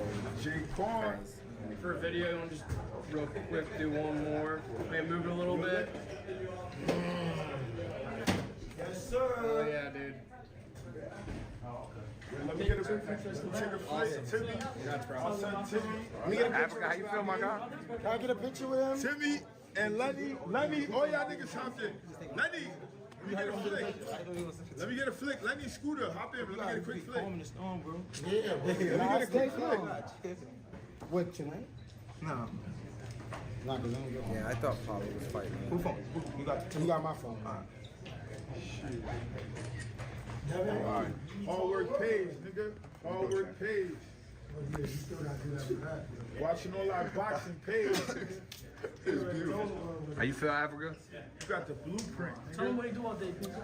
Feel good. Hey. So obviously we heard you after the fight, bro. 24 rounds wasn't the same. You know, you did something. No, Devin Haney spent 24 rounds in the ring. See, that's why I interview you fight, dog. That's why I interview you fight.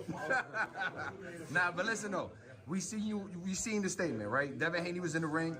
He wasn't able to do the same thing with the same opponent, and that's something that was fresh on your mind after the fight. Just talk to us about why. It's KG with FightHype. They gonna say George is washed up. You know, George already trying to take away credit from me, trying to say he's been in too many wars, this, that, but he was just a few days ago saying, I'm nowhere near on the level of this, that guy, or whatever. So, it is what it is. I've been telling the world before, I'm on a whole different level. I'm no Devin Haney, I'm no Teofimo Lopez. If you know boxing, you would know that, but you know how the world is, they gotta see to believe it.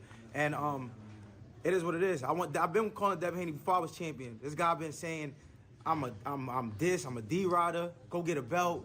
Go do something. Now I got a belt. I defended the belt. I beat the name that made him who he is, and let's see what's next. So I just want to take over the sport of boxing. I think me taking out Devin Haney, Teofimo, Ryan Garcia, Rolly Romero, or one of the other champions, like, you know, Puello, one of Puello Matias, two of them fights in 1 year, I think I should be on the pound list. So.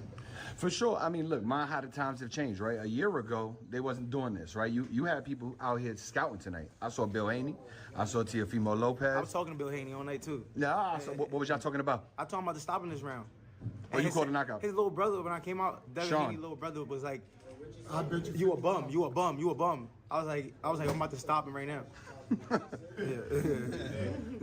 Were you surprised that they all here? You know? Nah, I mean, I'm boxing. Like, you watch my style, you watch me fight, like, I'm boxing. Like, I'm sharp, fast, defensive, timing, precise. Like, if you're a boxing fan, like, you gotta watch me, like, or you gotta love what I do. I ain't gonna be exciting every time. It depends. If you a bum, I'm gonna treat you like a bum. And tonight, that was one of them guys that I've been saying he's not on that level. But he's tough and he got the accomplishments and his name is on my list. And the city had fun tonight. Yeah, for sure, for sure. I mean, the fans were happy to see you and definitely happy with the performance. You put on a hell of a show, and you know the world's your oyster, my friend. But you got people hopping in the ring. What you think about T.O. coming in the ring? And I asked him like 3 times before he did that. I said, "Look, do you want Hitchins next?" And he wouldn't say that. He was like, "You know, great fight, whatever, whatever." But he got in the ring. I mean, you a fighter. Would you get into you know, somebody's ring who just won, who's in your same weight class, if your intention wasn't to want to fight them next? Me and him got the same manager, so keep calm. So that's possible. That can happen any given time. Mark Ferreira is his other manager. So okay.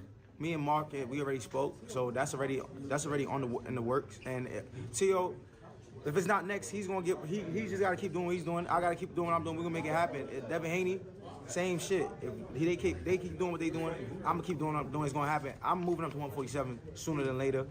The weight wasn't hard, but like I said, if I can't get a unification fight, I don't want to keep doing the IBF rule. Even though I felt great tonight, but we'll see though. I felt great tonight though, so we'll see. Yeah, 147 is interesting, man. There's a lot going on at 147. You know, Devin, I'm not sure he even was his last fight at 147 or a catchweight. I'm not sure, but right? Man, you know his shit. His last fight was at what? 144.5. We never even heard of that. Yeah, so he's telling me I'm supposed to move. He said I need to move up to 147. He need to move up to 47. So I don't know what he's doing.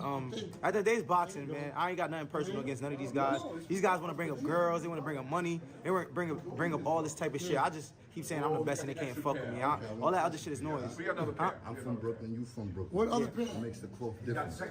It's that Brooklyn energy. Like I said, when you from New York, this city is the city of bad bitches, hustlers, get money niggas. Like if you from this city, we don't want to hear it if you're not winning. And if you're not winning, like nobody want to hear about it. So I feel like that shit, like it brings an extra job because it's like you can't, like, unless you made it, you can't like fumble in the city. My last question for you: at what point in your mind did you decide to go for the kill?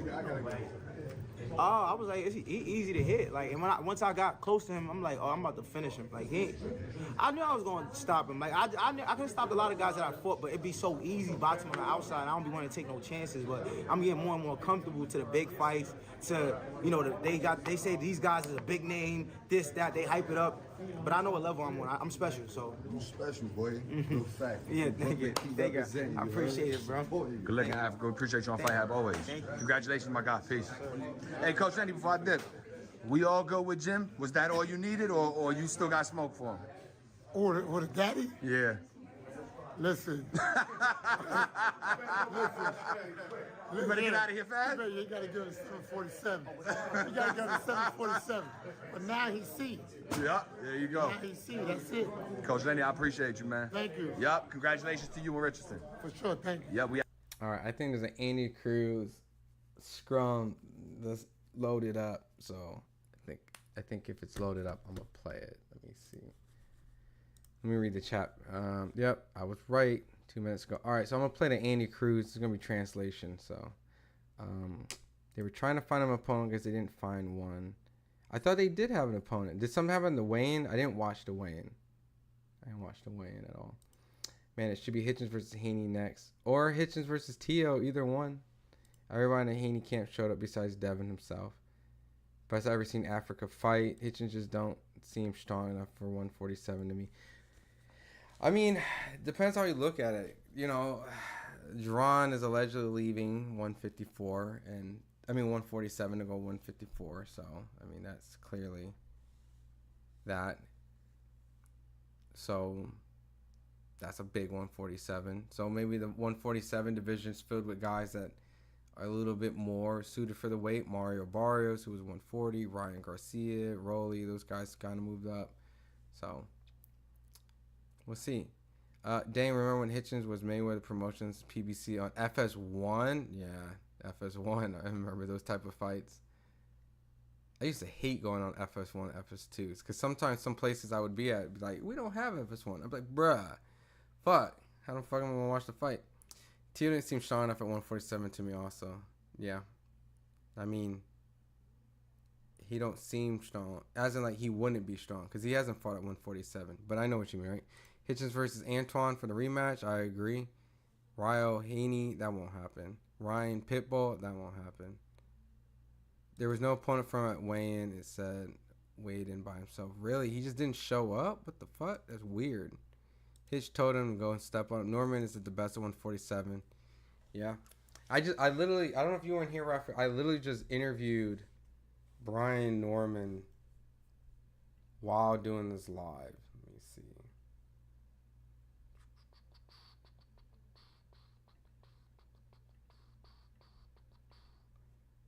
Yeah, and he said that. He was like, because I was like, yo, Andy Cruz is like stopping his Japanese opponent. He's like, what round? I think what round did Andy Cruz knock his opponent out? It was like 6 or something. He's like, oh man, way too long. But yeah, so that'll probably be dropping in a couple, maybe a day or so. But yeah, literally was doing an interview with Brian Norman in here. If you guys came in late, yeah, that totally looks like Brian Norman, right? Yeah. So obviously I asked him his thoughts about Boots moving to 154. So there might be a new king at 147. It might be Brian Norman. But, you know, Manny's coming back fighting Barrios. I don't see him staying long. You know, it might be a one and done. But, you know, you got to get it when you can get it, right? You know, it was like, hey, do this live or interview Brian Norman. Or why not both? Right? Why not do both? I didn't get to actually watch Andy Cruz's fight that well because that's when I was interviewing him, like, at this moment. But, you know, we stay working over here at FightHype. Might drop a little, snippet. Yeah, best of 147. How about Brian Norman versus Haney next, Norman? You know, I should have asked him about Haney. I'm not going to lie. I kind of fucked up. I should have asked him. I mean, I asked him about Haney last time because of his positioning at 147 at the WBC, and he was like, I don't like how he's ranked number 1. That's some fishy shit. He ain't even fought here yet. So, but, you know, I got to let Devin get in the division first before really even entertaining that. But now Devin keeps saying, hey, fight 147. Maybe next time I interview Brian Norman, I'll, you know what I mean? But Brian Norman don't want none of that boot smoke. All right, so I'm not here to defend Brian Norman, and I'm not here to go defend Boots either, right? I'm just here to just paint a specific picture, right? And I did ask this question because it was a little... So we know Norman and Boots didn't necessarily come to agreement for the first time, right? Like, they didn't come to agreement to actually make the fight. So, for, you know, money and things like that. So... apparently Eddie spun the block again and was like, yo, let's make the deal for you to make Boots, but you have to sign it. This is what Norman and even Eddie kind of was like, we'll make the fight, just, you know, we'll make it made prior to your fight with Jin Sasaki. And Norman's like, well, I don't want to make the fight until after the Jin fight. I don't really think it's good business and good energy. How about the day after the Jin Sasaki fight, we can start and resume the negotiations, right? So I'm not opposed to that, whatnot. And like Norman's kind of like, I don't think it's good for me to sign a fight before I even finish this fight. So let me get this fight and then we can come back and then I can fully focus on that. Norman feels like Eddie obviously wanted to rush and make the fight before his fight with Jin Sasaki, just to essentially call him a duck again. Like, we tried to make the fight. He wanted to negotiate after the fight with Jin Sasaki and kind of paint a narrative like he was ducking Boots, right? So it all obviously at a point like makes sense, at least to me, that Norman would be like, cool, we'll negotiate afterwards. But now Boots is moving to 154 like right away without the Jin Sasaki fight being made. You get what I'm saying? Like, it's weird. It's so weird. Like, it's weird. And I'm not defending. I'm not saying Brian would beat Boots. I'm not saying, I'm not doing that game. I'm just saying it is June 15th, right? Hold on. Let me see. Let me pull my calendar up, right? I didn't really want to flash my son up because, internet. I don't really feel comfortable, all the weird internet people out there. But June 15th, right? It is Happy Father's Day, by the way, to everybody, since I kind of slightly flashed a little wallpaper of my son.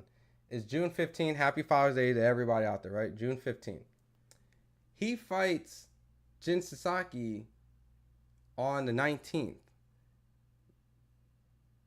Negotiations can resume on the 20th, this Friday. If Boots really, and I haven't heard Boots say it out of his mouth, but I'm hearing that he did move to 154 from other people. If he really did move to 154, and it's just this week to resume the negotiations, right?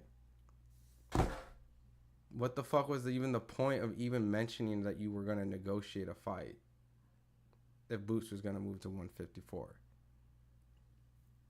You get what I'm saying? Like, it don't make sense, because if you're so adamant of making the fight with Brian Norman, and the fight is literally right around the corner, let him get the fight out the way and then negotiate. But you didn't even give the opportunity to negotiate. And what's even weirder is like, well, what would have happened if he did sign it? Would Boots have to still honor it? Did Boots have something in the contract that would allow him to change his mind? Like, technically, if Boots don't feel good right now and he wants to move to 154, right? Let's just say like he doesn't feel good. It's not good for his health, right? Well, what the fuck did Eddie try to do? Did Eddie try to put Boots in a predicament where now he has to fight at 147? And would have that been a detriment to Boots?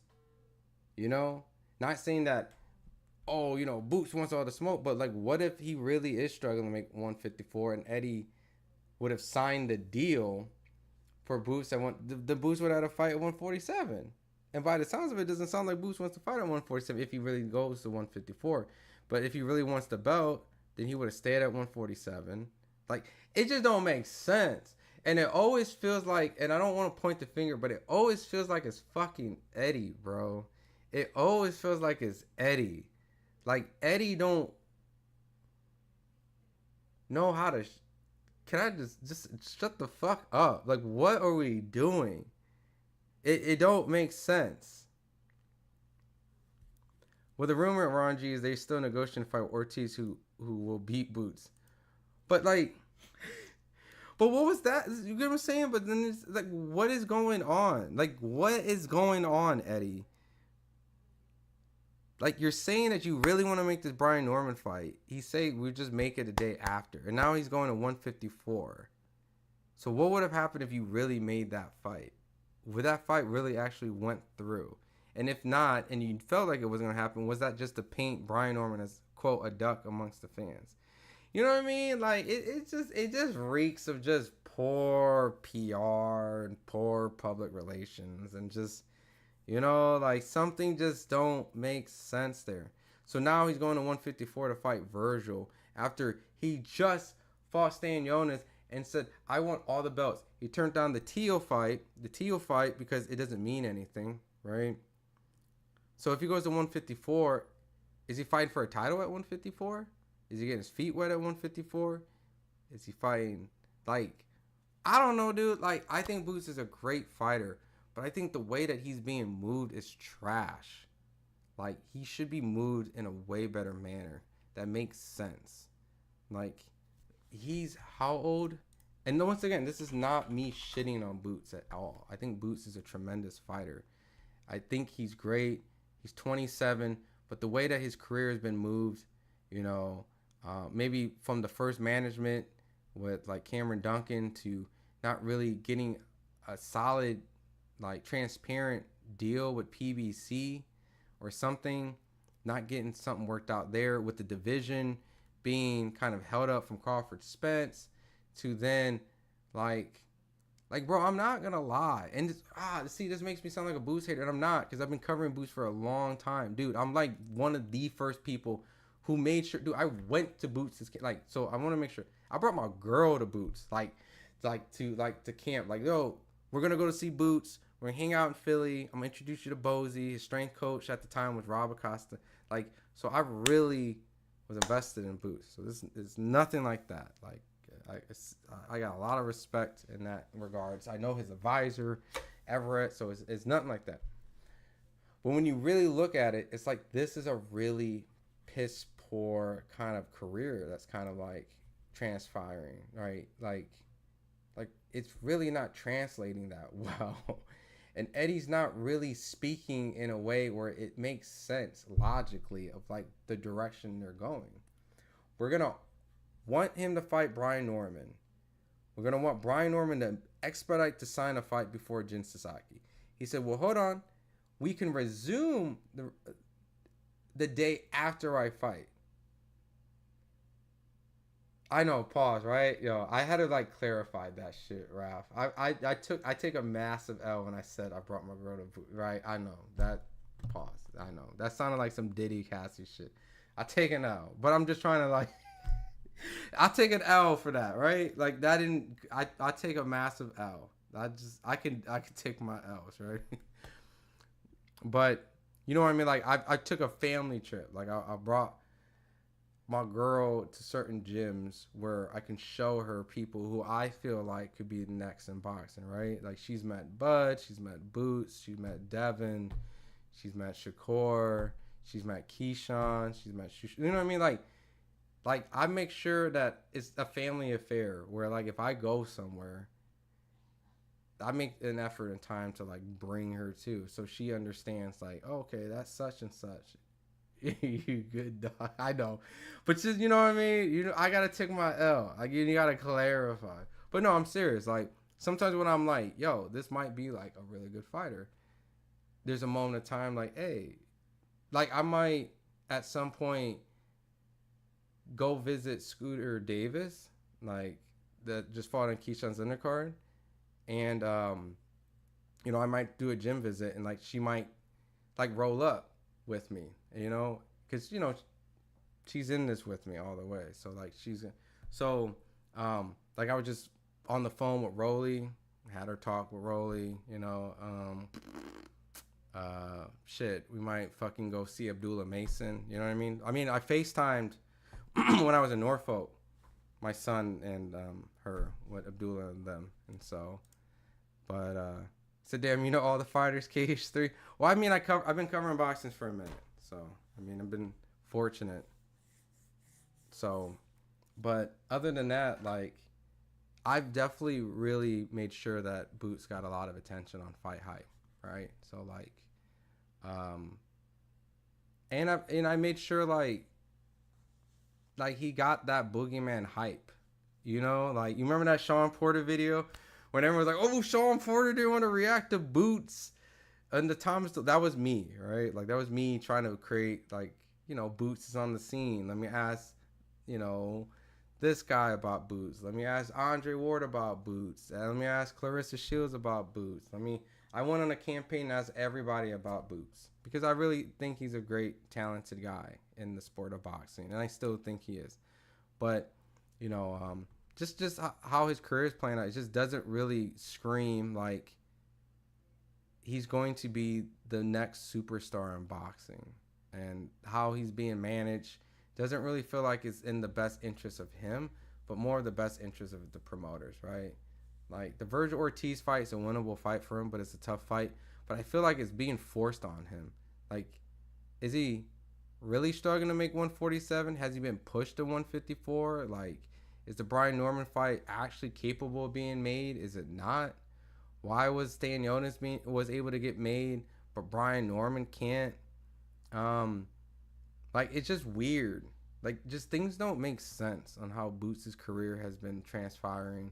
And Eddie just says things that just don't really scream consistency, you know? I appreciate it, Ralph.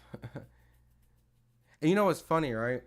I'm gonna be dropping this too.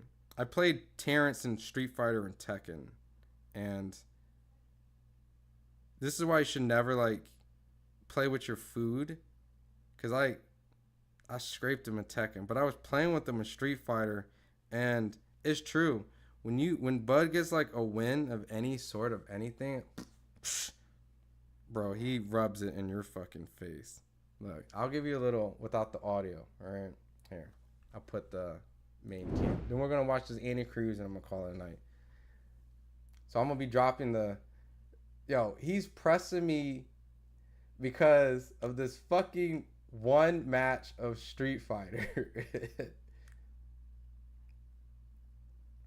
And he's like, I won 2 matches. He called 2 rounds a match. No, that's 1 match. And oh, he's loving it, dude. He's loving it. But I'll post that up, man. You know, it's good content too. You can see we're playing with like the fight sticks and the controllers and stuff.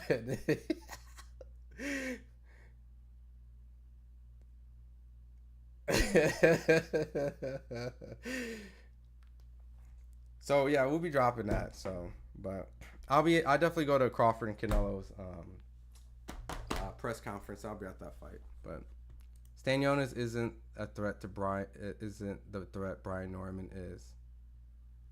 It's interesting because they've sparred each other. I was actually in Philly around the time they sparred each other, and I never thought they were going to fight each other, which is really weird. Sometimes sparring, you wouldn't really spar your sparring partner. Right? I mean, you wouldn't spar someone you think you would fight. I never thought that would happen. So glad to be back on your live chat, but I will be back on your next live. Awesome. I appreciate it, Eric.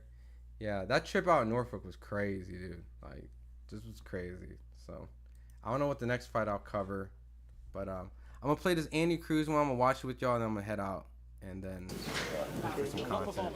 Like venue.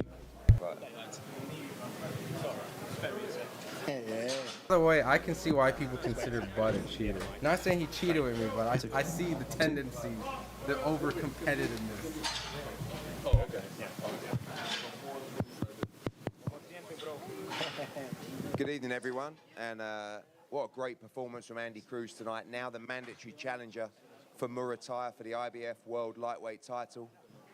This man is very, very special. We believe he's going to be a world champion very soon at 135 pounds. Over to you guys for questions. And wait for the microphone. Thank you. Hans Temesco. Right here. Can you hear me? Is it on?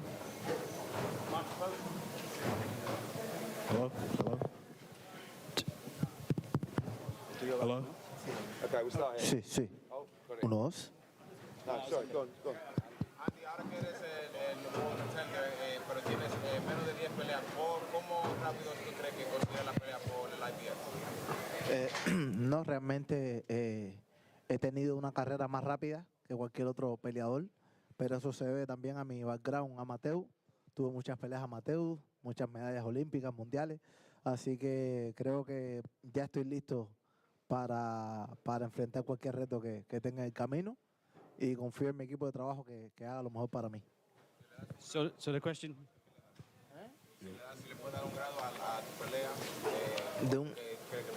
de un 10, siempre creo que puedo hacer más, así que de un 10 me voy con un 8. So the first question was asked then. Obviously now you've got yourself in a position to fight for that IBF world title, but you've had like less than 10 fights. How quickly have you moved, and do you think you're ready for this?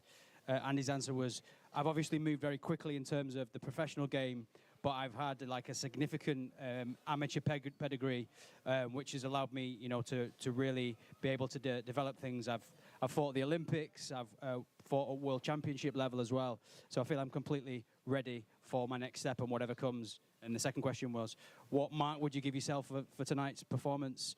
And Andy said, you know, I always believe I can do a little bit more in there, you know, so I wouldn't give myself a 10 for tonight. I'd probably say it was an 8. Hello? Can you? Yeah.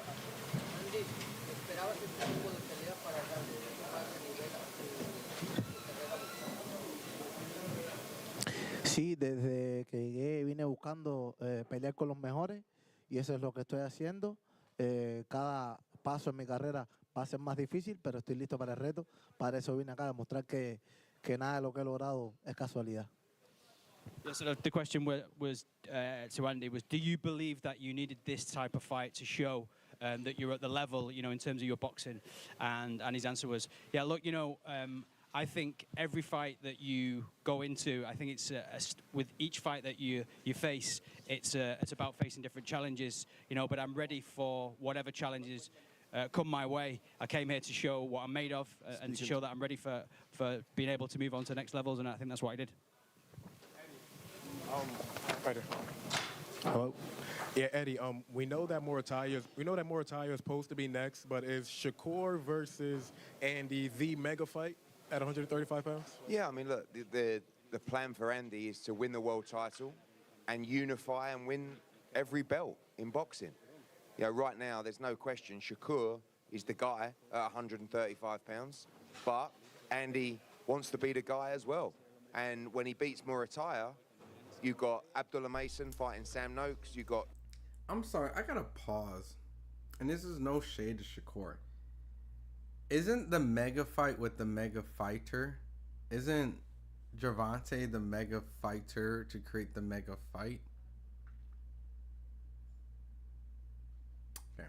I still don't understand. When you got Tank in the division, the mega fights with Tank, right? I don't know.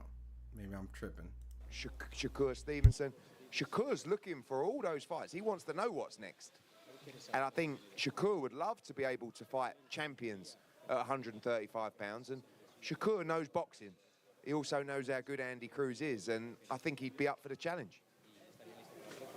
Go on in. He's at a 50-50 fight right now, he said. 50-50 fight? Listen, right now, Shakur is the guy at 135. Will he be the guy when Andy comes through? Let's find out. That's what we want. The best be the best. They're two generational talents. They really are. 2 pound-for-pound great fighters. Andy. Let's ask Andy. Andy, you've back here. Para mí, no, Shakur. Yeah, Andy. We spoke about back here, Eddie, up here in the red jacket. Back here. Wait 1 second. He's still talking. Oh, he's still talking. Oh, sorry. Puedo hacer lo que hace todo el mundo, que es hablar, decir que es el mejor, pero al final la última palabra la tiene Ring y cuando llegue el momento ahí se demostrará. You know, I could sit here and talk. You know, lots of people like to do talking outside of the ring, but I believe that the ring always has the final word, and when the moment's right, it'll be time to show what you can do. Can we talk about the improvements that Andy has made with Bozy? He alluded that you know, he got to this level really fast, and just talk about the work that he's done in the gym with Bozy Ennis and how he felt in the ring up until now. For Andy, yeah. Sí, la pregunta era como hablamos un poco del trabajo que has hecho con Bozy y has movido también muy rápido. ¿Qué has aprendido? El trabajo que has hecho en el gimnasio y cómo ha influido en tu carrera hasta la. That makes sense. It's the mega fight for Eddie because they're both currently signed. But I don't know. I just think like in general, you know, the mega fight. Tank fell off. No one talks about him anymore. Lisa Snow, stop. Come on. You know you lying about that. And I'm not even like wearing a Tank cape. You know, I thought Roach did beat him. But you know what I'm saying? Like, it's like Canelo in the division. It's like, hey, is the mega fight for Andy not with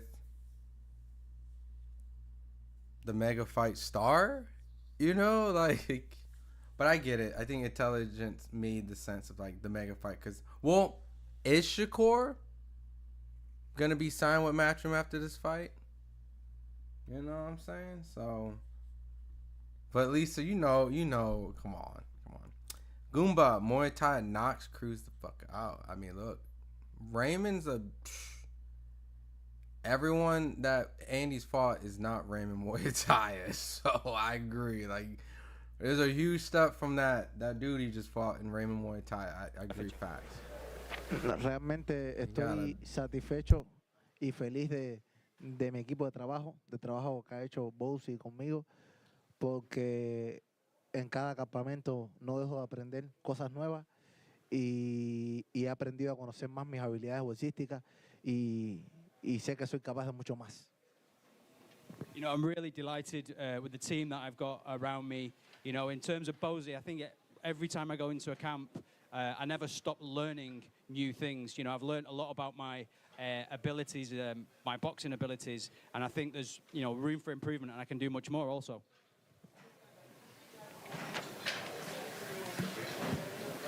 Keith, thanks. Eddie, did the IBF give you any indication when they're going to name him the mandatory and when that fight is due? So he's now the mandatory. Obviously, Muay has been elevated, so we have to see what plans he has. I don't believe he has a date locked in, but they may give him a period of time where he's allowed a voluntary defense. One of the reasons we wanted to take this opportunity was because we know the IBF will follow their rules, and that's very important to us when it comes to Andy Cruz, because if he was mandatory with another governing body, we understand that sometimes the rules aren't quite as solid as the IBF. So Muay being elevated, we believe he should fight his mandatory challenger immediately. And we would like it if that was ordered. If he does have a defense, it will be one defense, and then Being serious, no one even talks about him anymore. Keyshawn Sugar has more views right now. T.O. Devin Boots, Canelo Croft, they are being talked about the most. Nah, Lisa, I disagree. And I, in real time, see views. Like Tank, I could put up a Tank video, I bet you. And it was still, like, no, Tank, I'm telling you right now, Tank views are not down. They're just not. They're just, that's, everyone always brings up Tank just because his views are high. You know what I mean? Don't get me wrong, all those guys at the right topics, and even same with Tank, like the right topics, but Tank, its views are not down. And I'm saying that from like an analytical point, from like looking at numbers all day and looking at views all day. Tank's numbers aren't down. You know that, Lisa. Come on. Andy Cruz and Keyshawn is the mega fight. I think the term mega fight to me is like when it's like a massive fight, like that casual fans are in. You know what I mean? So like Andy Cruz and Keyshawn is not a mega fight. Shakur and Andy Cruz is not a mega fight. You know, like, they're not mega fights. Maybe in boxing, they're great, you know, great boxing events. But as a mega fight, it's like Canelo, I mean, Crawford, Spence, Ryan Garcia, Tank. Those were like modern time mega fights. Back then, it was the real mega fights were like De La Hoya and Floyd and Pacquiao and Floyd. Like, that's what I mean, like mega fights. So when you have someone in the division that's like Tank, you know, that's what I meant. No offense, but this channel is the only channel that talks about him. No disrespect. I mean, everyone's entitled to an opinion. I'm not hating, you know. I'm not saying you're not entitled to your opinion. But I'm pretty sure at a certain point when Jake Paul is interested in wanting to fight you, you know, like, there's interest there, is what I'm saying. Like, there's a reason why certain fighters or all fighters want to fight Tank, because they know, or like other fighters like Keyshawn and Shakur have like admitted out that they would have to wait to get an offer from Tank because they know that they're not in the standing point. So if he gets a draw, he's no longer looked as invincible. Well, I'll tell you this. We'll see what his numbers would be like in the Roach fight. You know, the rematch and things like that. If there's a significant dip, if he gets a vicious knockout, you know what I mean? Like, fighters can lose their edge. I'm not saying that. But I'm just saying, like, at a point where the fighters in the lightweight division don't fight on pay-per-view consistently and don't draw mega attention. Like, Shakur, I don't want to open that can, but it's like, he wasn't put as the main event against the Edgar Berlanga fight, which is kind of debatable because it's like Edgar just fought Canelo, but Shakur is consistently more in the main event, and Edgar's not. So, but at some point, if you're just the draw, if people know you're the draw, there would be no question why you wouldn't get the main event slot. You know what I'm saying? Keyshawn's new to the scene in the lightweight division. Lomachenko is retired. Tank's the only one that's shown that consistency. So, like, that's what I mean. Like, the mega fight is with the guy who has produced the consistency of that. So, not saying like Tank is the most biggest star in the sport of boxing, but in the division, he's the guy. You get what I'm saying? Like, so for the most part, that's what I'm referring to. So when I hear someone saying like, hey, the mega fight in your division and not with the guy who kind of runs the attraction, it's kind of strange for me to hear that, is what I'm kind of saying. So, and by all means, even if he didn't look invincible, I think he's still the biggest attraction in that weight class. But that's just my opinion. You know what I mean? It's not gospel. But consistently, he's the only one that fights on pay-per-view and draws in consistent main events and the biggest gates. So, but is Canelo vs. Crawford a mega fight in your opinion? Lisa, why you retract that message? Retype that. I was in the middle of reading that too. Is Canelo Crawford a mega fight in your opinion? Yeah, I would say like it would have to be a mega fight. Not the fight that I would say people preferred. I think people preferred Canelo over Canelo Benavidez over it. But I think it teeters with that mega fight because it's on Netflix. It involves Canelo. You know, Crawford, who hasn't necessarily produced immaculate amount of pay-per-view sales, but is coming off of like, you know, a Spence event a couple years ago, and the Madrimov fight wasn't like this huge success, but it's still kind of a fight where if it was on pay-per-view, it would do relatively good numbers. Would it done the best numbers of the year in American pay-per-views? I guess it just depends on what fights get made. So I would be hating saying that it doesn't fall into a mega fight. You know what I mean? But I don't think it's the biggest fight that could be made, you know, for Canelo. I for some reason, I think David brings a bigger cachet. But it still falls into it. And I would have to give it credit saying that, yeah, I think it is a mega fight. Just not the mega-is of fights. Andy Cruz versus Keyshawn. I mean, I think that's a fight that should get made. I don't think that's a mega fight, but that's a great fight. For example, if Xander's eye is like, how the fuck jumping so many more deserving fighters? SMH. He fought an eliminator, though. Like, I mean, you got to have a promoter and things of that nature, right? So that stuff helps. Right matchmaking, right positioning. So, was it we a minute will fight left of in this? the meantime as well, but you know it's inevitable with those guys, and that was one of the attractions about fighting this final eliminator. Eddie J, Sportbox TV official. Andy, congratulations on the victory. So, with this Andy Cruz tonight, how do you see a fight playing out with Ray Muirtaya? What is your prediction, and how do you think it would end in what fashion? Simplemente. You know, no two fights are the same. No two fighters are the same. You know, but when that opportunity comes, you know, I'm going to take full advantage of my training camp, you know, improve on my boxing skills so that I'm ready for that opportunity when it comes along. Anybody? All right, guys, thank you very much. Congratulations, Andy Cruz, mandatory challenger for the world title. All right, cool. We'll see Andy Cruz hopefully soon with Raymond Muay Thai. I think is a great fight. 20 minutes. I'm going to watch this in the comfort of my crib. I'm not going to lie. But we do have some videos that you definitely should check out. Kambosos post, Richardson Hitchins post. I would definitely say check this out. Right before I let you guys go, let me see. Another example of boxing politics. Top Rank has a relationship with the WBO. Most Top Rank fighters get WBO title shots.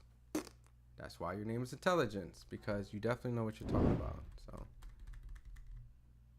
1000%. Okay, so been on here for a little bit. Appreciate everyone. Appreciate you guys. Champy Intelligent, Lisa Snow. Appreciate you guys. Chop Killer, KH3, Raphael, JJ, Carey, Jimbo Slice. The list goes on and on. Eric Bell, Turney Bailey, Brandon Coleman. So, just a really pretty simple, chill night. Nothing crazy. Richardson Hitchins stopped Kambosos on a Saturday night where Andy Cruz put himself in a position to fight for a world title shot.